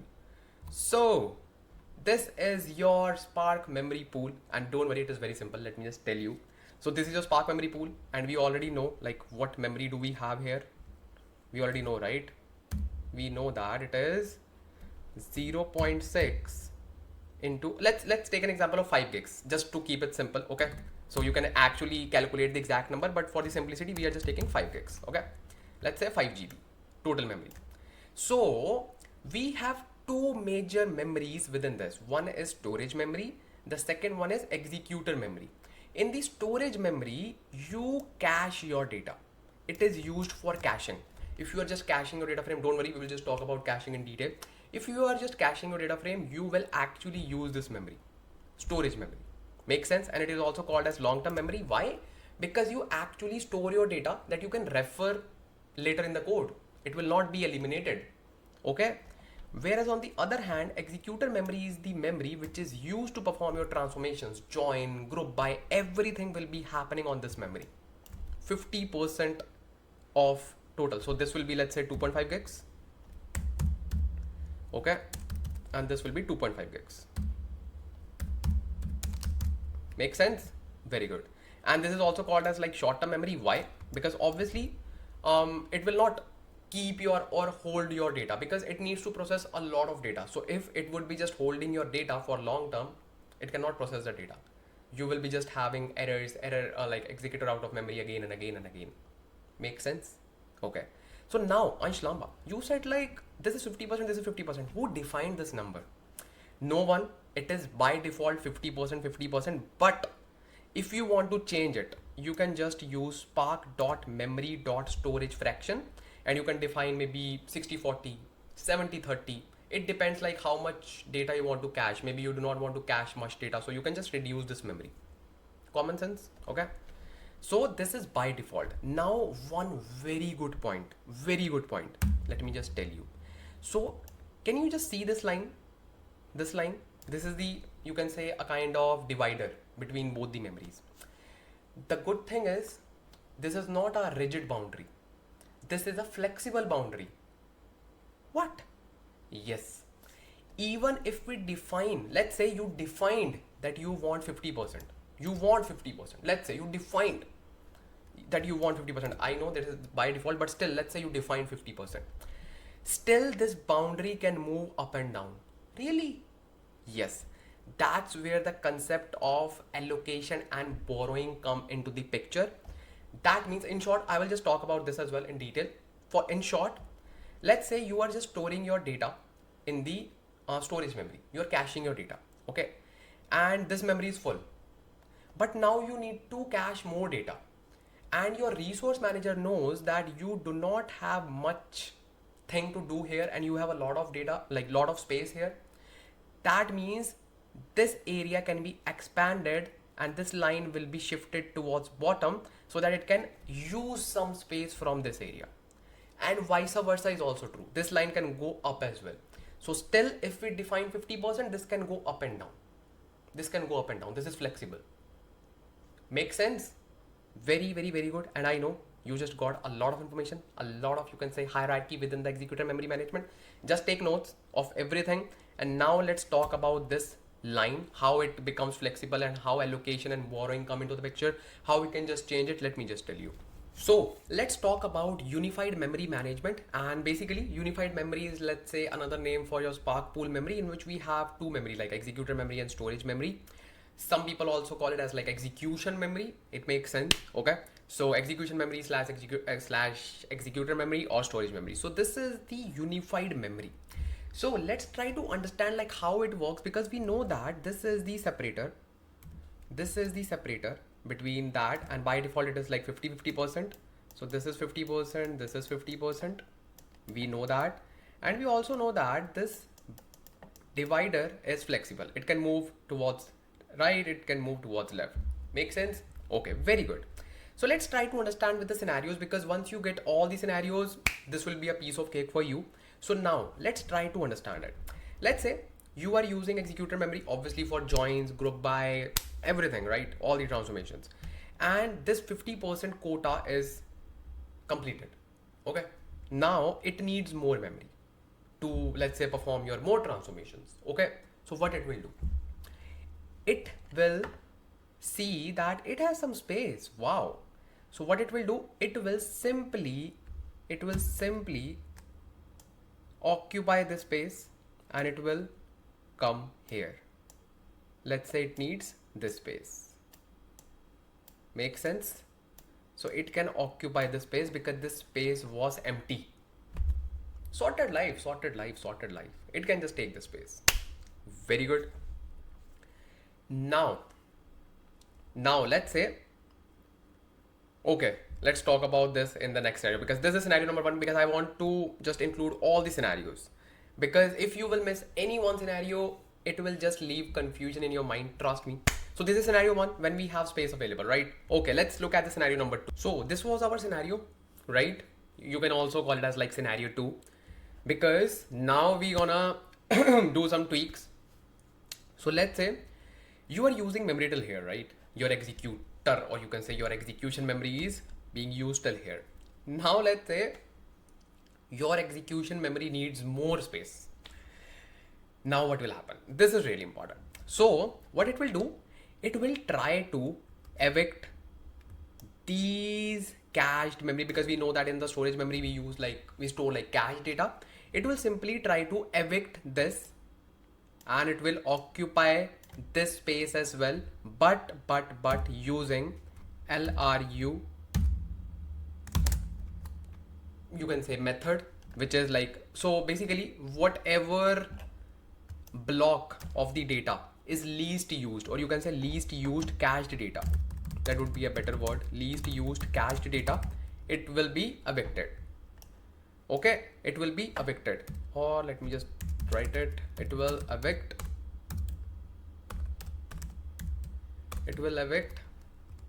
least used cache data, because let's say first it evicted this one, then it evicted this one, then it evicted this one. So whatever cache data will be least used, so it will just evict it one by one. That means execution memory has the, or executor memory has the power, it has that authority to evict the storage memory. Why? Because it is prioritized, because it needs to perform your transformations, it needs to process the actual transformations of the data, it needs to actually process your data, right? So it will get the priority, it will get the power, and it will simply evict the occupied storage memory one by one based on the LRU method, or you can say least used cache data. Make sense? Okay, very good. Let's look at another scenario. Now, let's say your storage memory is full. You have cached so much of data and your executor memory is free. So in that particular scenario, storage memory can borrow the space. Can borrow the space. It can do it. Like it is allowed, it is possible. So it will be coming here and it will take this space. It will take this space easily. Make sense? Very good. And just a follow-up question, and it should be understood now. What if this memory needs more space? Then obviously it will evict the, so this is the whole storage memory right now. Okay. So what it will do, now it needs more space. It will simply evict the storage memory based on LRU method. Simple, that should be understood now. And that was just a follow-up question. Make sense? That's how it goes, like from left to right. That's how it allocates the memory and borrows the memory and then just return it back. So in short, okay, let's consider like one more scenario, because that is very interesting. Let's say this is like occupied this space. Now you will say, tell me Ansh Lamba, if storage memory needs more space, what will happen? This is really important. So what will happen? Let me just tell you. Let's say storage memory is full. Very good. And the empty space is also full. It has occupied that empty space. It is also full. Very good. Now, storage memory needs more space. What will happen? Can it evict executor memory? No way. It is not allowed, because storage memory has no right. Storage memory has no authority to evict our executor memory. Okay. So what it will do, it will evict its own memory based on the LRU approach. That means whatever, let's say these two blocks are like least used among others. So it will simply evict this and it will simply store the new storage memory, or let's say cache data, in this one, let's say here. Make sense? So it is not allowed to evict. Only executor memory has the authority to evict the storage memory, but the other way is not possible. It is just one way. Okay. I hope I have covered all these scenarios, and I know that now you are very much confident with this concept called unified memory management. And I hope it will help you to just take notes as well, because I have just shown you through a diagrammatic. Oh man, I need coffee. Diagrammatic way. Do we have a word diagrammatic? With the help of diagram. Okay, so that you can actually understand and visualize it. Okay, very good. Let's see what we have next in this particular Spark course. So let's talk about executor out of memory. And I know this is very critical topic and obviously a little bit complex. Not really, because now you will understand everything. So let's get started. Let's say this is your data frame. Okay, this is simple data frame, ID and product category. Sorted? Good. So I have just taken top 6 rows. Let's say this data frame has like millions of rows, 100, 200 millions of rows. Okay, very good. And this is our executor. Forget about the inner things. Okay, green, pink and blue. This is our executor, which is processing this data. Okay, and for now, just to keep things simple, just imagine we have only one executor. Make sense? Okay. And this is the disk associated to this executor, because we just have one. Okay. Now, do you know let's say this is our executor, okay, and executor means like execution memory, like the, now you understand the executor's memory, everything in detail. This is that area of the executor which processes your data, which transforms your data. You can imagine it is like unified memory, okay. So let's say unified memory allocation is approximately, let's say 1 gigs, just to keep things simple, okay, 1 GB, makes sense, okay. And we have applied something called as group by operation. We have applied group by operation on product category, okay, product category column. So we know that each product category will get a partition in which it will have all the similar product categories. For example, it will get one partition for shoes, one for food, one for dairy. We know that, right? We know that. Very good. So if our data is normally scattered, if it is not skewed, what is skewed data? Skewed data means when you have one category, one product category has lots of data, is like covering at least 70-80% of your data. It is called skewed data because it is like skewed on only one value. It is not normally distributed. It's not like normal distribution of statistics. Like normally means like normally distributed, normally scattered, okay. So if it is normally scattered, it is fine because it will, let's say create one partition for food, one partition for shoes, one partition for dairy, okay, makes sense, very good. And each partition is of, let's say 300 MB, makes sense, let's say 300 MB, 300 MB, 300 MB and 300 MB. It can process the data because total size is 1 GB, makes sense, okay. Now what will happen if we have more data? Let's say we have one more category called plants, and plants partition is also of 300 MB, makes sense. Then in that scenario, obviously it needs to fit that particular partition here, right? If this executor is of 4 cores, okay, but we know that we only have 1 GB. So in that particular scenario, what we gonna happen? Like what we gonna do? What's gonna happen? So what executor can do, it has some leverage called spilling. It's called data spill. So it can spill the data, spill the partitions, or you can just spill the intermediate results to the disk. Let's say it decided to spill this data here, okay. So now it is in the disk because it is already computed. It has some intermediate results. Now it has stored this data to the disk. So here we will be having space. So this partition now can fit here. So far so good. Very good. So now you will say, is it allowed? Yes, it is allowed. It can spill the data to the disk. So whenever it needs to write your data, let's say you are writing this data, so it will simply go back to the disk and it will grab the data and it will simply produce the output. Simple. Simple, because this partition is an independent partition. What thing is not allowed? Let me just tell you. If you will ask me, Ansh Lamba, come here. Why? So I'll just talk from here. So basically, let's say this is 300 MB. This is 300 MB. This is 300 MB. Total 900 MB. 900 MB. Open your mouth. 900 MB. So this partition, the new partition, which is for plants, is also of 300 MB. Imagine. So you will say, Ansh Lamba, we have 100 MB available here. Why we are shifting the whole partition here? We can simply shift 200 MB of data. Let's say only that part of partition. No, that is not allowed. You either have to shift the whole partition or you cannot shift the partition. This is the thing. You cannot say, hey Ansh Lamba, just break this partition and just shift half. No, you have to shift the whole partition. Okay. So now this whole partition, if shift to the disk, okay, now you have 400 MB available here in your executor to execute the data. Now this partition can stay there. Very good. That is the concept of spelling. So Ansh Lamba, where is the error? because it is allowed, yeah, right? It is allowed. Obviously it is allowed. Okay.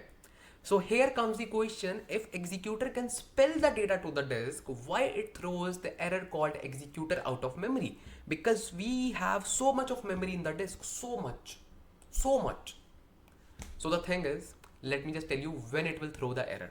So basically, let me just remove everything. Let's say your data is skewed. Skewed means, let's say 80% of your data, that means 800 MB of your data, not 80%, let's say this partition is of size 800 MB alone. When we just applied group by, okay, we applied group by. Earlier it was of 300 MB, it was fine, but now it is skewed. Okay, so it is group, I have applied group by on product category. Makes sense. So what will happen? So let's say this green partition was of 300 MB before when data was normally distributed. Now the data is skewed. That means this partition is of 800 MB. Okay. Now this is fine. Is this fine? Yeah. Till here it is fine, but it is skewed data. Now I'm just simply telling you what is skewness. So now we know that if this partition is of 300 MB, this is also of 300 MB. Can they stay there? No.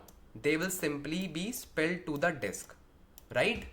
Very good. I just wanted to check your knowledge regarding skewness and regarding the concept. Now let's talk about extreme skewness. Let's say your data is growing rapidly and you are only receiving the orders for food.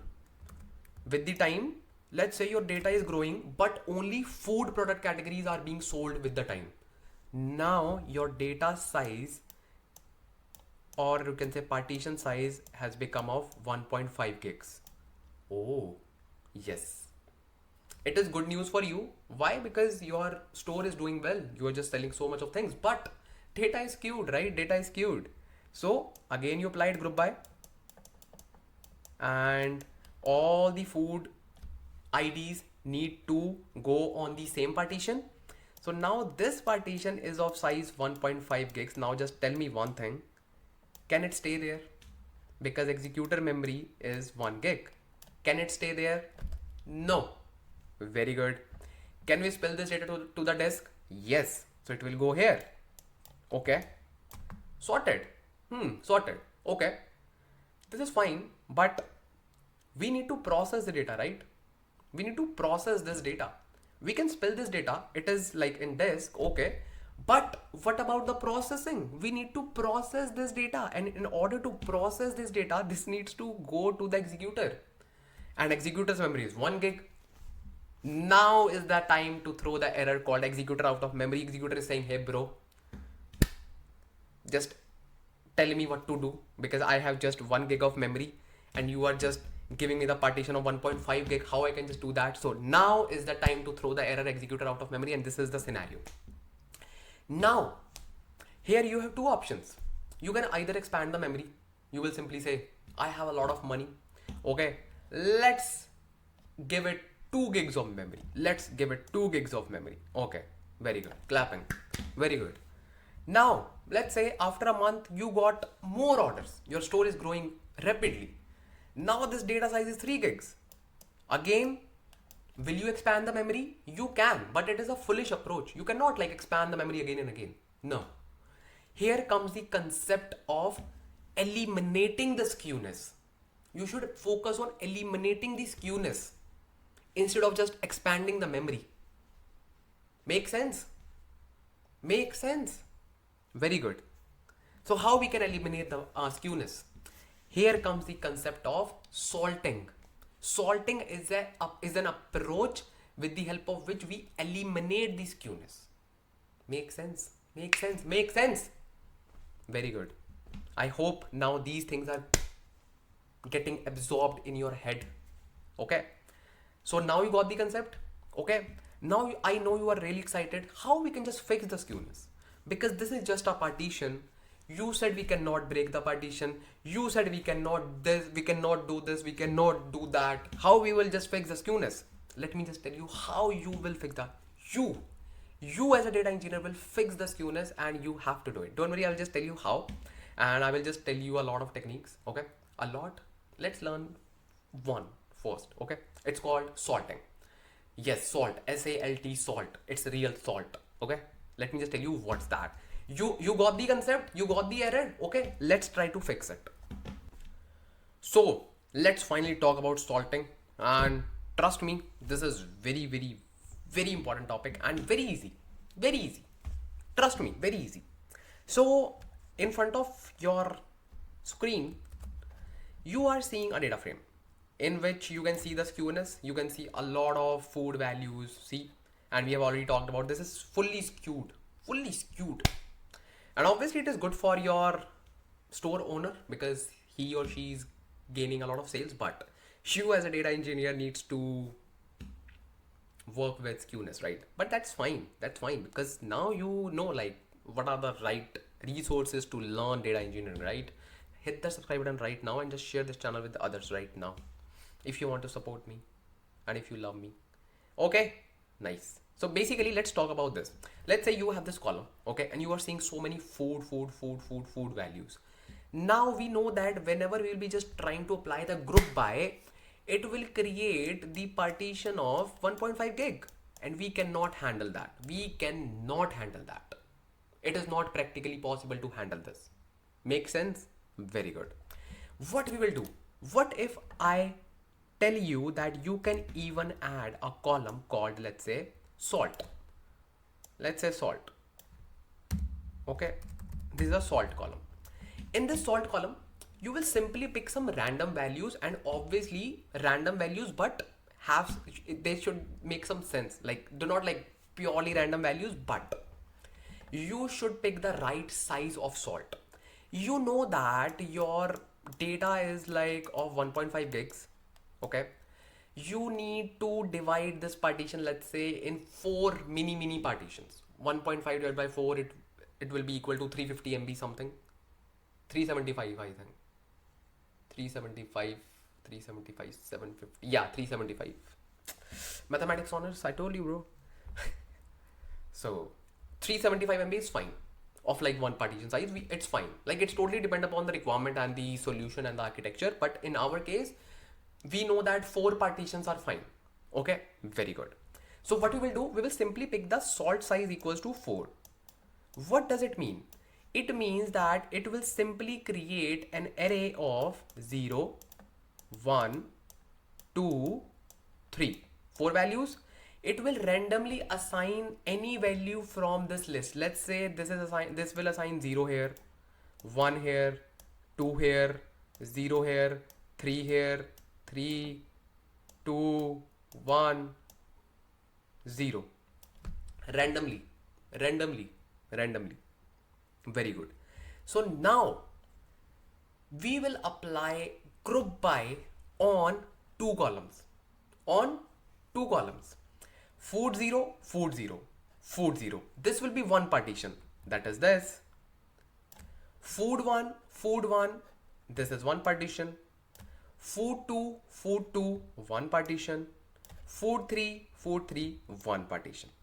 So each partition is of size 375 MB, not exactly, because obviously this is like randomly distributed, but still like closer to 300 to 400 to 500 MB. Make sense?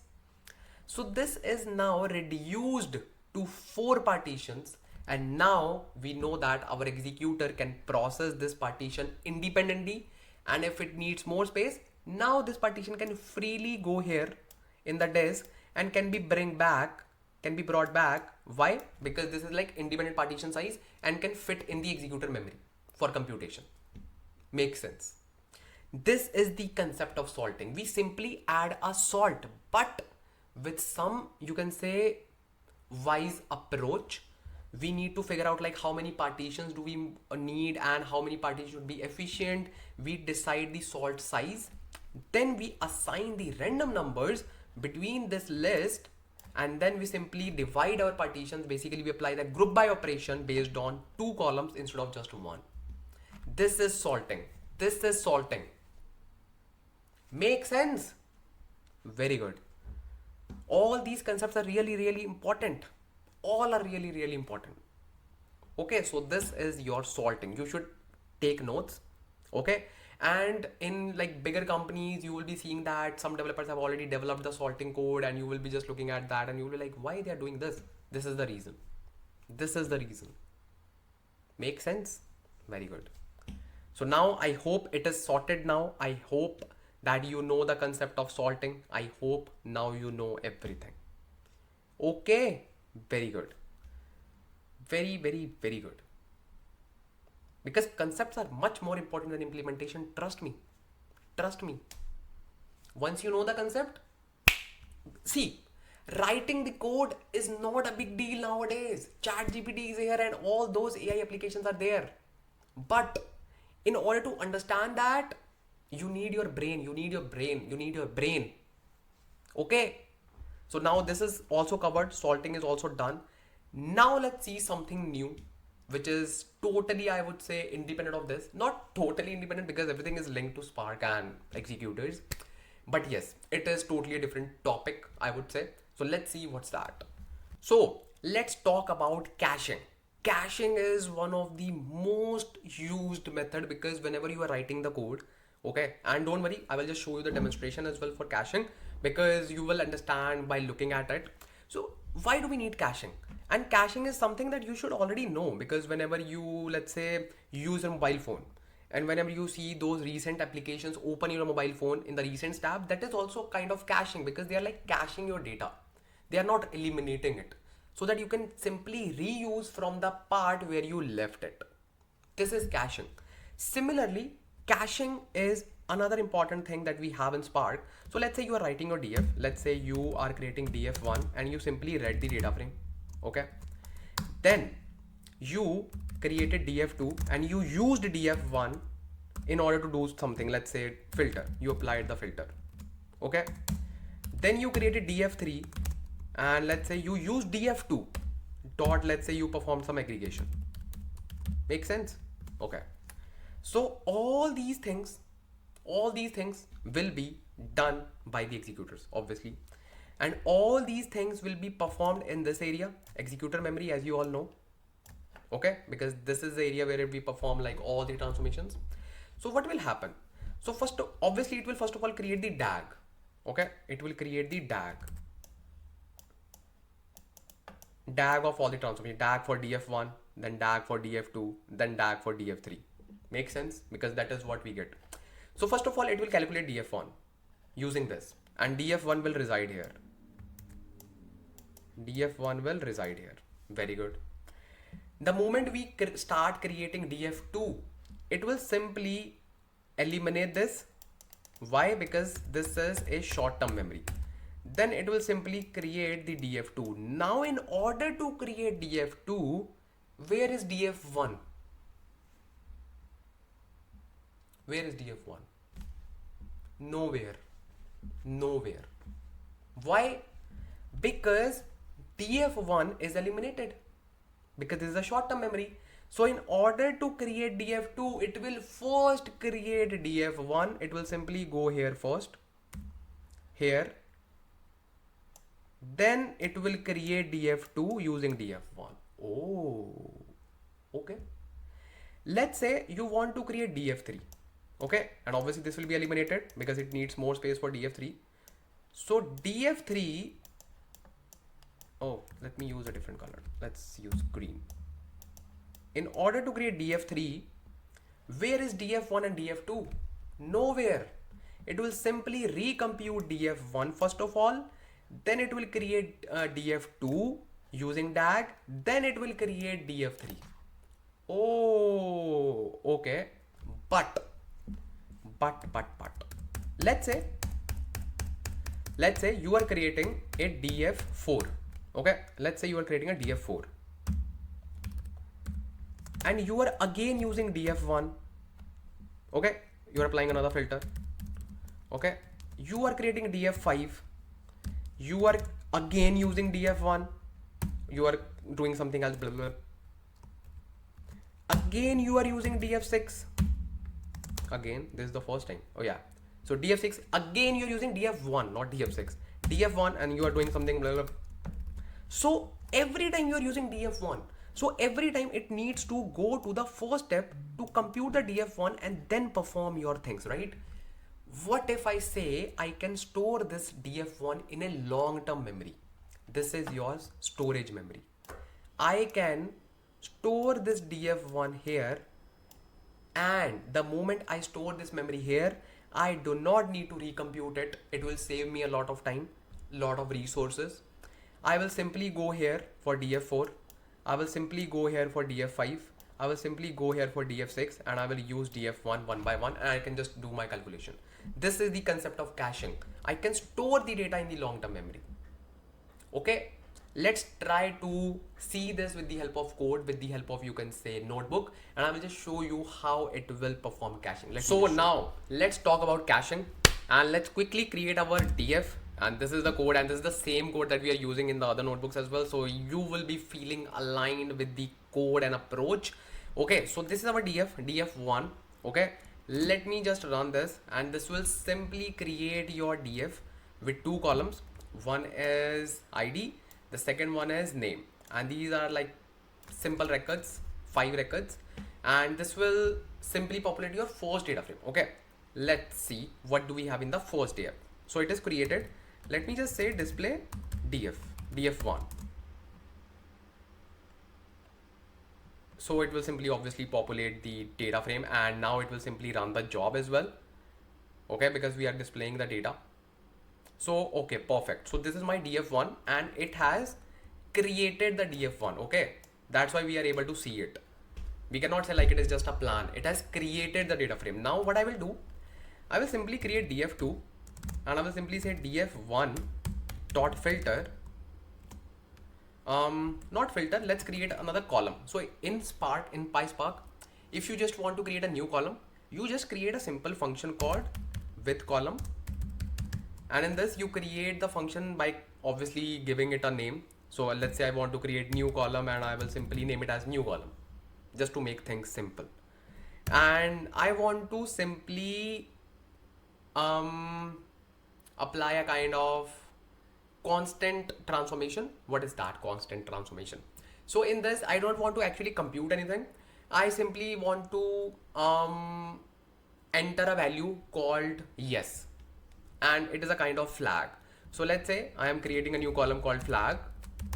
Okay, and I want to say yes. So how I can just say that? So if you are using any kind of constant, we have to use a function called lit. Okay, lit. Then I can simply say yes, or whatever constant I want to assign. Okay, so this is a function, and in order to run this, we need to import the functions as well from PySpark .sql .functions import asterisks. Okay, makes sense. Very good. Okay, perfect. So let's create that. Okay, this is my df2, by the way. Or wait, by df2, we want to create it in df1. We want to create it in df1.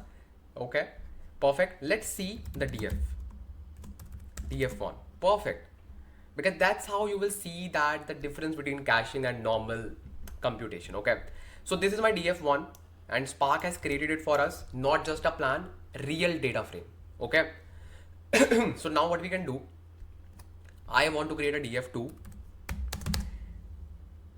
with the reference of df1. That means I want to use df1 in my code.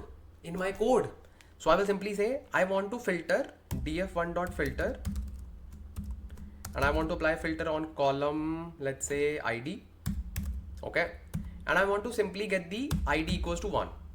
Okay, I will simply run it. What will happen? Nothing, because this is just a plan. Now I will simply run this plan, display df2. So you know that in df2 we are not doing any kind of transformation. We are not creating any new column. We are not creating anything. We are simply applying a filter transformation. That's it. And on top of df1, which is already created. Very good. Let's see what will happen. So okay, we got the result. Very good. So let me just show you the plan, like what exactly happened. So I will simply say df2.explain what exactly happened. Okay, very good. So this has created the plan such as, first of all, it read the data, okay, scan RDD. Then it filtered the data, is not null because obviously filter should be applied as the first step. Then it just projected ID, name and flag. Why it is creating this column? You will say, where it is creating the new column? See, this is column creation. It is saying yes as flag. Why it is creating this new column? Why? In df2 we are not creating any new column. We are not creating any new column. Why it is creating a new column for us? And the reason is it is not using df1 directly, because df1 was created and it was stored in the short-term memory, but the moment job was completed it was eliminated. Then we use df2 and it knows that in order to create df2 it needs to use df1, and we don't have any df1 because it is eliminated. It will simply use the DAG to recompute this data like this, and then it will use in our df2. That is why in the plan you are seeing this step, yes as flag, because obviously we should have seen this column like ID and name, like this column. Why we are seeing like this, yes as? That means it is applying transformation, right? Very good. So this is the reason that I was just focusing, that it creates, it basically recomputes the data based on the DAG. So it is recalculating df1 every time. Okay, let me just show you the magic. Okay, let me just show you the magic and you will see the difference. So let's say you are displaying this df, okay, that is fine. Let's say before creating df2 I am saying df1 dot cache, okay, and let me just rerun all the things just to start fresh. Okay, this is done, this is done, this is done. Let me cache it and let's display it. Okay, this is done. Let me cache it. So this is cached. Okay, this is now cached. Let's rerun this and display. Obviously output will be the same because output will not be changed, but query plan will be changed. This time this time you see the difference. It is not calculating the column anymore. No, it is simply performing in-memory table scan. That means it is just fetching the details from the memory, because our data frame is stored in the memory this time, and we do not need to worry about flag because now it is simply using flag as a column. It is not saying yes as flag. It is not creating any column. It is simply using in-memory table scan. This is the power of caching. That means you can just save your data frame if you want to reuse it in your code multiple times. Another thing, another tip, you should not cache bigger data frames. You should only cache your data frames which are small enough. Otherwise, Executor Out of Memory is waiting for you. Make sense? Basically not like error, but it will not actually store your data and it will just spill that data to the disk and it will simply go into the disk to get the result. It is not efficient, right? Or you can say it will not even, let's say, considering your request to cache data, because if it doesn't have any space, enough space to cache your data in the storage memory, it will simply recompute it every time. So that's not efficient. That's not efficient. So you should only cache your data, or basically data frame, if your data frame is small enough to be easily fit in the memory, plus if you are reusing it many times. So just to save time, you can just simply cache it. Okay, so let me just show you something else. Let me just show you the job of this. Let me just show you, let's say job 15. Let's click on this and just expand it, and this time just go to the result of this one, this job, and yeah, perfect. Just click on the storage. Just click on storage. What are you seeing? You should see your data cached. This is your cached data in the storage. This is your storage memory, and you can see that 8 partitions, cached partitions, fraction cached 100%. That means it is fully cached. Size in memory, it's just like 3 KB, very small data.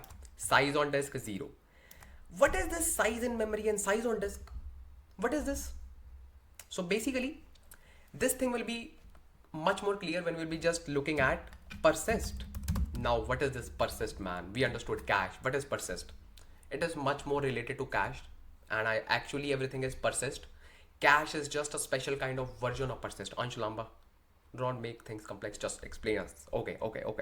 So you understood the concept of caching. First of all, tell me this. You understood it? Very good.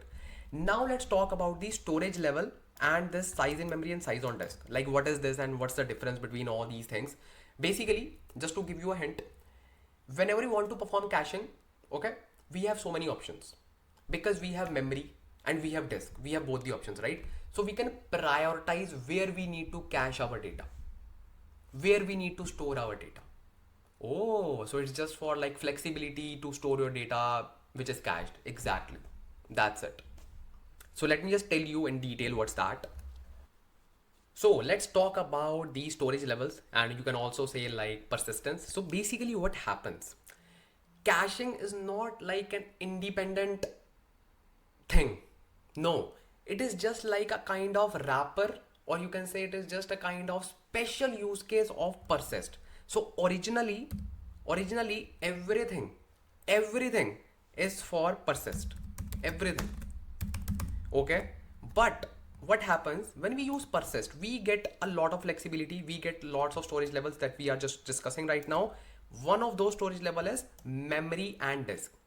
When we say that we want to persist our data frame with storage level equals memory and disk, it becomes df.cache. Why?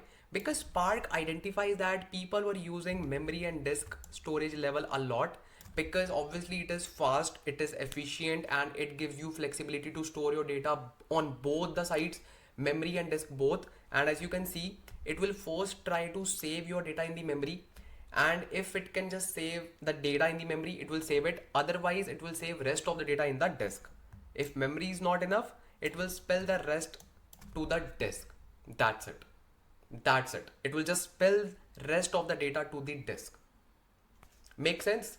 Because you are persisting your data in both the areas, memory and disk both. Very good. So it becomes cache. So it is very popular. That's why we, instead of just writing this big code, we simply write df.cache. And in most of the scenarios, you will also be using df.cache. Trust me. Okay, very good. What are the other storage levels? Other storage levels are memory only.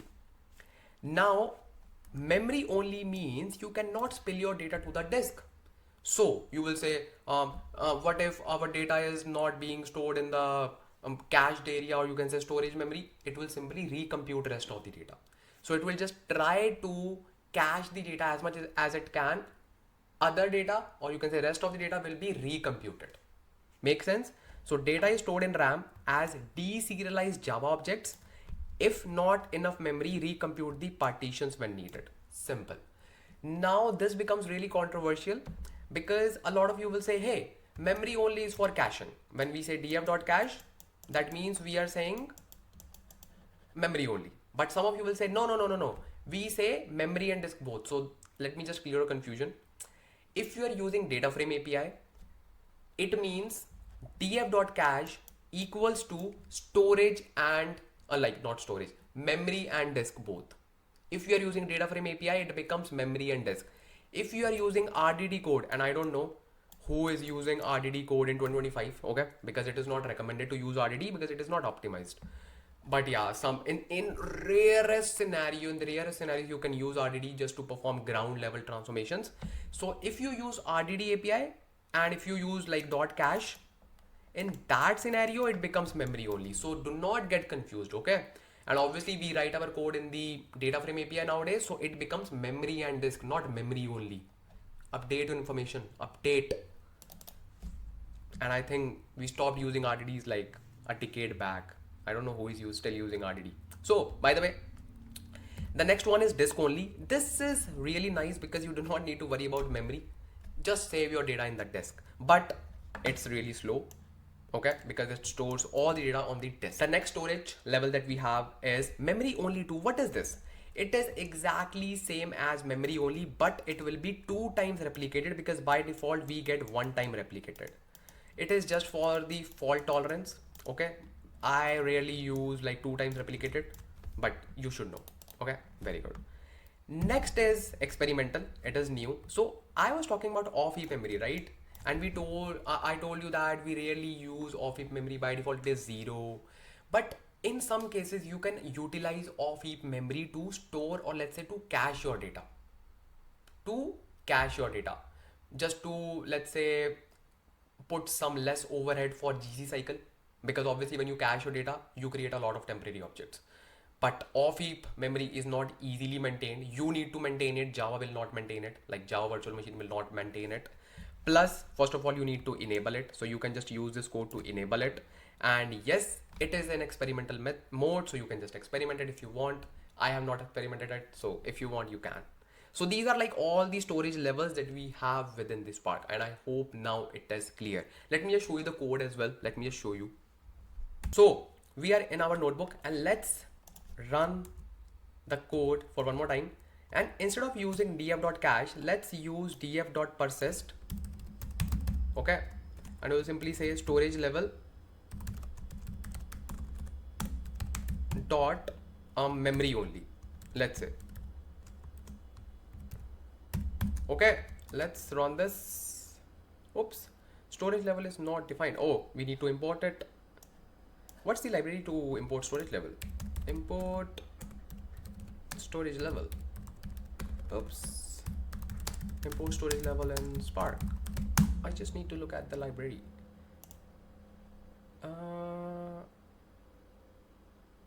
Where is the, okay, bro, I want import library. Maybe this is the one. Oh yeah, this is the class. Oh yeah. Let's try this. Import spark dot storage levels. Oh sorry, PySpark dot storage level dot storage level. Yeah, let's import it, this class, and let's try to run this. Storage level is not defined. Maybe we need to import like this from storage level. Import storage level. Yep. Otherwise I have to write the long code, and I don't like writing this thing again and again. PySpark dot dot dot dot. So okay, so this is now done. We have just persisted our data in the memory only. Okay, let's do the same stuff, and let's write the df2. Let's see the explain method, and obviously we should see in memory table scan. Very good. And let's see the job, right? Let's see the job, and let's see like how it is saving our data frame. So let's go to storage, and this time you can see we have another data frame which we have stored. See, memory only serialized, and other one was disk memory deserialized, one time replicated, which is by default mode when you just run cache. This time we have specifically mentioned we need fast results and our data frame is small, so we can just store our data frame in memory. So memory serialized, one time replicated, as you all know. So this is a difference. And now you will say, once, like, what if we just want to unpersist it, or let's say uncache it? So there's nothing called as uncache. If you want to uncache or unpersist, you simply need to write df1 dot unpersist. That's it. Simply run this. That's it. And you can now just check the Spark UI for one more time if you want to. Let's say you want to run df2 dot display for one more time. Okay, perfect. Let's run this explain method for one more time. Perfect. So do we have the explain method? Did we run display df2? Yeah, so we did it. So let's see the job now. Go to storage. Yeah, perfect. So this one is removed, the one that we just saved before, and now this is the only one which is left, which is the like the previous one that we didn't uncache, or you can say unpersisted it. So it is saying like fraction cached and this. So if you just want to uncache it, that means you are trying to unpersist it. Make sense? Very good. So I hope now you can just play with this persist method, and now I hope that you can just use different storage levels and you can just see the difference, okay, in your performance. So now let's see what do we have next. So let's talk about edge node. What is this edge node? So basically, so far whatever we have discussed, we were just imagining that we as developers are directly communicating to the cluster manager. Make sense? Are directly communicating to the cluster manager or resource manager, and it was just allocating us the resources. That's very good. But just to tell me one thing, you are a senior data engineer, okay, and a new data engineer or intern just joined the company. Will you allow him or her to directly talk to the cluster manager? Will you? Obviously you cannot, right? So that's why we have something called as edge node. And before talking about edge node, we just need to clarify that we have two different kinds of not partitions, like sites, you can say. Client mode and cluster mode, that we'll be talking about in the next chapter. And this is just like client side and cluster side. Make sense? This is just the side, like team A, team B, similar to that. Okay, client team, cluster team. So what happens, this is you as a developer. So instead of directly talking to the cluster manager for all the resources, for all the stuff, what you do, you talk to this machine which is called edge node, okay. This is the edge node. This can be your virtual machine, this can be your like any machine, okay, which can act as the edge node to talk to the cluster manager. You can log in into this machine and you can just type the request, and this machine will have the access to this this resource manager, and this machine will talk to the cluster manager, and this manager obviously will assign the resources for your work. So simple. This is edge node. Okay, this is edge node. Now this gives a birth to topic called as client mode versus cluster mode. So basically we have two different kind of deployment modes. One is client mode and one is cluster mode, and both are so simple. Let me just explain what's the difference. So basically we know that we do not talk directly to the cluster manager. This client machine will talk to the cluster manager. So let's say you are deploying your application in the client mode. What will happen in that scenario? In that scenario, we know that cluster manager first of all creates the driver node, right? So what it will do, it will simply create the driver node on the client machine. Oh, that's why it is called client mode.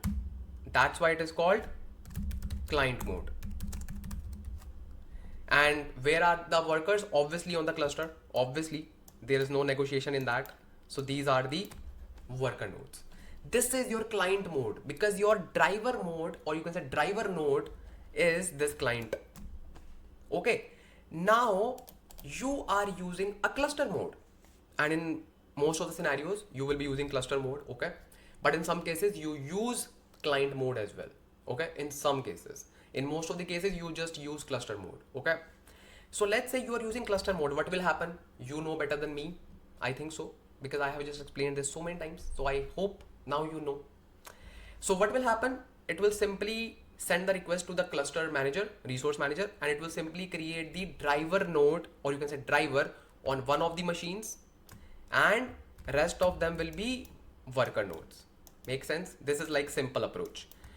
What is the difference and what the advantage, disadvantage? When should we use which one? So the thing is, see, when you are using client mode, okay, so you are running your driver in the client machine, okay. What if this client machine is turned off? Let's say you turned off this machine. So what will happen? The whole application will break. Why? Bro, this machine is running your driver program. Driver program is the heart of the whole application. You switched off the heart. How can the application survive? No ways. So that is why it is more, you can say, error prone. But what is the advantage? The advantage is when you just run your application, and let's say you are developing your application, okay, so you will be using this client mode in your development, you can say, area, in your development layer. Make sense? In dev environment. So you can simply write the code and you can actually see the output on your own machine. You can see all the logs, everything. So it is very handy when you are just working in the dev environment. But in the prod environment, it is not recommended. Why? Because just tell you one thing, this machine is not inside this network, right? This is totally different. This is different. So in the client mode, network latency will be high. Network latency will be high. And we do not want that. We want our applications to run our code really quick. So these are some of the, you can say, advantages, disadvantages. You can even Google, and now you know the concept, you can understand those things. Otherwise, if you do not know the concept, you cannot understand the things. Now, if you will be just reading the advantages, disadvantages, you can actually understand everything. Like what is the advantage, what is the disadvantage. The major ones are these, and obviously there are like a lot of advantages and a lot of disadvantages. And again, it is subject to a specific architecture, specific project, like what approach you want to use, right? So it is too subjective. I cannot say like one is bad, one is good. No, it is just like you just need to pick the right one for the right architecture, right project. That's it. Okay. See, it was so simple, so simple, so simple. Client mode and cluster mode. Let's see what do we. So let's talk about partition pruning. And I would say even before talking about partition pruning, we need to talk about pruning and partitioning independently. But let me just tell you, we should just talk about these topics together in order to understand better. So now let's talk about, first of all, what are partitions? So basically, and don't worry, I will just show you in the code as well. So first of all, let's say this is your executor, okay? And this executor will be writing your data in a repository, in any kind of repository, in any kind of data lake, in any folder, anything, okay? Because obviously whatever data you're processing, you will be, you can say, writing your data to a destination, right? Okay, makes sense. So this is, let's say, destination repository or destination location, simple. So now we do not like write all the data in one, you can say, folder. What? Yes, we do not do that. No. Instead, what we do, we create partitions. Oh, okay. We create partitions. Let's say your data frame has a column called category or department, anything. Okay. So what you will do, instead of writing everything inside this one folder, we will create independent folders. Let's say you are just creating a data frame for departments. You have IT department, so we will simply create one folder for IT, second folder for, let's say, HR, third folder for finance, and so on. Okay. So this will be independent data which is partitioned based on a column. Okay, makes sense. We understood that in partitions we simply, and by the way, this partition is not equivalent to your memory partition. This partition I'm talking about while writing the data to a destination table or destination folder, destination location. Okay.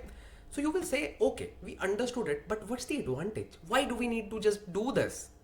Why we cannot write all the data in a folder? You can, but this is a kind of optimization technique. And what kind of optimization we get after this? So let's say this is your destination folder, okay? Or let's say destination parent folder, destination parent folder. So you want to now query this data. What you will write? You will simply write, let's say, df equals spark.read blah blah blah. You are simply reading this data, okay?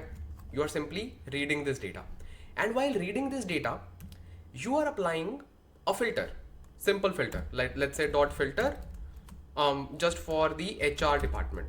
Okay, this is just a demo code, pseudo code. Okay, do not say, hey, is this syntactically right? I know it is not. So let's say you are just creating a data frame, okay, and you just want to fetch the data records for HR department only. Makes sense? Very good.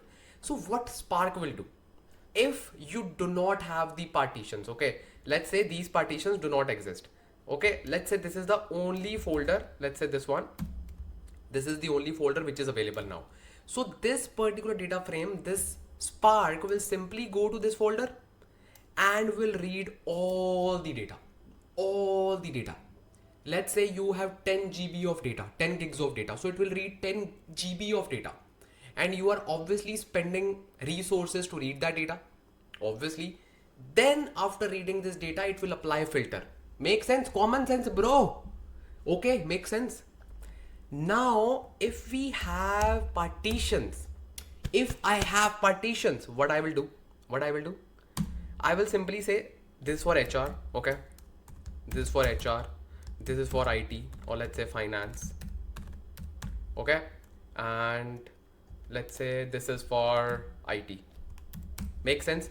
So I know, and Spark also knows that this folder is just for HR, this folder is for IT, this folder is for finance. So it will directly go to this folder instead of going here and here.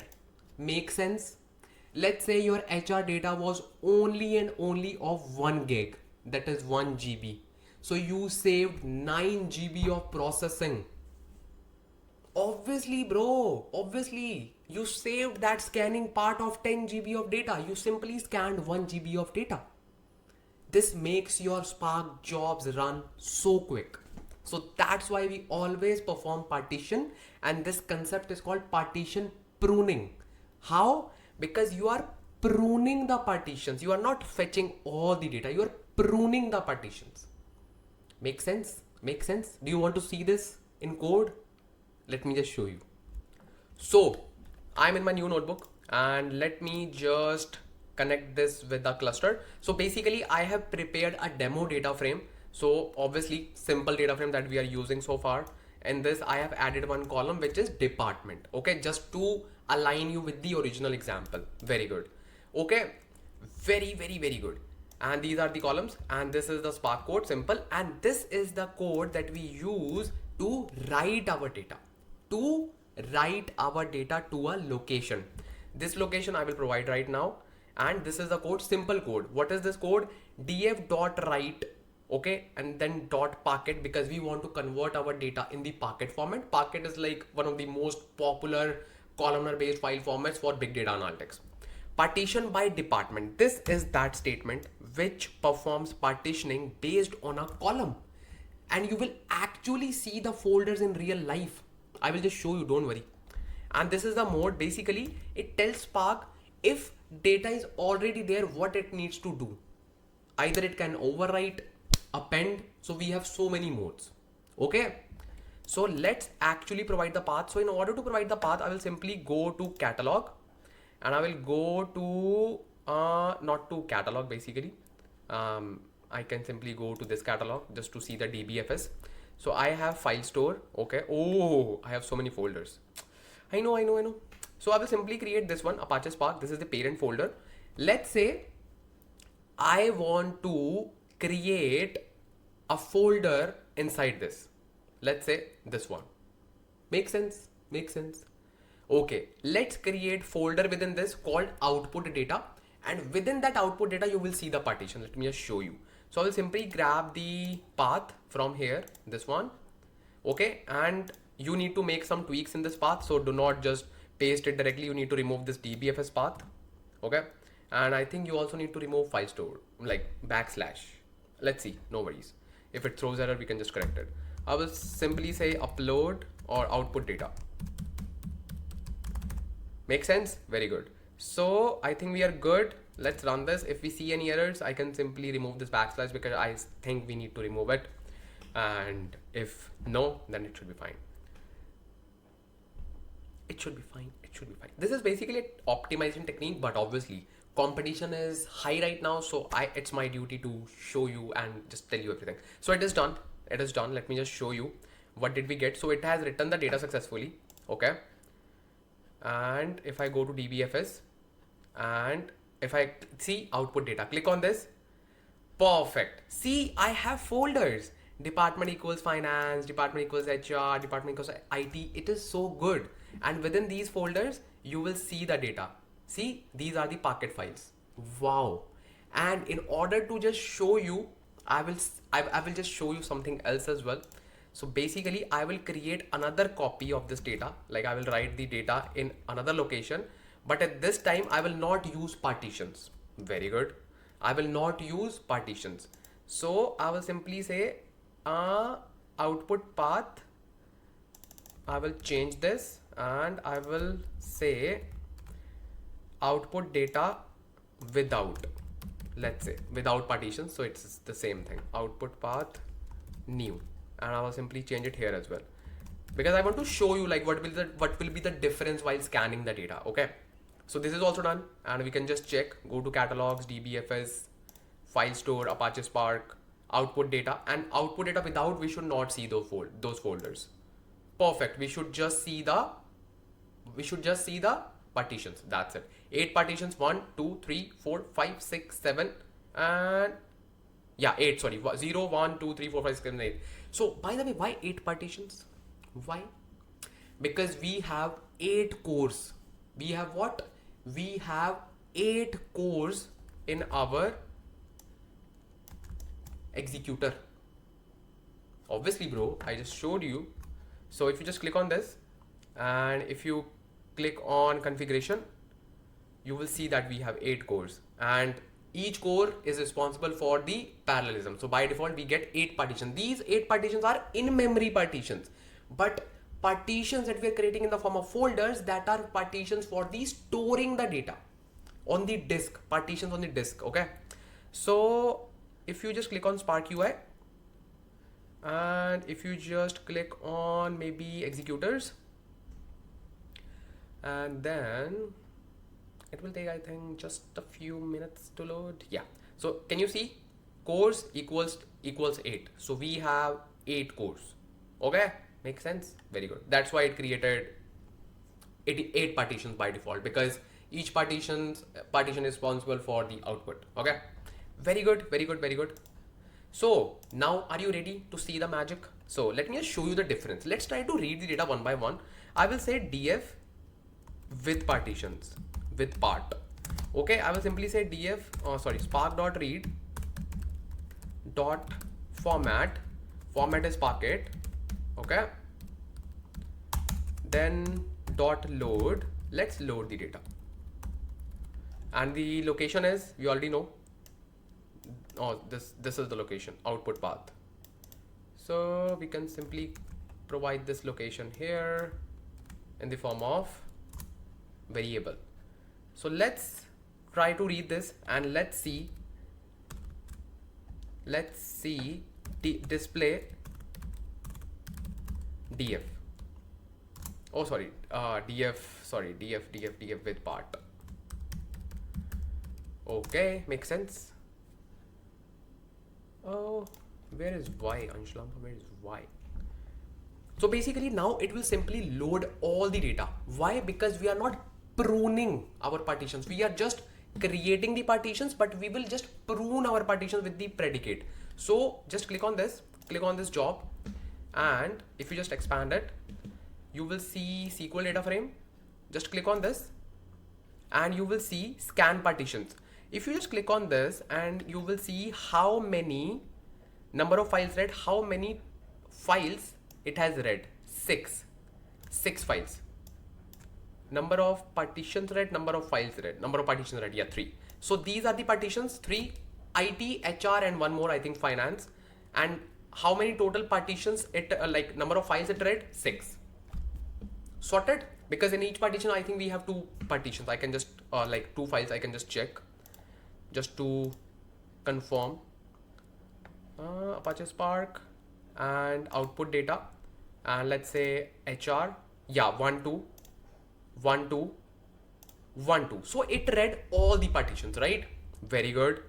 Now if I perform pruning, how? I can simply say dot filter, okay, column of department equals HR.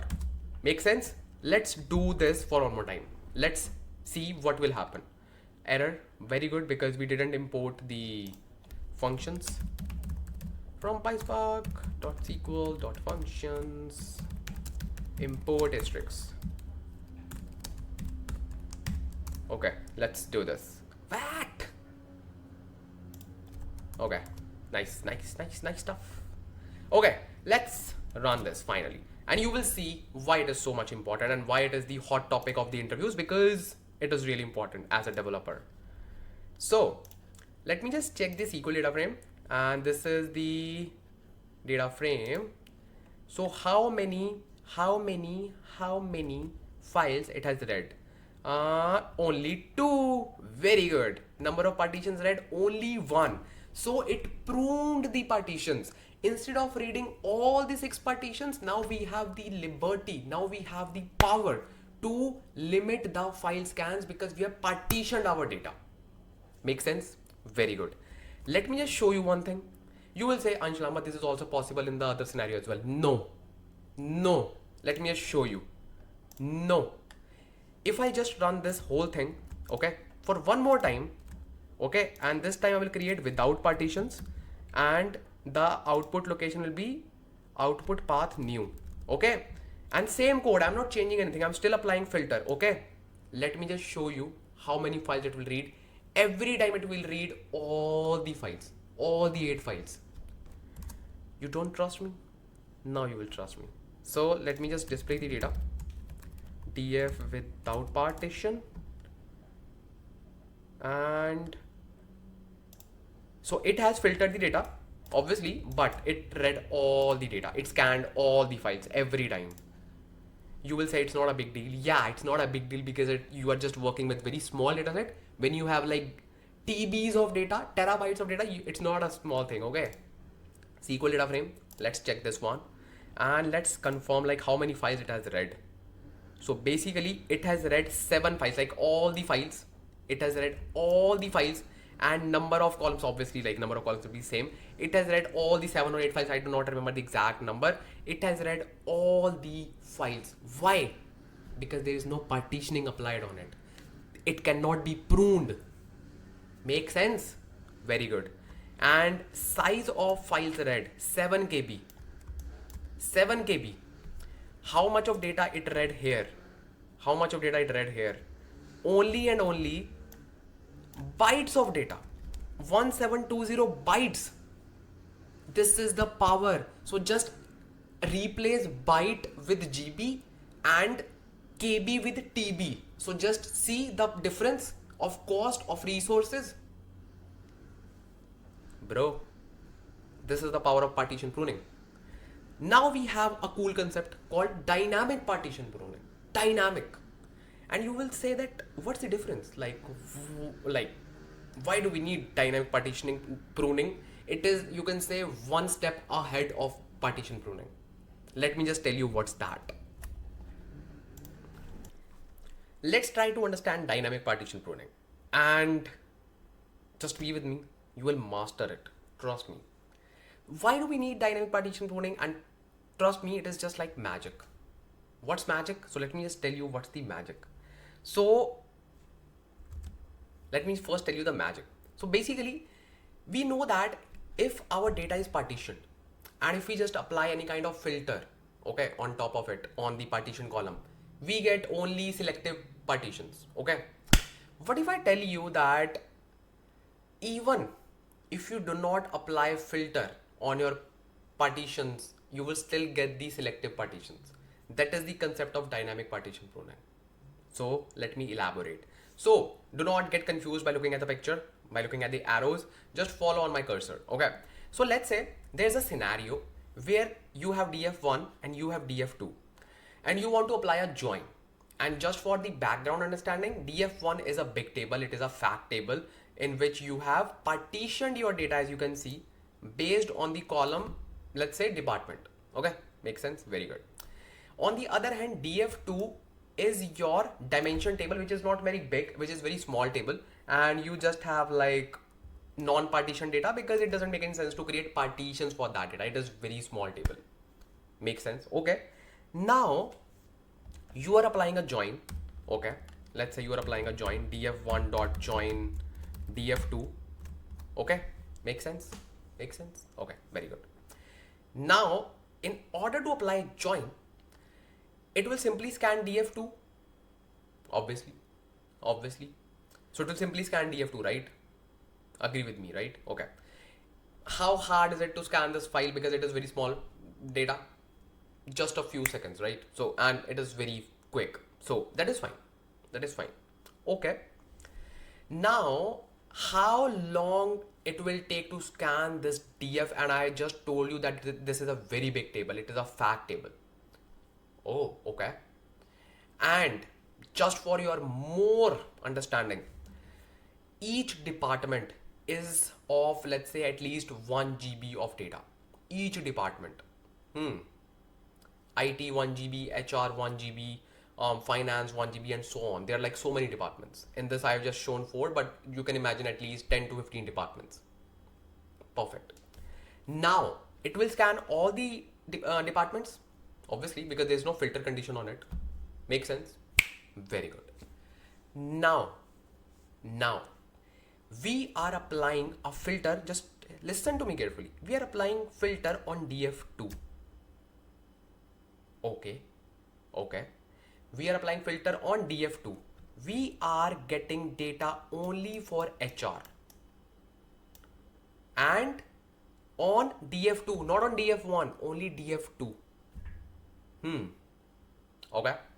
This is already a small table. It will apply filter. It will get the data. Perfect. Now, df1 will still scan all the partitions because we are not applying filter on df1. Make sense? Very good.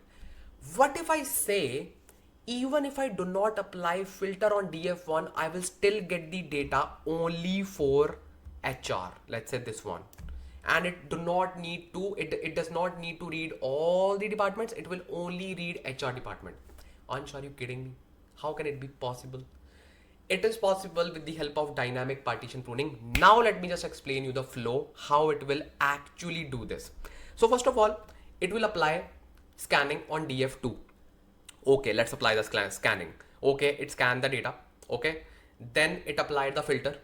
Okay, it applied the filter and it scanned the data only for the HR department. df2 is ready. Perfect. Now it will go to df1, which is partitioned, and it will apply file scan. Same thing. Okay, now before applying file scan, we will see magic. Our broadcast exchange will take place, and what it will do, it will simply forward this query, which is the result of this df2 with filter equals to HR, and it will be broadcasted here, and this will act as a dynamic filter. That means we transferred the filter from one data frame to other data frame. Now this df1 has a filter of department. Now just tell me, will it read all the departments or just only HR department? Obviously HR department. You have just seen that in the previous example.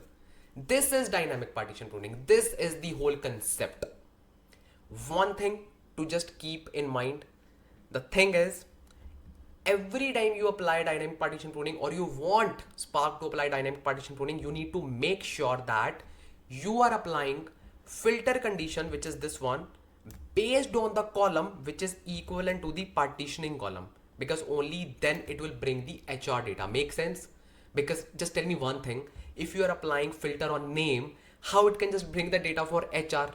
It is not possible. So you have to apply filter on top of that column, which is also responsible for the partitioning in the other data frame. That is one condition. Second condition is, you have to include that particular column in the join condition as well. I'm not saying this should be the only column involved, but this should be the part of the joining key. Make sense? I hope so. And I know you have almost understood all the things in dynamic partition pruning. Let me just show you by the code as well. You will actually feel like what we are trying to do. Let me just show you.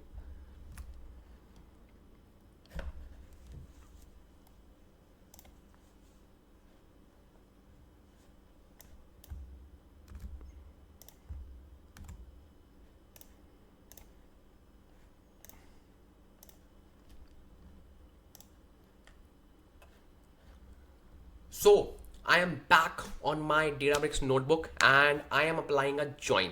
So what I am doing here, let me just show you the code first of all for joining, and let me just add a markdown here. Dynamic partition pruning. Make sense? Very good. So now what I'm trying to do, I'm applying a new data frame called df join, which is applying a join on df without part and df with part, and we know that df with part is partition, df without part is non-partition, and join condition includes this department column. See, department and how equals to inner, how equals to inner. Very good.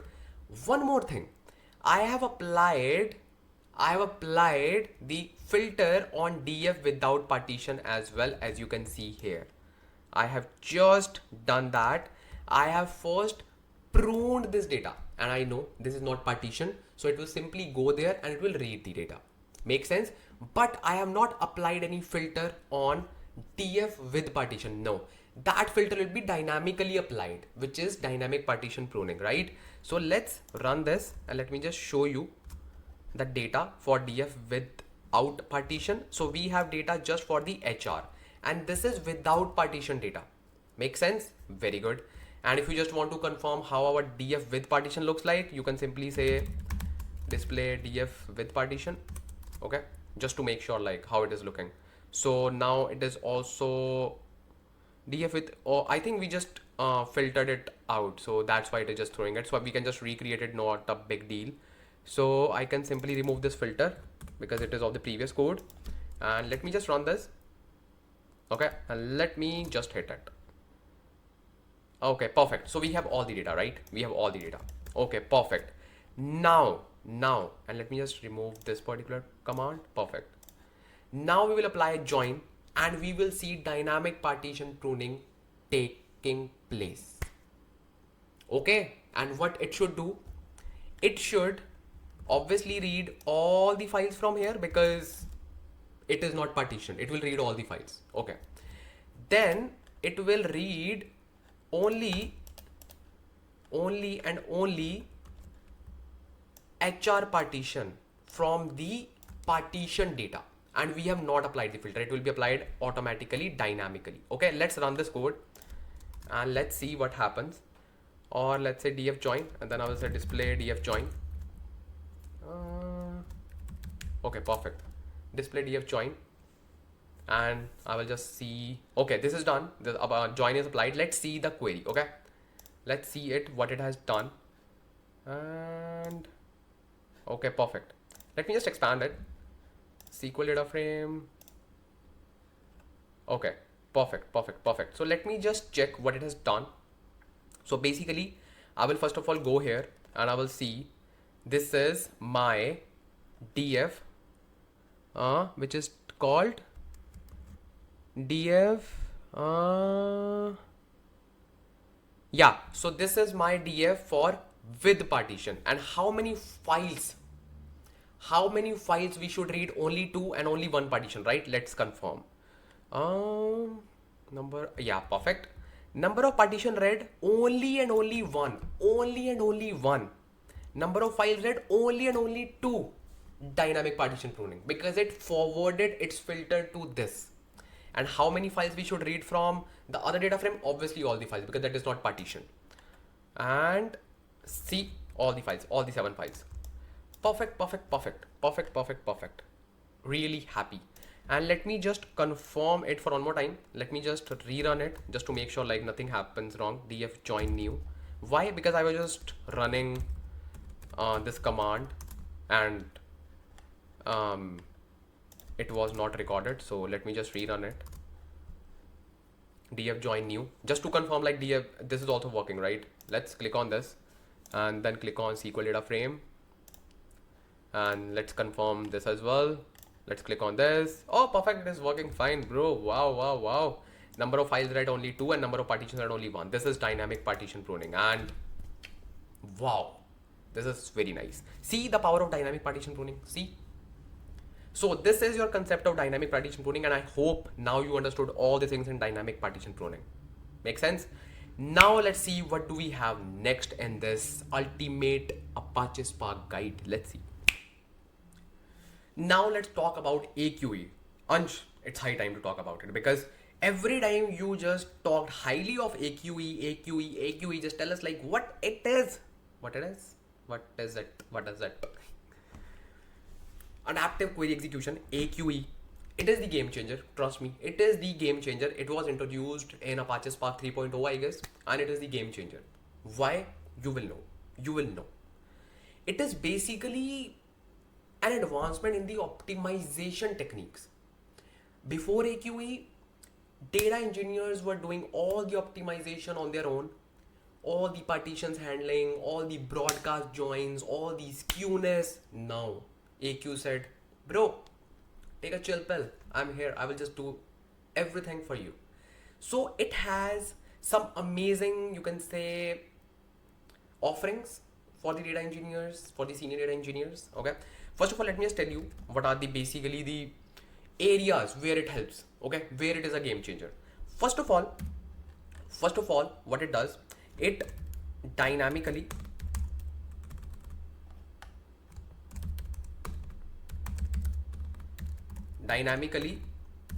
coalesce the partitions. Dynamically coalesce the partitions. What does it mean? First of all, let's cover this. Dynamically coalesce the partitions. Whenever we apply white transformation, okay, let's take the example of white transformation, because in that particular transformation we know that there will be like so many transformations, right? So what it does, it says like every time you are creating 200 partitions. Why every time? Let's say I'm just performing df.groupby on a column. Okay, every time I will get 200 partitions, right? It is saying, bro, what are you doing, man? Why you need 200 partitions? So it will simply coalesce these partitions, maybe to just 10 partitions. Maybe to just 10 partitions. It depends upon the size, but maybe in most of the cases you can say that, okay, it can just coalesce the partition to just 10 partitions. Because it says why you are just increasing the overhead, because more the number of, you can say, tasks, because every partition is creating a task, more the temporary objects will be, and more frequently your GC cycle will be running, garbage collection cycle. So it is like ruining all the performance of Apache Spark. So it says, bro, you do not need to create 200 partitions, you do not need to create more partitions. So it dynamically coalesces the partitions everywhere it finds some opportunity, everywhere. White transformation is one of those areas, because it is for sure area, because you do not need 200 partitions every time. Just take my example. I am just using few KB of data. Okay, I hardly need only one partition, but whenever I perform group by any white transformation, it creates 200 partitions for me. 199 are empty, one is the main one. But why you are creating 199 empty partitions? Why you are adding so much stress to GC cycle to create temporary objects? Why you are just indulging so many cores of my executor? I know it will be skipped, but still, why you are doing that? So it says you do not need to do that. Simply coalesce the partitions. Let me just explain you with the help of an example. So let's say you have a data frame. Okay, you have a data frame in which you have let's apply a group by. Let's do it. Let's apply a group by. So let's say you are applying a group by, okay, and you are applying a group by on department. Okay, so let's say for HR you have 100 records. Okay, for IT you have, let's say, 1000 records. For finance you have, let's say, 10,000 records. Wow, you have 10,000 records. Okay, and let's say for, like, there are so many partitions, right? You can just keep, let's say, accounts, you have, like, let's say 50 partitions. Okay, or one more, last one. How many partitions do we have in the industry? Tell me the department. Supply chain. So let's say another one is supply chain.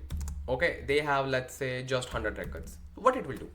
Let's draw the partitions just to make you visualize all the things. Let's say this partition is like this. Okay, this partition is like this. This partition is like this. This partition is like this. This partition is like this. Okay, Let's draw it here. This partition is like this, and this partition is like this. Okay, makes sense, makes sense. Or let's draw it here. Okay, makes sense. So what it will do, what do you think? It will obviously create 1 2 3 4 5 partitions. Who is this man? So it will simply create 5 partitions. Calm down, Ansh, calm down. What happened? So it will simply create 5 partitions for the main work, obviously, because one partition for each department. Okay, 5 partitions are fine, makes sense. Other 195 partitions will be empty, as we know that will be empty. Okay, it will still create those, but it will be skipped. Okay, that makes sense. Now it will simply perform the grouping, and I'm just talking about without AQE. But if our AQE is enabled, what it will do, it will simply coalesce this partition, and this partition, and it will create partition like this. Let's say like this, just one. So how many partitions do we have now? 1 2 and 3, and then it will try to coalesce this one and this one as well. Why? Just to distribute the data evenly, just to have like similar size of partitions, right? So what it will do, it will end up having only 2 partitions. One is this big one, and the other one is this with IT, HR, account, supply chain. Make sense? So it will simply coalesce the partitions like all the other partitions. So this one and these ones will become one partition like this, and this IT one will become, or let's say will remain like this. Now it makes more sense. Tell me, does it make more sense? Obviously, according to me, yes, it makes more sense. So it tries to just have the partitions of similar size instead of just having a huge difference between the partition size. Make sense? Okay, very good. Let me just show you with the code as well, like how we can just see it. I have already shown you, I think. I can just show you again. Like what's the difference between AQE when it is enabled and when it is not enabled. Let me just, so let's see the code. First of all, I have written the code just to show you if our AQE is enabled or not, because by default AQE is enabled after Apache Spark 3.0, and I can even show you if I just run this command spark.conf.get spark.sql.adaptive.enable, just run this, see, true. Now we will make it false because we want to turn it off. So I will simply run this code, and again if I just run this, I should see false. Very good. So that means our AQE is disabled. Now we will see all those things which were there before AQE. Okay, very good. Let's create a data frame. Okay, let's create a data frame, and let's apply some transformation. Let's apply group by, df.group by, and I want to apply group by on department. Make sense? Okay, then I want to find count of name, let's say. Okay, and that's it. I will simply say display df, and I will import the functions from PySpark.sql.functions import asterisk. Let's run this code and let's see what happens, because we are simply applying a white transformation and without AQE. So I will just show you the difference basically. Click on this. Oops. Yeah, click on this and expand it. So expand it, and now simply go to SQL data frame. Okay, SQL data frame, and this is our job. Yeah, perfect. So now if you just click on scan read, first of all it read 6 records. Very good, very good. Then this is the step where it performs shuffling, right? Click on this, expand it. How many number of partitions you are seeing here? 200. By default 200 partitions. Wow. If you just check the stages, how many stages it created? It created 75 stages, 100 stages, and 20. How many it becomes? And 4 as well. How many it becomes? How many? 175, 195. Yeah, 195. 195. Can you imagine? 195 partitions are there. Okay. Then these 4, that means 199. And then this one partition. So can you just look at the time it took? So all the 100 partitions were completed in 1 second. Okay, and obviously these were empty partitions. Okay, and then it took 0.9, then 0.3, then 85 milliseconds, and 0.2. Makes sense. So in short, we got 200 partitions out of nowhere. Like obviously we know like from where, but it should not be there, right? So now, if we just enable AQE, what will happen? What do you think? So let me just show you what will happen and what I do think. And we can also see the DAG if you just want to see. If you just go to jobs and then if you just click on completed jobs, and this is the job that we completed right now. So you can see skipped all these jobs. See, this is the job that we ran just now, right? So this is skipped. So not a good thing. Let me show you the DAG as well. Do we have it? I think it should be here. Yeah, I already shown you. Okay, perfect. So now let me now enable it and let me just run it. I will simply say true and I will confirm if it is true. Okay, now it is true. Now let's do it for one more time. Run this, and let's see what will happen. Click on this and expand it and simply go to SQL data frame, and this is the job. Okay, now you will see exchange read, obviously 6 rows. In the exchange, it created 200 partitions still, but we have AQE shuffle read. It coalesced. See, can you see? AQE shuffle read coalesced. So it coalesced these 200 partitions to how many? Let's see. Only one partition. Makes sense because I just have 6 rows. Obviously only one partition is required. So it optimized the performance. It coalesced the partitions. Make sense? Very good. That is the advantage of it. That is the biggest advantage of it. And you can even see that how many things that we do have.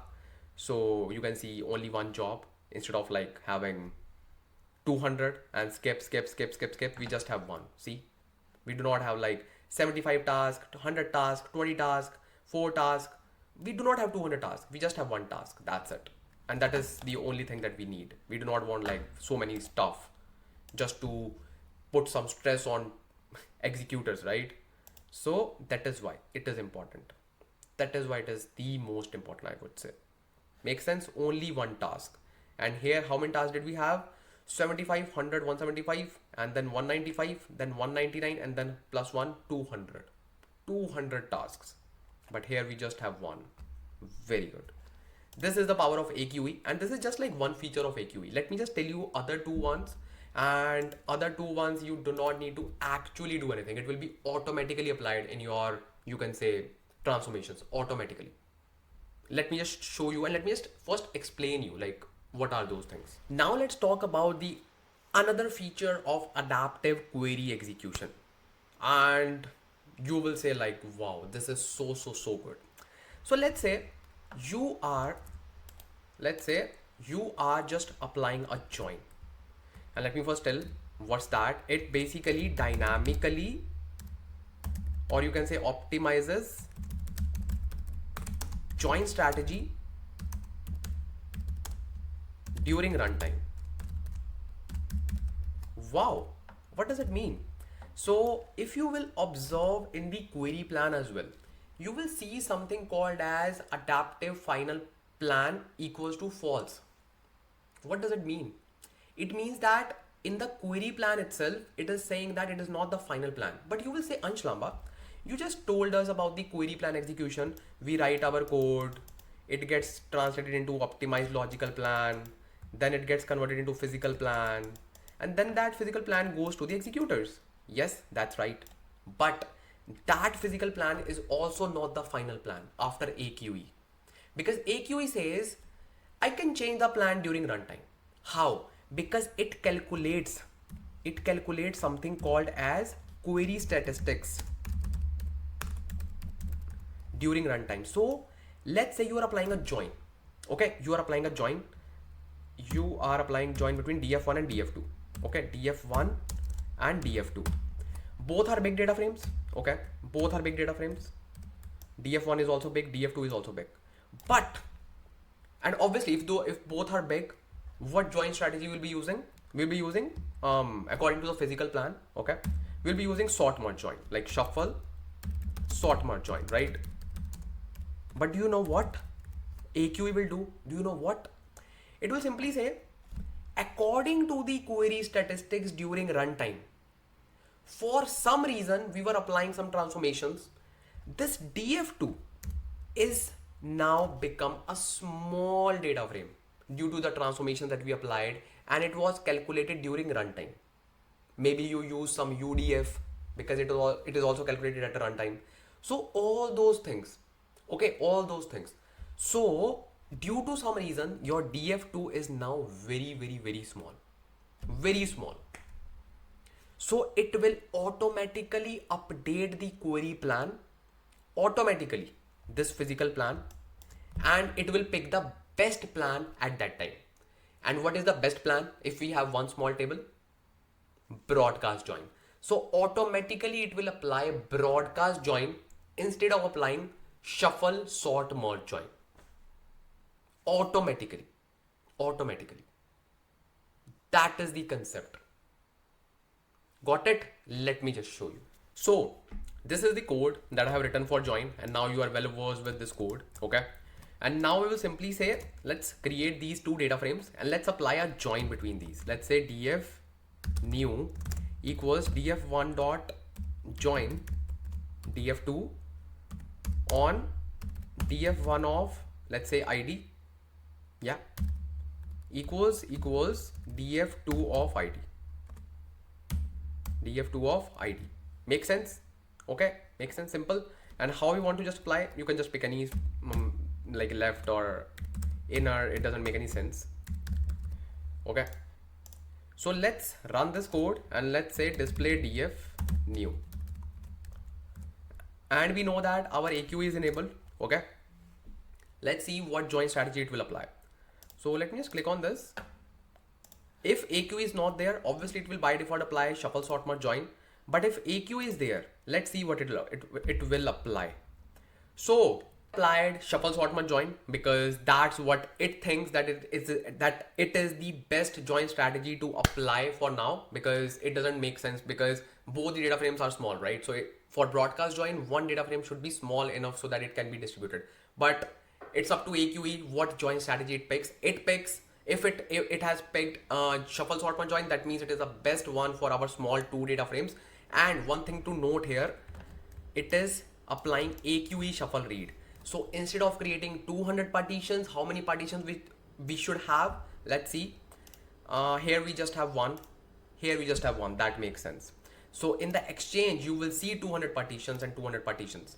But in the shuffle, it coalesced these partitions and optimized it. And it simply applied shuffle sort merge join. It applied sorting here, and sort merge join. So it depends like what kind of join it will pick according to the query statistics. It is not like if you have a small data frame, every time it will apply a broadcast join. No, it depends upon the query statistics. Make sense? Broadcast joins makes more sense when you have like one big data frame and one is like very small data frame. Okay. So this is all about AQE's optimizing the join strategy. Let's look at the third major feature it offers. Let me just tell you what's that. Do you remember this image? I hope so. So basically, remember we were just tackling skewness.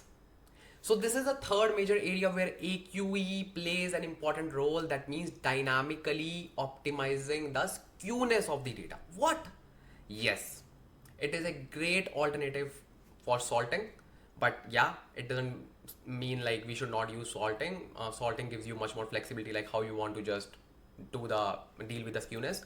But AQE also provides some support. So let's say you have skewed data. What will happen? It will simply be skewed into just one partition. So AQE dynamically breaks your partitions as well. What? Yes. So it will simply break this big partition into small partitions automatically for you. But it's not that much easy. There are some rules that AQE needs to follow. I think it's something like your skewed data should be at least 5 times more than the whole data skewness and all. So there are like so many statistics that it needs to consider before breaking the data like big partition. But yes, it does support AQE, does support skewness as well.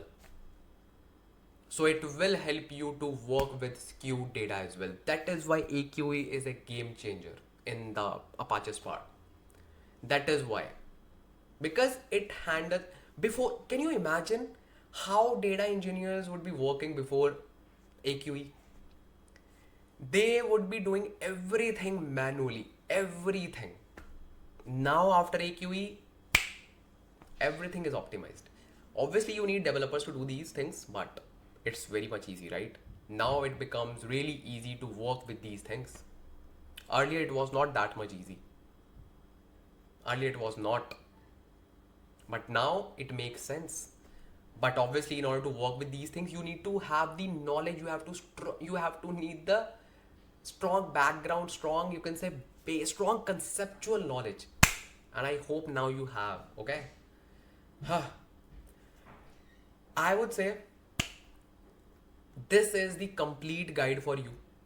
Okay, once you master all these concepts, you are all set to work with Apache Spark, because now you have like end-to-end understanding of behind the scenes. And trust me, master these things, master these areas, you will become an outlier, because these are all those things which will make you an outlier. These are those things which are not known by everyone. Are you getting my point? So I hope you learned a lot from this video. What should be your next step? As I just mentioned, you need to master PySpark coding as well. And I have created a dedicated video on PySpark coding. Simply search on YouTube PySpark Ansh Lamba. You will get the 6 hours plus course on that as well. So in total, 6 hours plus video of this, 6 hours plus video of that, total 12 plus hours of video. Bonus, what's that? I have also created one video on Spark optimization techniques as well. That is the third video that you should watch, because when you want to master Spark, you also want to master optimization techniques as well.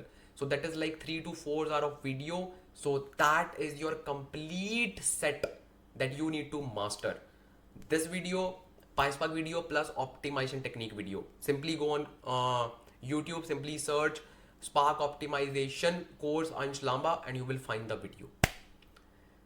I also heard that the original price of this content, like the content, like this 15 to 20 hours of content that I have just put, is like at least 50,000, more than 50,000 bucks. I just got to know this.